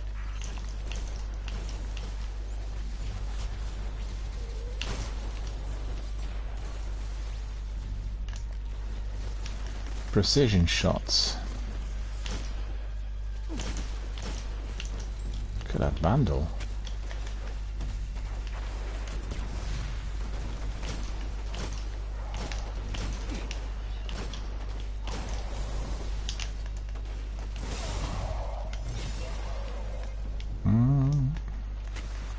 That worked.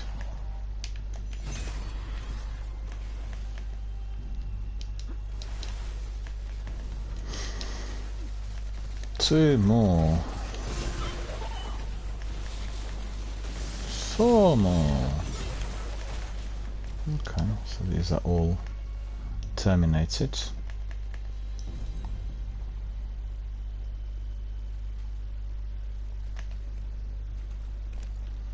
Terminated.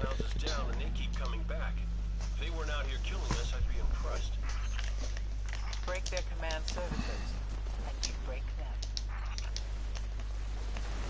Oh, look at that.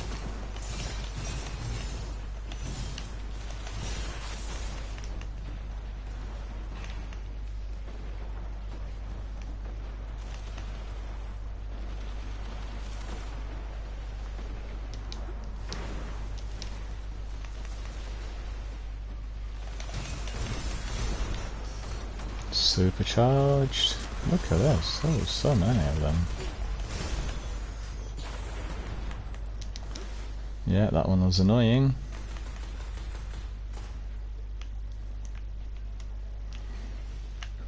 Heavy ammunition.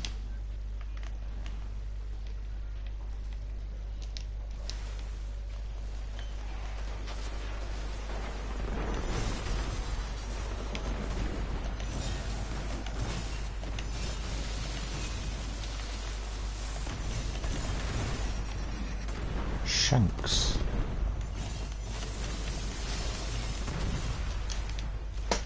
Still plenty of ammunition on me. Blessed opens a lot of doors. Upper level's clear.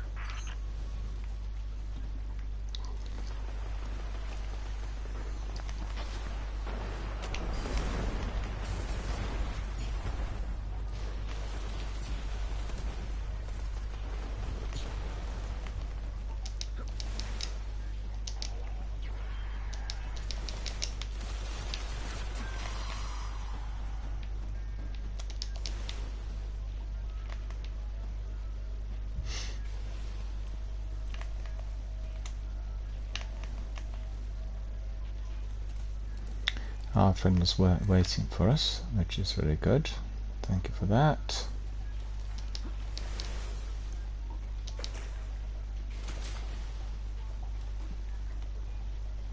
I'm reading a massive barrier ahead. Cade, I appreciate the support, but don't you have other responsibilities? Look, current situation aside, the Guardians have things handled. Doesn't leave a lot for the Hunter Vanguard to do. If you're bored, the Warlock Yep. could always use a once-over with a Mark. What was that? You're breaking up.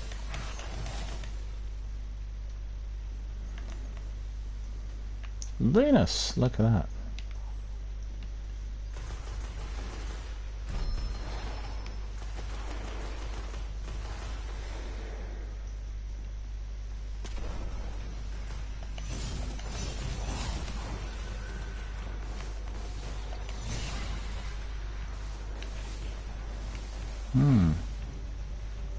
Stranded.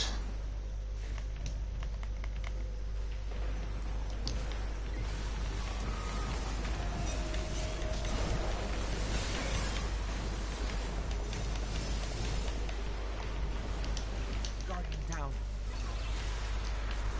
Oop, I'll go back and help. Hang on.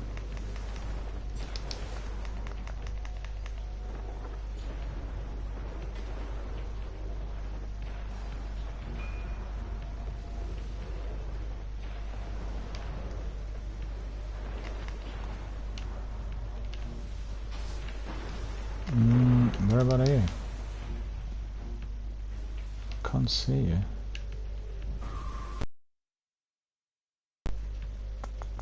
Huh?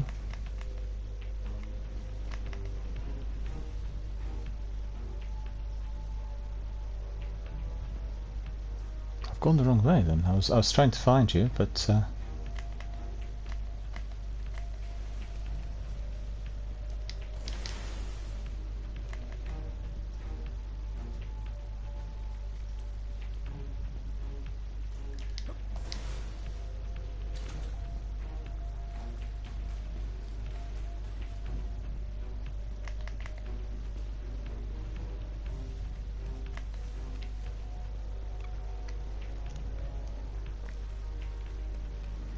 no, that's the wrong way. I've gone back instead of going forward.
What is going on? Why can't I jump up there?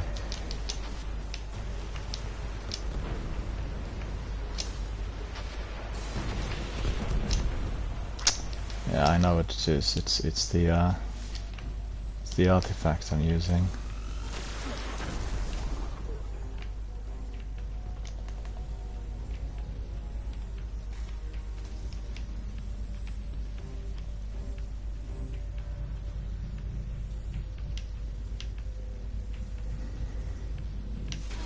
That barrier would have taken considerable resources to power.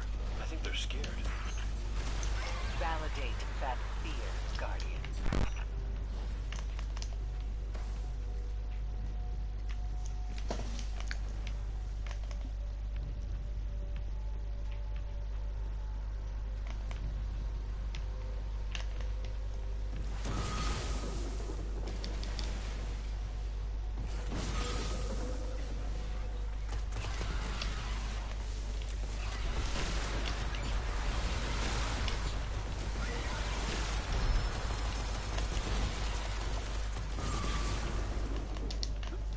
Well, that was awesome. That's just maximum team effort to eliminate all the ads.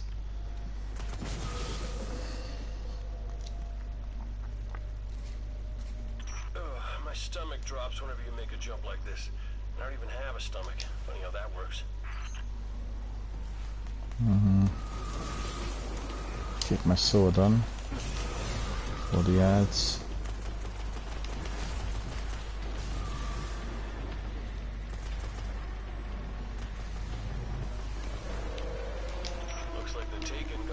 Nexus mine first. Doesn't change the plan.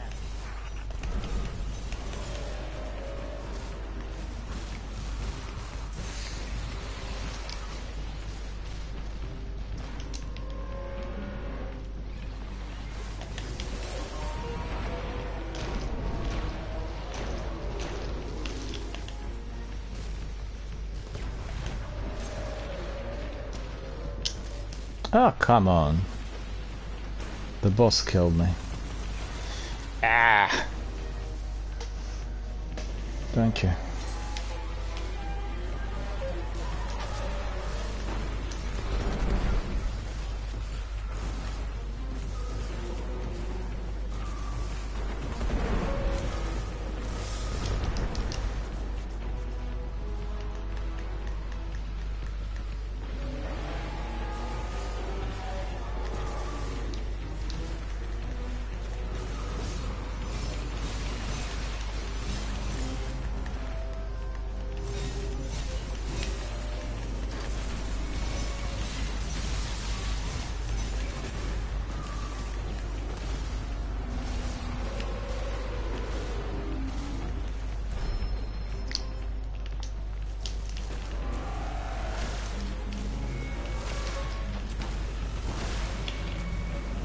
Oh yeah, the boss is gone.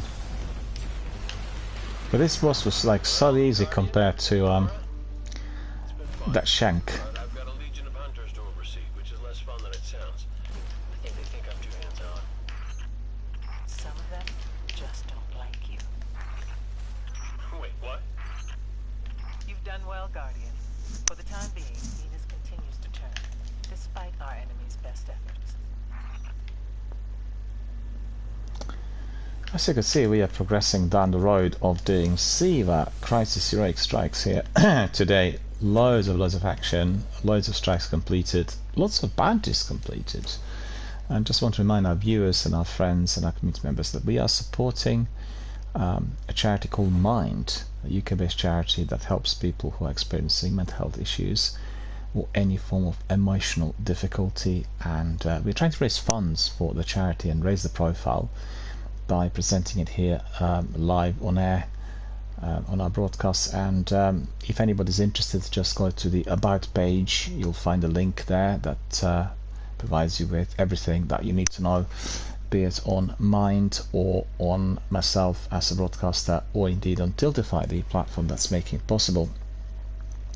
So I'm just asking everyone to just raise the profile of the charity by talking about it with other friends, schoolmates, family members, work associates, everyone who you know, and therefore you will be making everyone aware of its existence, its presence.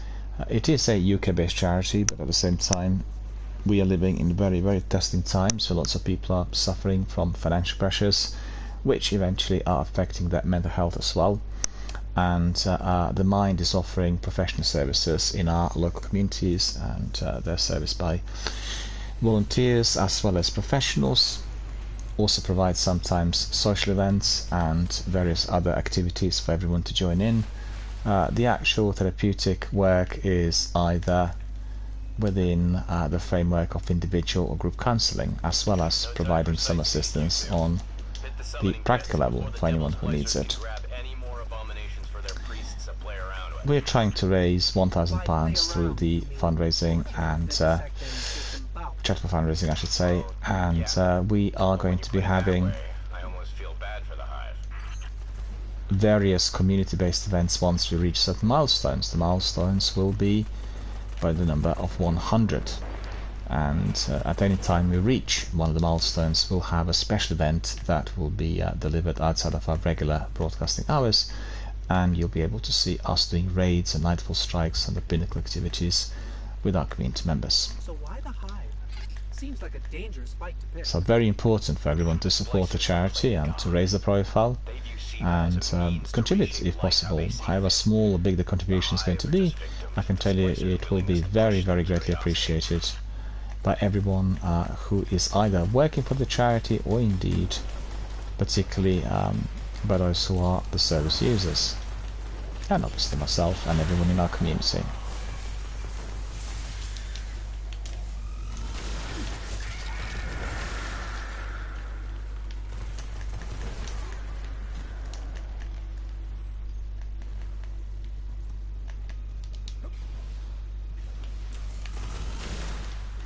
So just bear with me, I will also place a link there and you'll be able to see everything for yourself.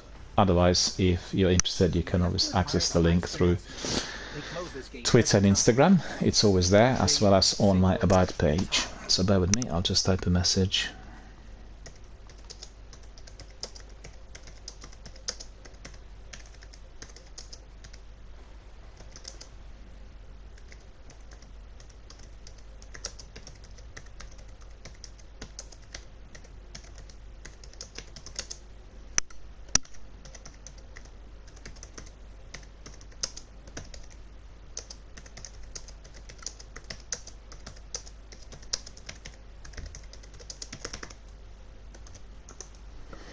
There we are. So I just send you the link as well, and you are going to be able to see everything with ease here.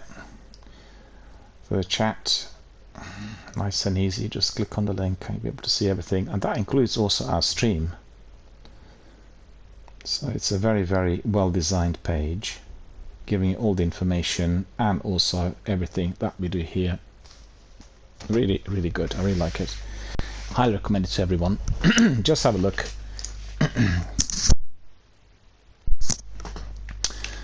And you'll be able to get all the information which is related to our fundraising campaign. It's something new I introduced to the channel since I resumed with the live broadcasts, and definitely everyone can simply click on the link, get all the information. If you want to know more, you are going to be able to ask me questions. Just ping them through Instagram, Twitter, here on the chat, or indeed by direct messages, and I'll be able to provide you whatever you wish to know. It doesn't have to be just on the fundraising, it could be also if you wish to use such services. We're always here to help, and you know, it's no shame to ask. We're here always to help people who are in the need. The lock's fighting me, like everything else to hide me. Hold on.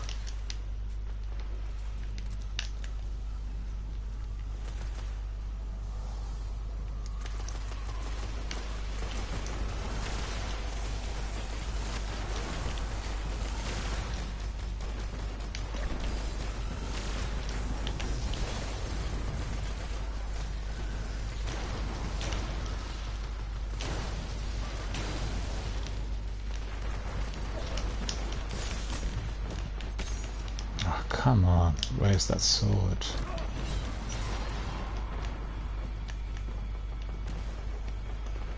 Pattern here is chaotic. I think I figured One more rune. Just one more rune to crack.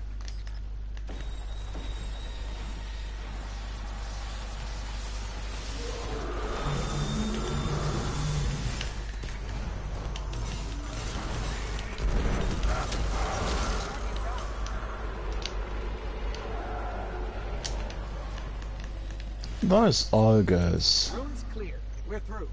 We are through.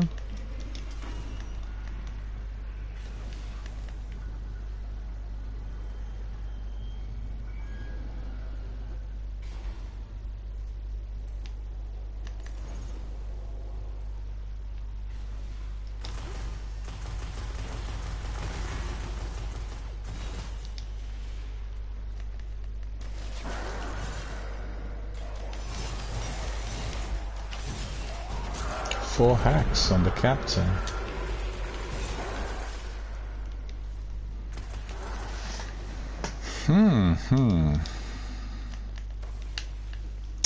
Let's see if we are completing any of our bounties. We are. Look at this. Perpetual Light completed. Reputation's up. We're getting some mods. Horseshoes and hand grenades. No, that's not the one. Weapons Master. Reputation is up, and Sunbreak Challenge. All of those have been completed. What's this? Medals earned. Strike in Sea Crossbows without dying. Well, that's not going to be happening. Concentrated fire metals. No, that's not happening. Okay.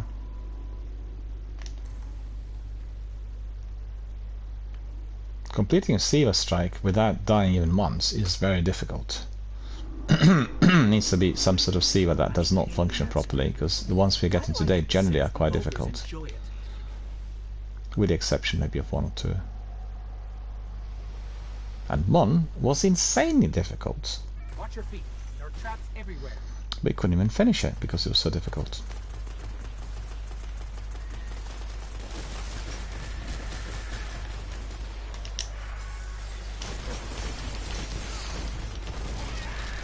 Okay, that wizard is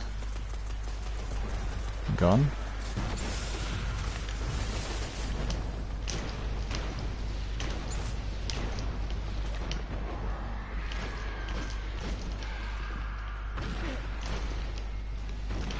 Oh, look at this trap.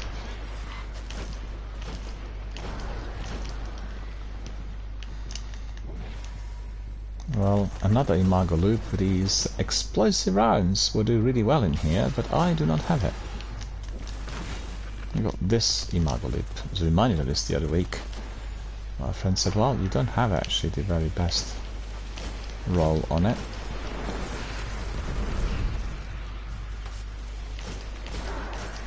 So I'll need to pay attention and get the right one.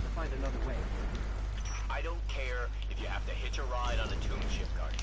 I need you in those summoning pits.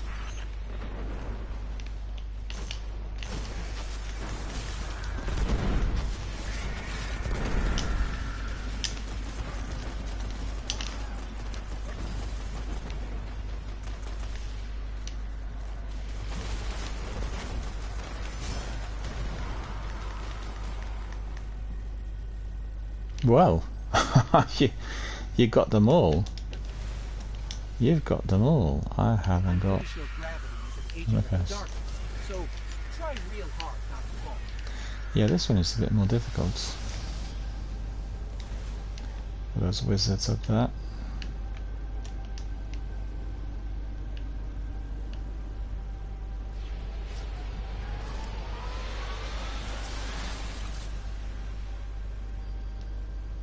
Close enough.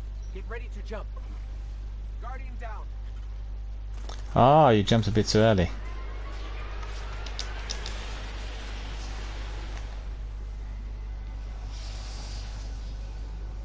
Oh no. Well, we can't actually revive you because you are at the back.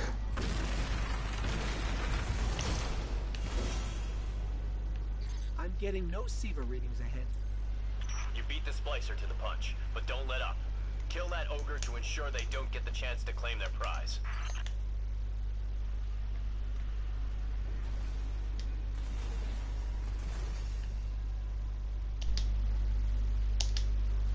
Don't know what's happened. Probably crashed.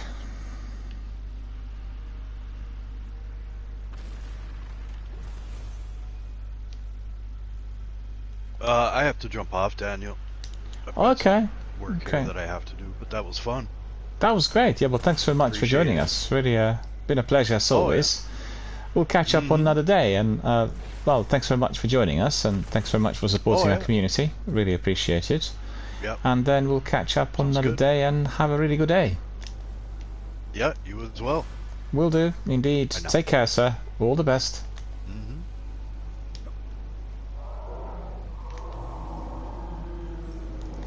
So you could see our friend had to depart. He has other things to do work-wise, and very grateful for Zenith's support as always. And we'll catch up on another day, probably tomorrow.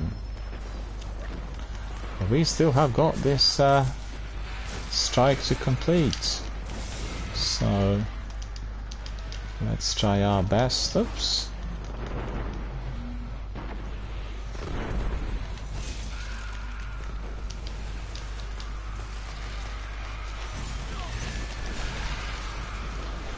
Oh, that Olga.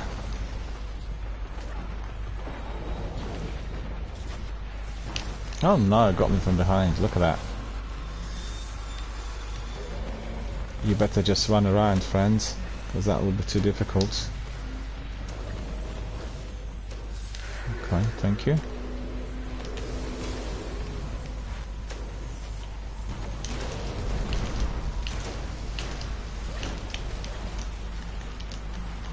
Shriekers.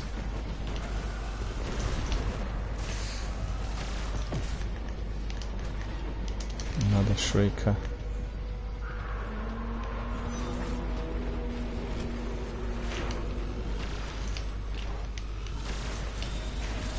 Blade of the Pit.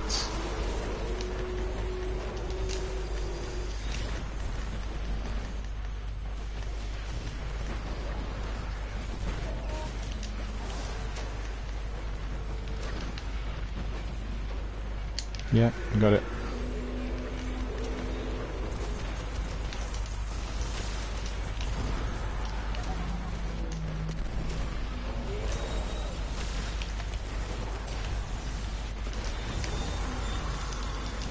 It's in the Shrieker now.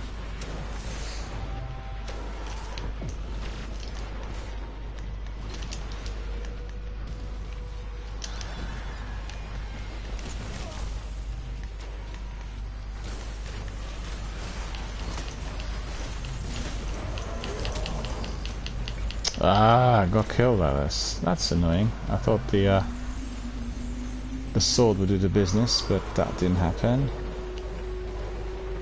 Yeah, it just rockets him. He's got little life left, so it's just... yeah.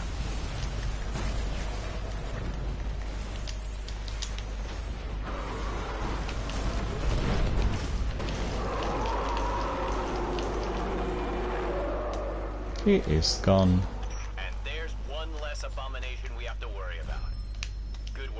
I think I got hit just there before we complete it. Okay.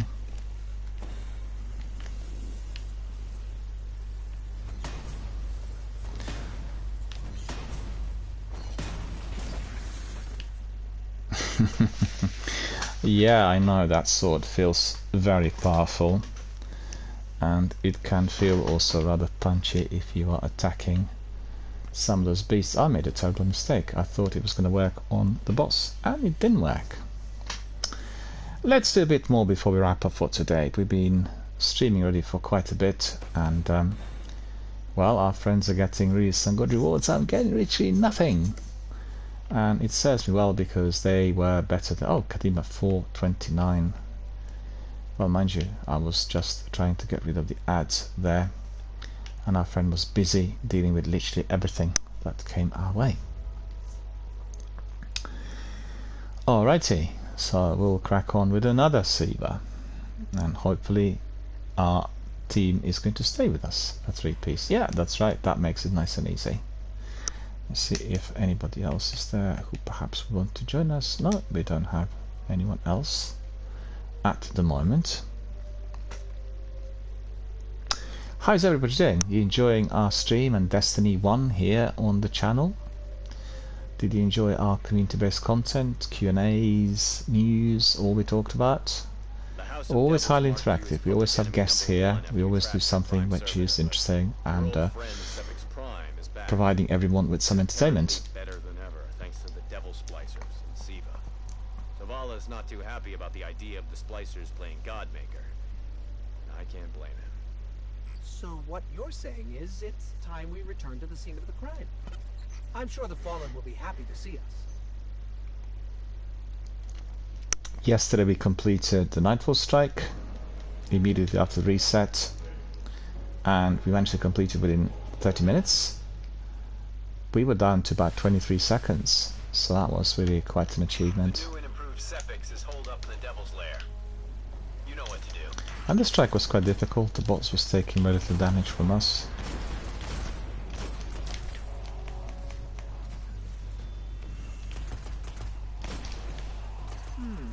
The Hive are still holding ground in the refinery, but I'm also tracking multiple Siva energy signatures. Well, that's new.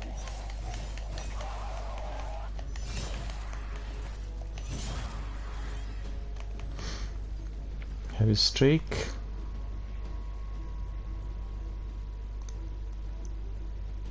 Yeah, I'm coming, it's fine. No worries, we'll catch up.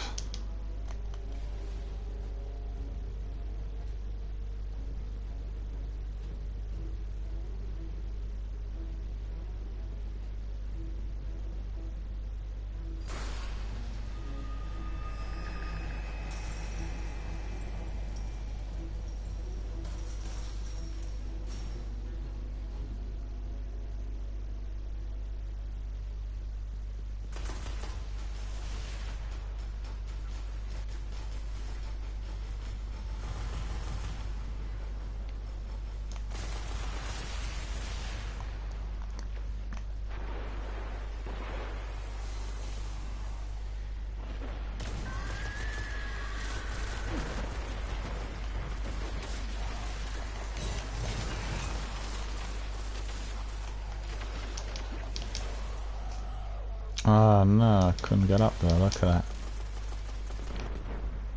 The splicers have a laser grid blocking the way. I should be able to disable it. In the meantime, do not touch the lasers and watch my back.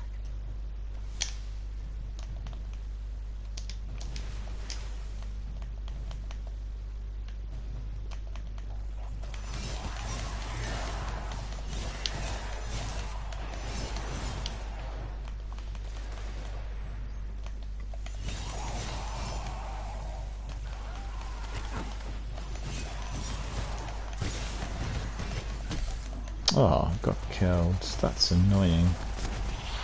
It's one of those ads. Thank you, thank you, thank you, thank you, thank you. You can see, team effort is always fundamental to anything we do here in Destiny. Everyone needs to be always supportive of one another.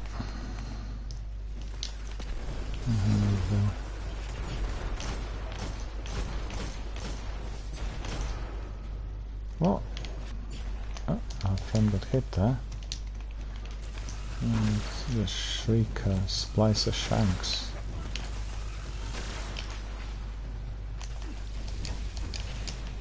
Halfway through, but we've got major hive reinforcements inbound. Good luck.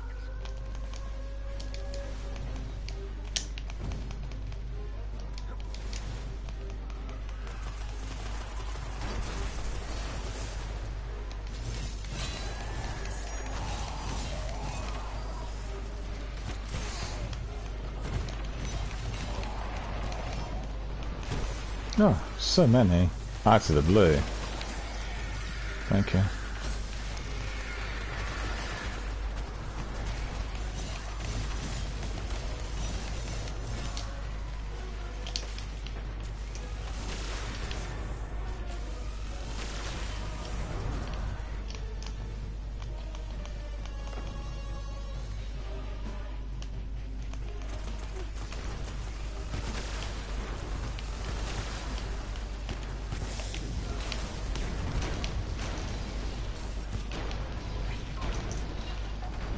That was good. That eliminated the Shanks.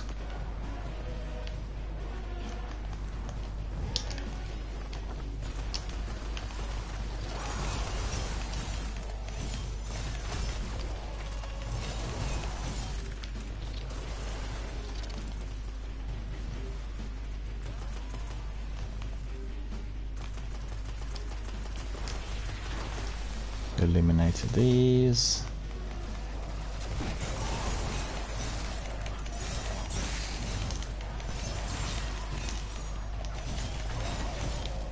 Yes, Scorch Cannon. Let's get out of here. Let's get out of here. Yeah, let's get out of here. Let's.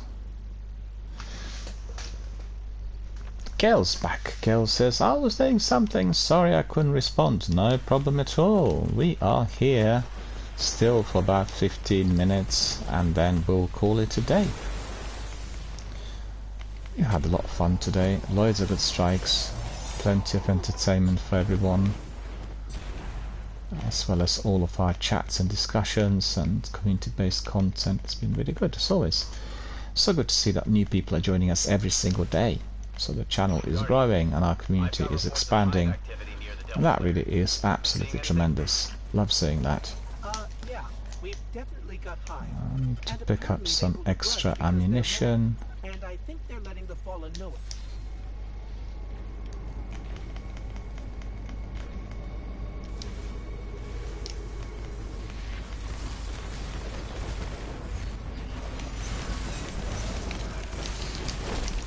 Oh please, that Olga.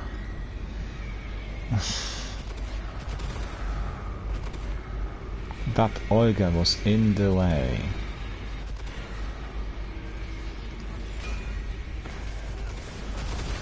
Yeah, that's a good idea. Thank you.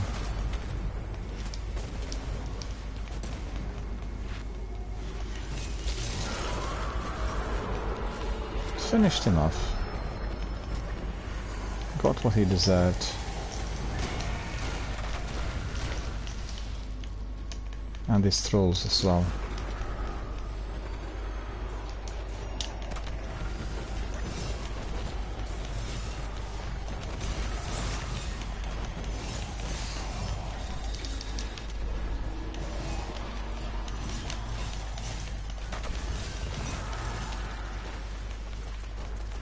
Managed to get him as well. That's good. Well, let's go in. Why would the Splicers rebuild Sepix? They already have SIVA. Gone the wrong way. I can make a guess. Maybe an offer to the other devils. A show of power. You know, in SIVA we trust, and in SIVA all things are possible. Get in there, and show them that their god is nothing but metal and tech.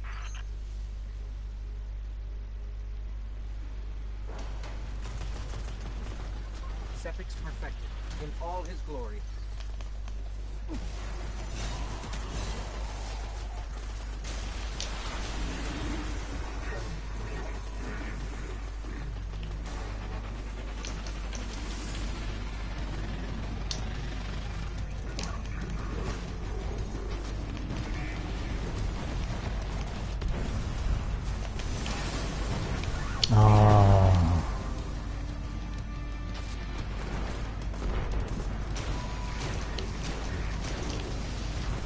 Wasted my super, that's so annoying. The boss erected a shield.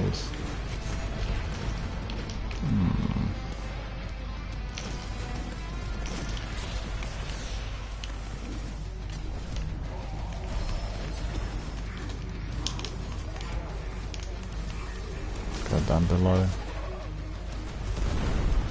No.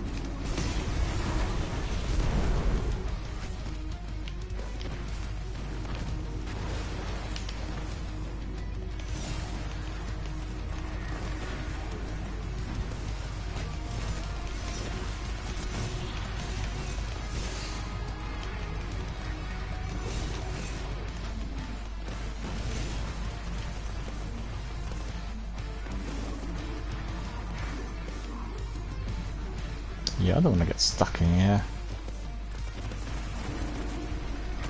See some proper action.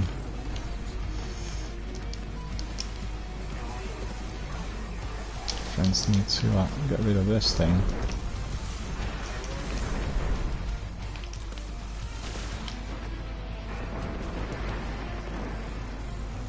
Nowhere for Sepix to run this time. That's it. Sepix is finished. There we are. Already completed about 2 or 3 times today. Next big play. Present a god for all to worship. Then control the flow of ether to control the house. I guess they didn't. Skeleton key as well. Any wrench we can throw in their works is a good thing. And Guardian, you make one hell of a wrench. Okay.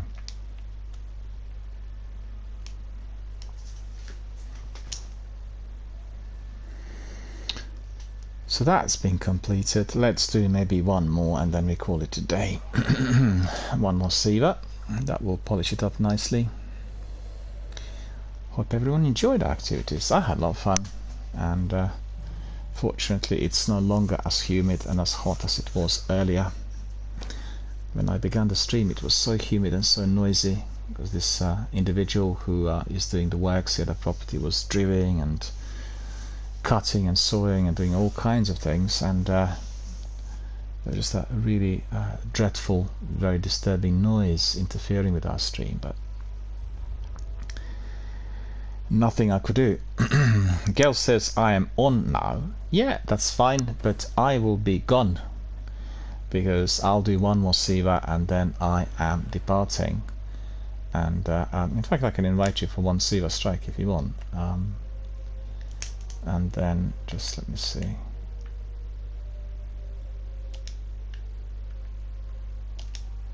It's just playing Patrol on the Cosmodrome, so I can't invite you.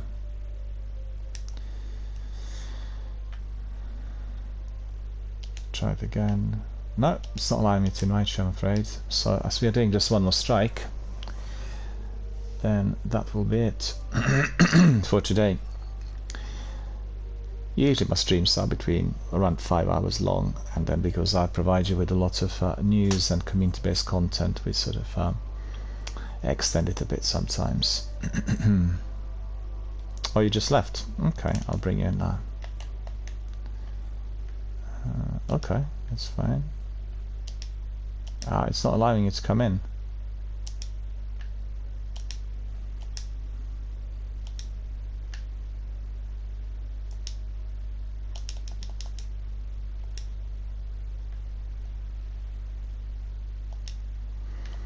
I'll invite you when we land, don't worry about it. Reports of fallen splicers spotted in and around the Hellmouth.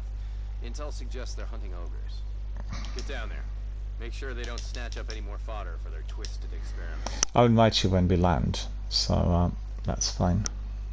It's just the game's not allowing it when we are in orbit for some reason, don't know why.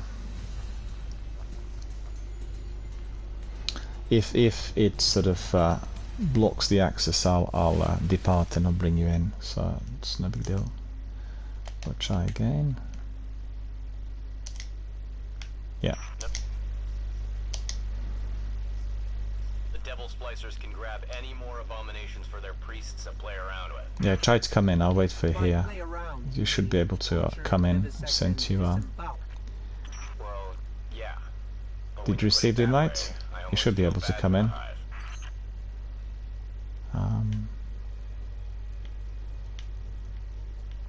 Send you another invite just in case.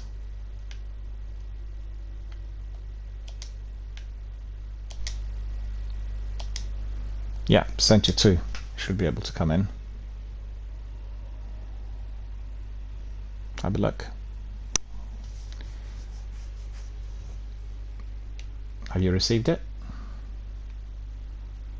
We'll wait for here, because our friends also are waiting for somebody else to join us, and that's exactly what we are going to be having.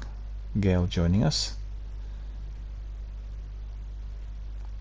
It's not allowing you to come in. Why?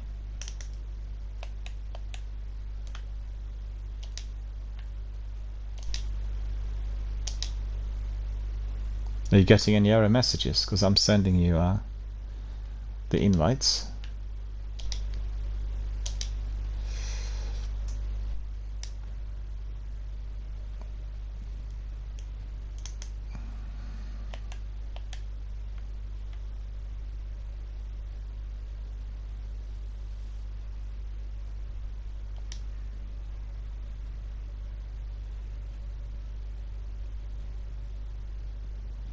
Just tell us whether you are having difficulties in receiving the invitations or so, because two of us are waiting in there.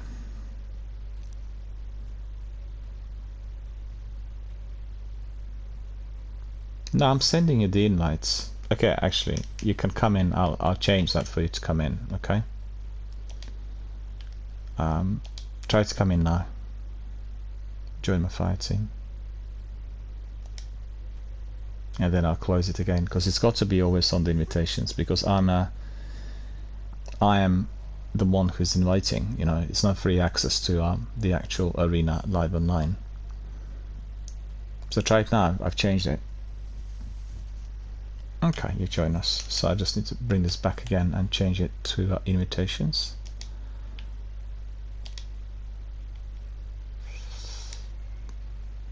Okay, so as you're here, we should be able to see it. We'll just wait for you to come in.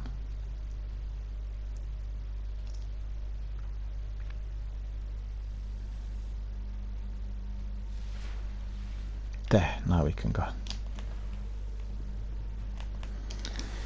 And that's going to be our last activity for today, here on the channel. Let's make it big and highly entertaining.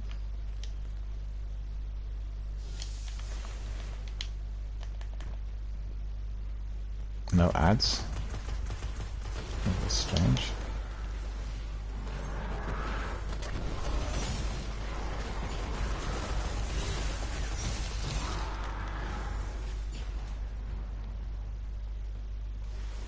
So why the hive? Seems like a dangerous fight to pick. The Splicers are plain God. They view SIVA as a means to reshape life how they see fit. The Hive are just victims of the Splicers' willingness to push their curiosity.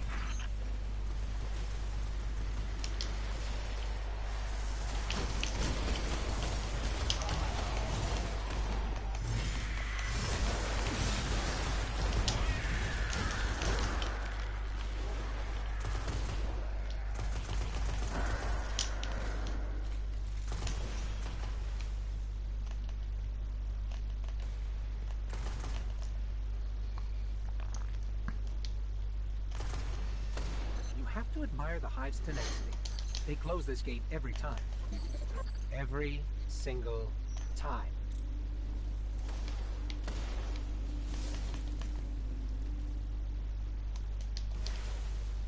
We've got hive closing in.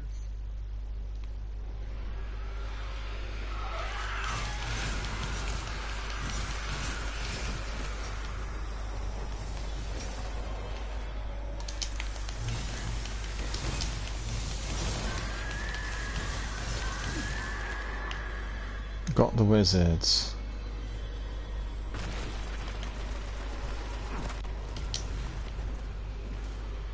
Misadventure? Why? The lock's fighting me, like everything else the hive made.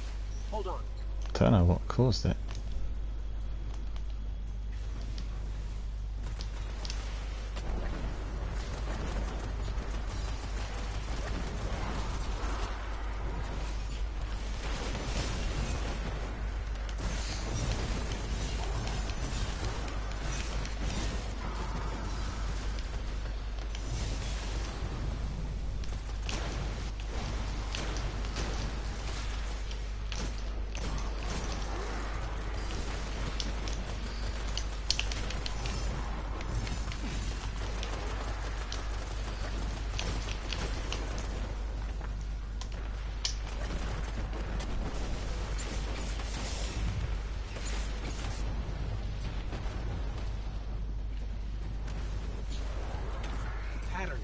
Chaotic, but I think I figured it out.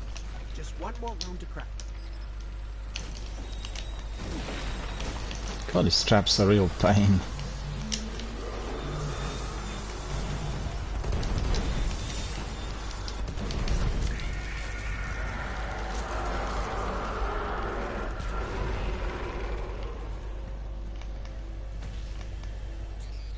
Rune's clear. We're So through. that should be all done and dusted.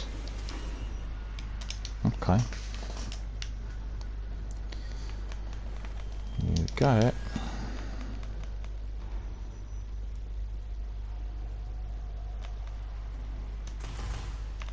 I'll let you go first.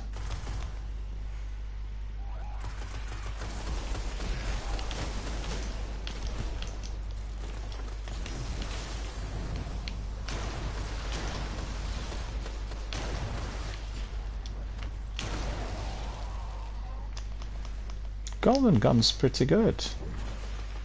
Really helps. Pure gold, eh?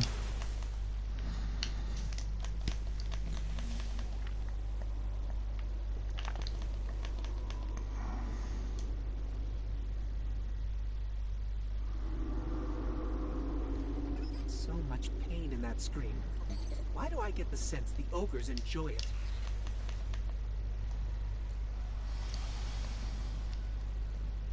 Watch your feet. There are traps everywhere.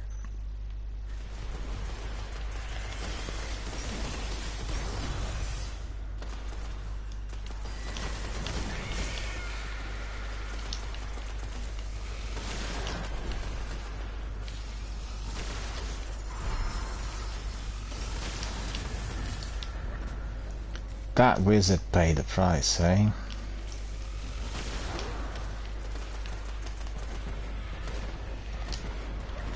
Please spare me.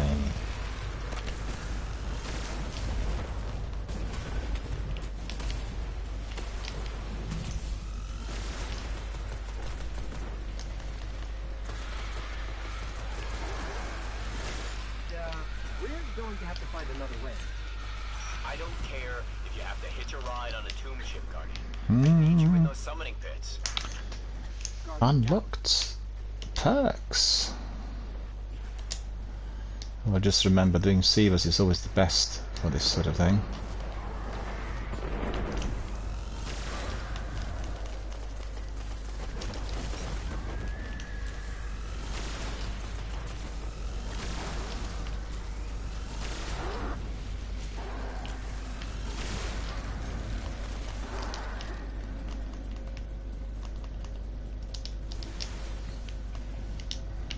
I'm pretty sure gravity is an agent of the darkness, so try real hard not to fall.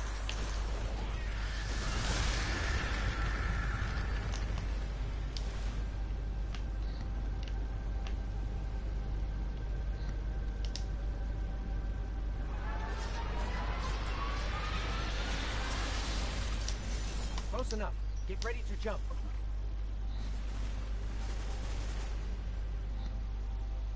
Guardian down.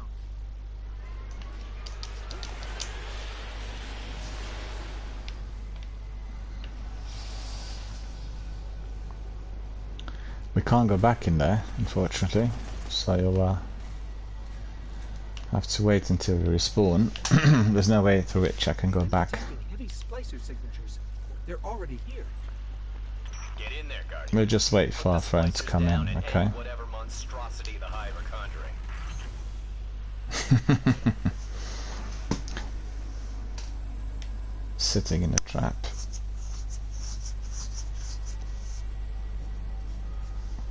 No worries at all. It's all about fun, you know.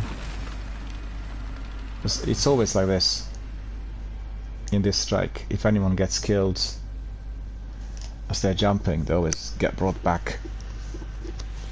Try again.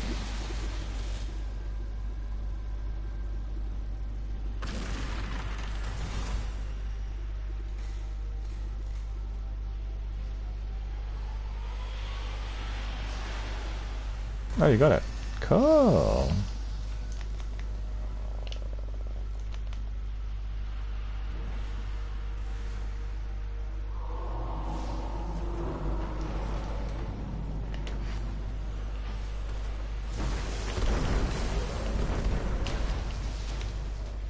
Oh, come on, look at this.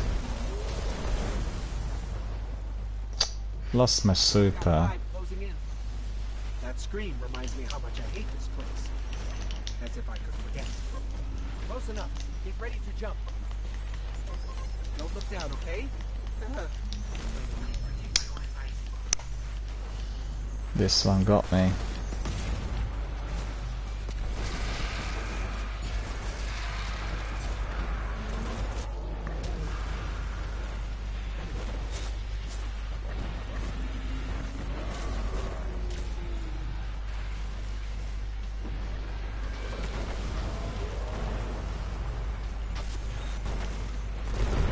I'll respawn in a couple of seconds, don't bother.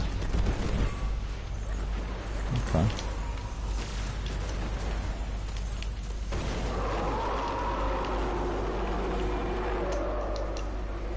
Cracking the secrets of Hive bioweaponry. Combining what they learn with Siva's potential, that would give the Splicers a whole new bag of tricks. Sounds like a nightmare. Yes, it does. Good thing you put a stop to it. Taking a screenshot, so we got two of us there completing the strike.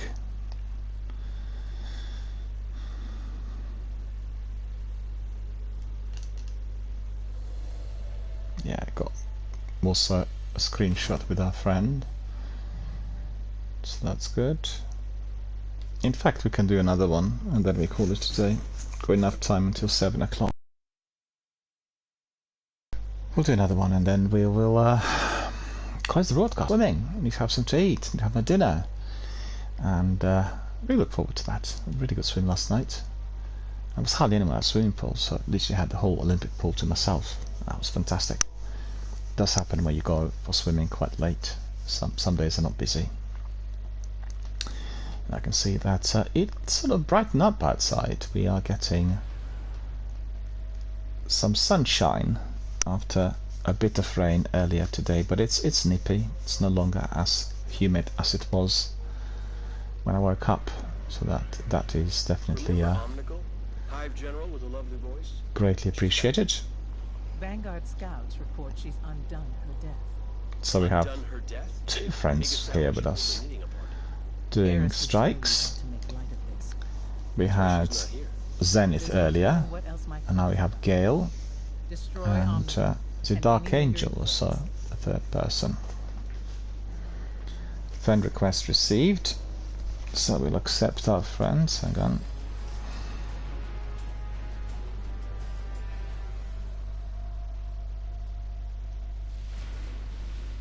There we are, we're accepting our friend. We brought him in. Omnicle can come back to life. How do we make sure she stays dead? Omnigirl! I love that strike! To the Hive, death is relative. Well, I should say, I hate Omnigirl! Times as it takes. Yep, you lead the way. Each other. I'm just accepting the friend invitation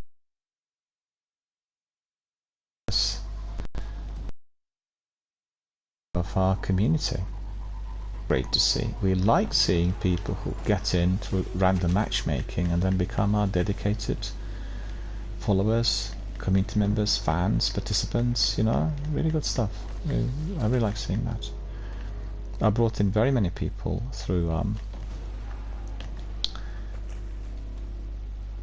I got lost. What's going on?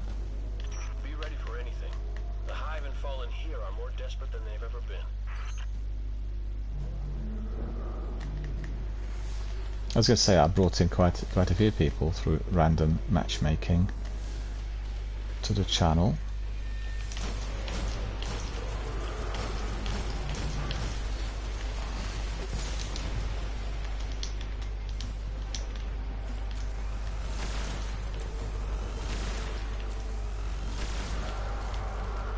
Theo just on the other one yesterday as well.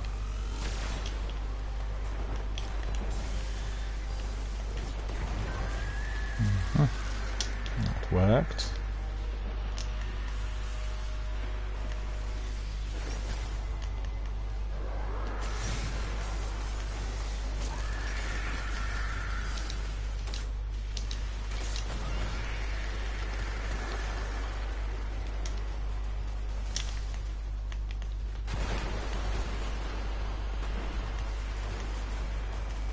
God, look at them.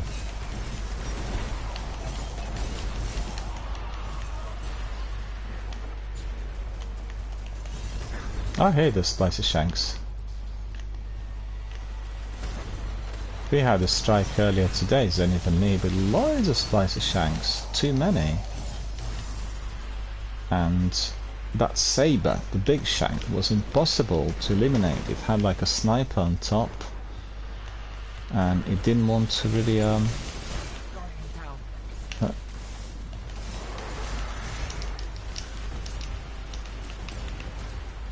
yep.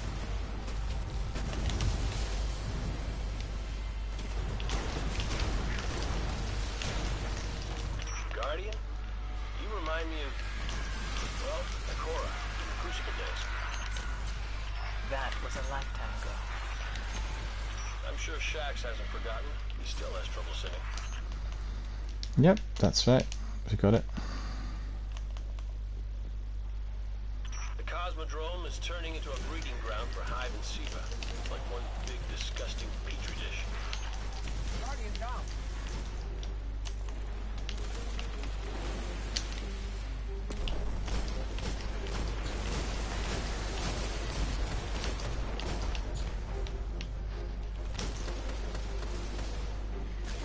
Look at that wizard in there.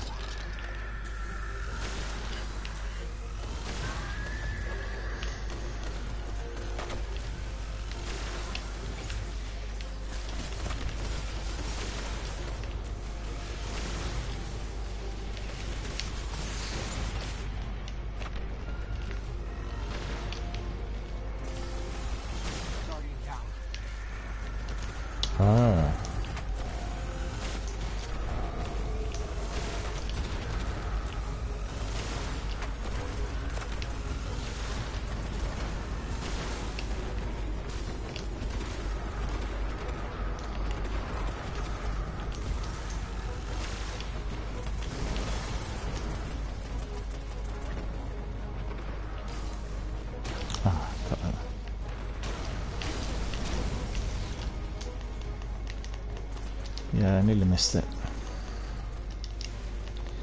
To get some extra ammunition in there, anyone? Special ammunition?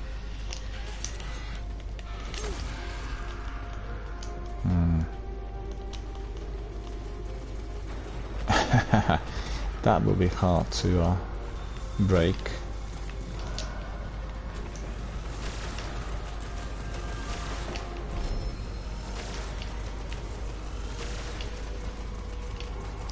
That Shrieker's not caving in, look at that. Finally, long last.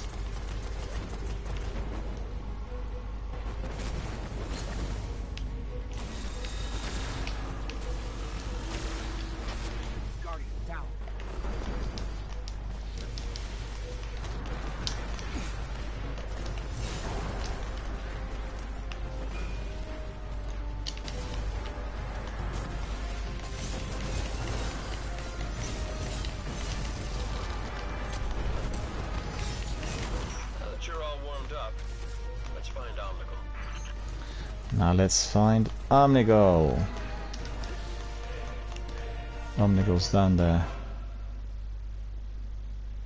I remember playing this strike a little while back, and I was not really 4400. I was grossly underleveled. It was so difficult. Fortunately, I had community veterans with me, and they helped. This was before I picked up the best weapons and best gear. I was just amazed by how powerful they were. I thought, they're so amazing. They can do everything and anything. Whilst I was completely useless, and actually it was all down to the armor and the overall light levels. And that's also something I learned as I went along. So just remember, Destiny is all about team effort, all about community effort, all about people doing it together, either by watching or participating in a team of 3 or 6, and that's critical. The best times will always be when you play together with others. Yeah, well, I didn't really want to hit him with my sword. Which is what I do sometimes with my dark drink. I keep spinning and then these guys pop up just behind me, and guess what? I'm gone in a second. The reason I'm using my Raze Lighter is to do with the mods. The mods are solar, so any solar weapon does a lot more damage. Yeah, we'll have a cup of tea, cup of tea, cup of tea.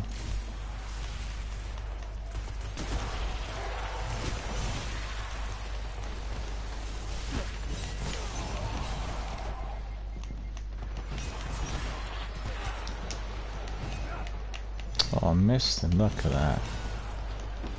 That's too bad. Oh no, we need to get rid of this. Hang on. Oh, I missed it.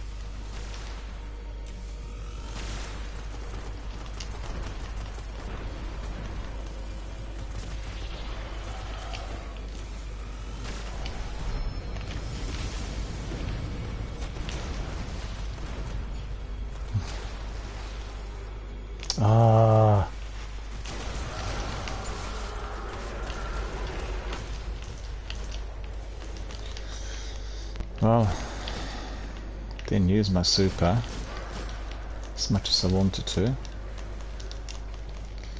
Still succeeded. Still managed to get it done. Limit 1 Olga. Okay, I'll just pick up extra ammunition and then I'll tackle the ads, and you guys need to be tackling the beasts. Or say the beast, just one big Omnigul.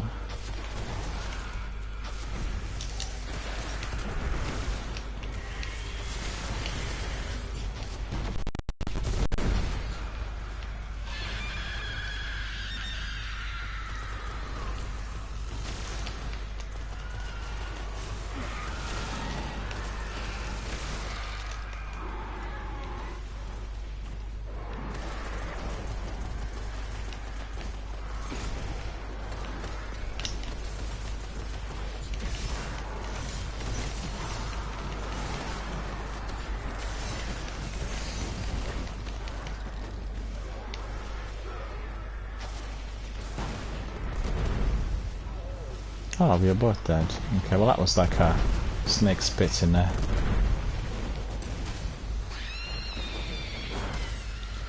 We're just a bit too daring. Which is alright, you know. Ah, no, I couldn't really jump. I forgot about that gas. Thank you.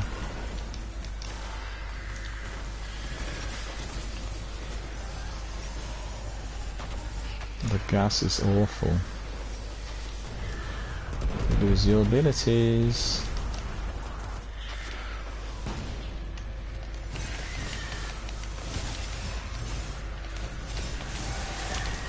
Ah, come on, the exploding thrall. Thank you. Ah, lost my super. Just about to use it. On Omnigul. My golden gun.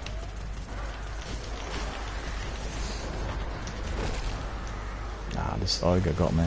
Thank you.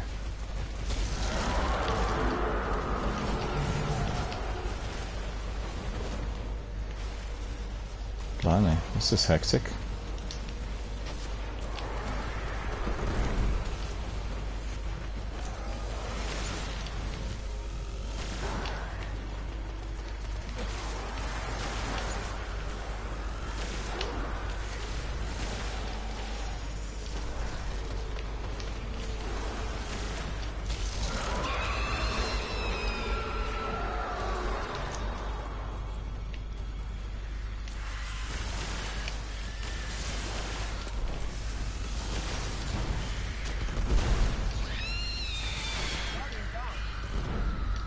A bit more, a bit more. There.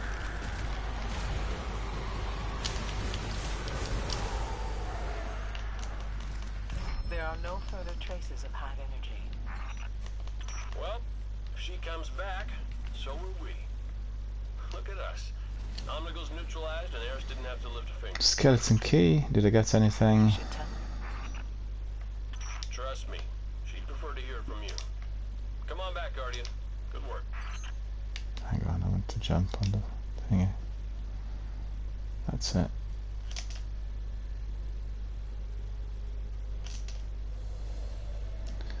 Okay, got it. Well, that brings us to the end of our broadcast. So I want to thank our participants, our friends Dark Agent and Gale, for coming in. Thank you for participating. Thank you for being our valued community members. Thank you to Zenith for being here with us for most of the session, and also for supporting our new participants by gifting them subscriptions. Truly appreciate it.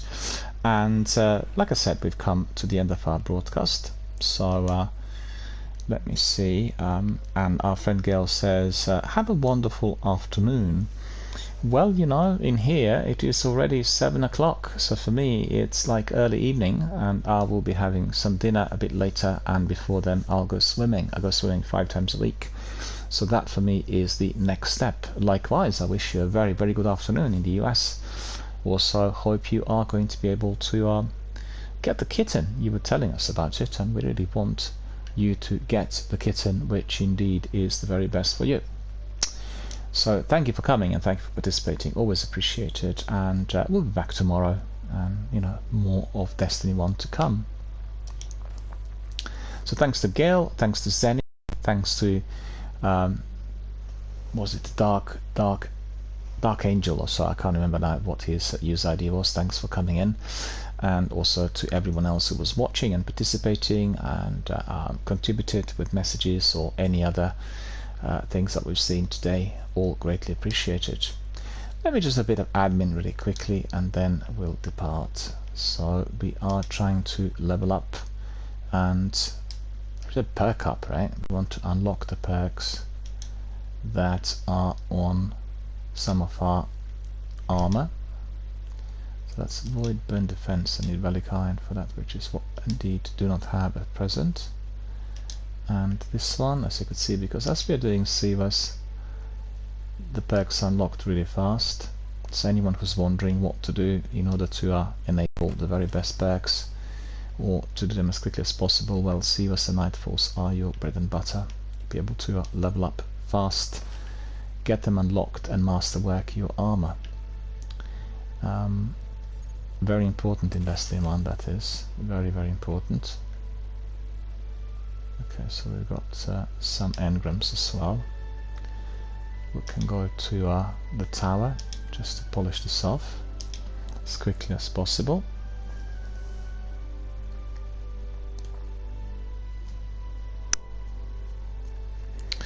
Time flies when you're having fun. That's always the fact, and we are having a lot of fun here with our community. I just want to say to everyone, thank you for contributing. If you want to invite your friends or people who are also playing Destiny, please feel free to do so. Connect them with the channel. Tell them the channel is back live on air yet again, and they can join us at any time. If they want to be participating live on air, they'll have to read the Twitch rules and the channel rules in order to comply. But as you could see, we have absolutely no trouble at all in getting new members and also in having a lot of entertainment for everyone to enjoy. So always great fun. And sometimes if we have tutorials or learning sessions with some of the veterans, then many people who are watching will be able to learn. They'll be able to use items as walkthroughs in order to complete certain tasks. Most importantly, the tasks in here in Destiny 1 are linked to exotic weapons. You know, weapons, the best ones like Dark Drinker, Boltcaster, Raised Lighter, Sleeper Simulant, all of these, Galahorn for instance as well, and that is what you are going to be able to learn from some of those sessions online. Right, so let's just get back to the tower and then wrap it all up, shall we?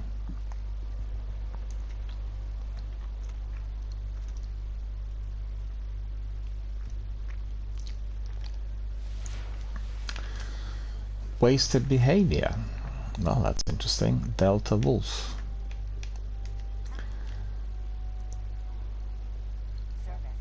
Oh, loads of items that we picked up again.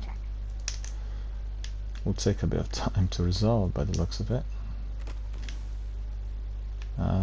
Actually, I'll just go and do the engrams first.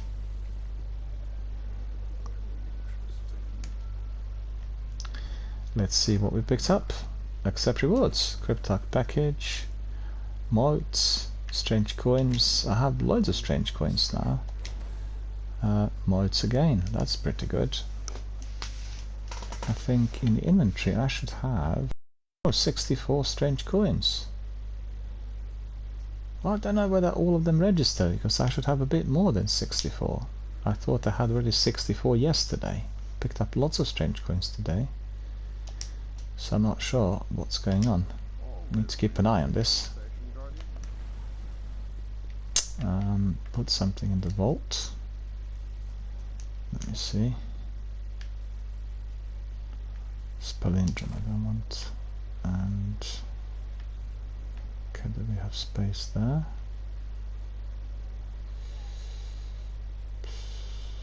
Not enough space.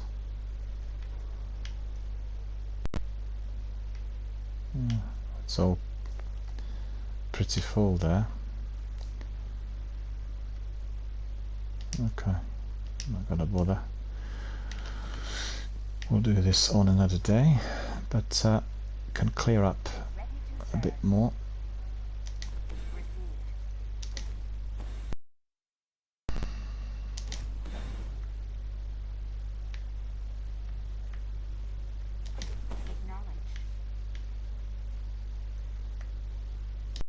Now we go back to Master Rahul, do a bit more of decryption.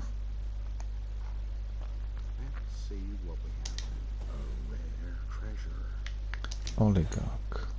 Rack Poltergeist. I keep getting this all the time. Don't really need Rack Poltergeist. That's 390 as well.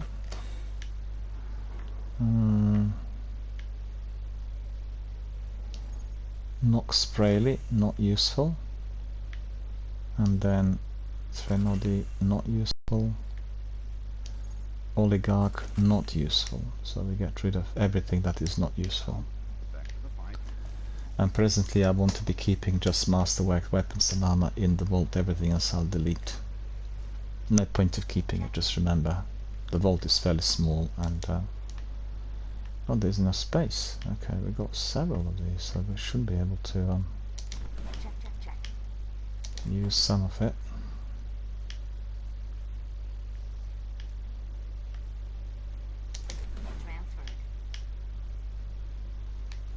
Nickel bond. Okay, so back to Master Rahul. One should be exotic, hopefully, possibly, maybe. Encrypted engram. So that's Eumolpius, Mosmosus. No, it just indicates that we are to be getting something very valuable, and then once you do it, it's just useless. So that's not really very exciting at all. So these are sorted. We go back and pick up more.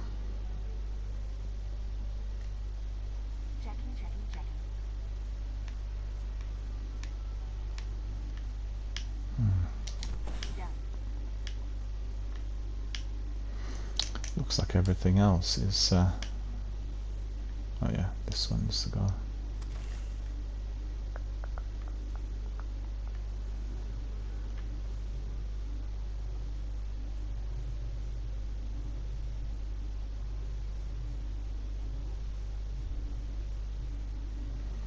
Yeah, right, but what do I do then? I think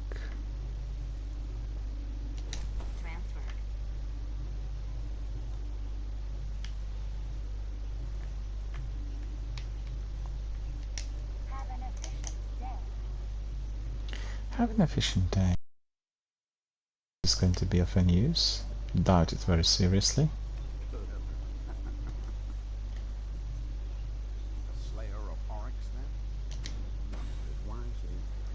Yeah, comes Razor pick up so frequently, so see what kind of role it has. Rangefinder, Hammer Forged, Third Magwell, knee pads, performance bonus. Okay, I'll keep it, and then I'll be comparing it with the ones I've got in the vault, because I think performance bonus is good, Hammer Forge is particularly good, and also increasing the range is good, so it needs to be tried and tested, which is what I can do next time. Alright, so I think that's about it for today. We'll go up front, have a look at the view, and then we shall bid everyone a farewell. I like this, you know, when I'm watching the Traveller, stand here, enjoy the views. Anyway, we come to the end, so thanks very much to everyone for supporting us. Oh yeah, so we'll take a screenshot of that as well. There's Gail standing next to me, and we have a very good view of the Traveller, and then also we can take another screenshot of two of us here. Hang on, just a minute. I'm sort of a bit overly shiny, which is not what I like. Don't know why I'm so shiny. I'm gonna go up there. See whether that would be... No, it's not actually. It's the light in here. Just come over here a bit, because it's the light. You stand next to me. Yeah, that's perfect. That is really the way we want it to be. Excellent. We've got that. And you're wearing that Hood of Malak, the one I've got in my inventory. I really like that one. So that's it. That's Gail and myself immortalized here with this lovely screenshot. We'll still have a look at the Traveller, and then this is the picture that we shall leave you with for today. So thanks for watching, thanks for supporting the channel, thanks for supporting our community, thanks for helping our charitable fundraising. Remember, we are supporting Mind, and you can indeed provide us with donations or any other form of support if you wish, however small or great this may be. Everyone who works for the charity will appreciate it. Together with myself and Tiltify, make sure you contribute, and if you are donate financially, you can be just raising the profile of the charity amongst your colleagues, friends, associates, family members, and that will be also greatly appreciated. Any form of contribution, any form of help will be in fact saving lives, as this is a charity that is helping people who are experiencing major difficulties with their emotional and mental health. And everyone who contributes is then helping becoming an active participant, which is incredible and it's highly noble. Recommend everyone to do that. So thank you for watching. Thank you for supporting us. I wish you all a very good night, and I shall see you all tomorrow. Take care.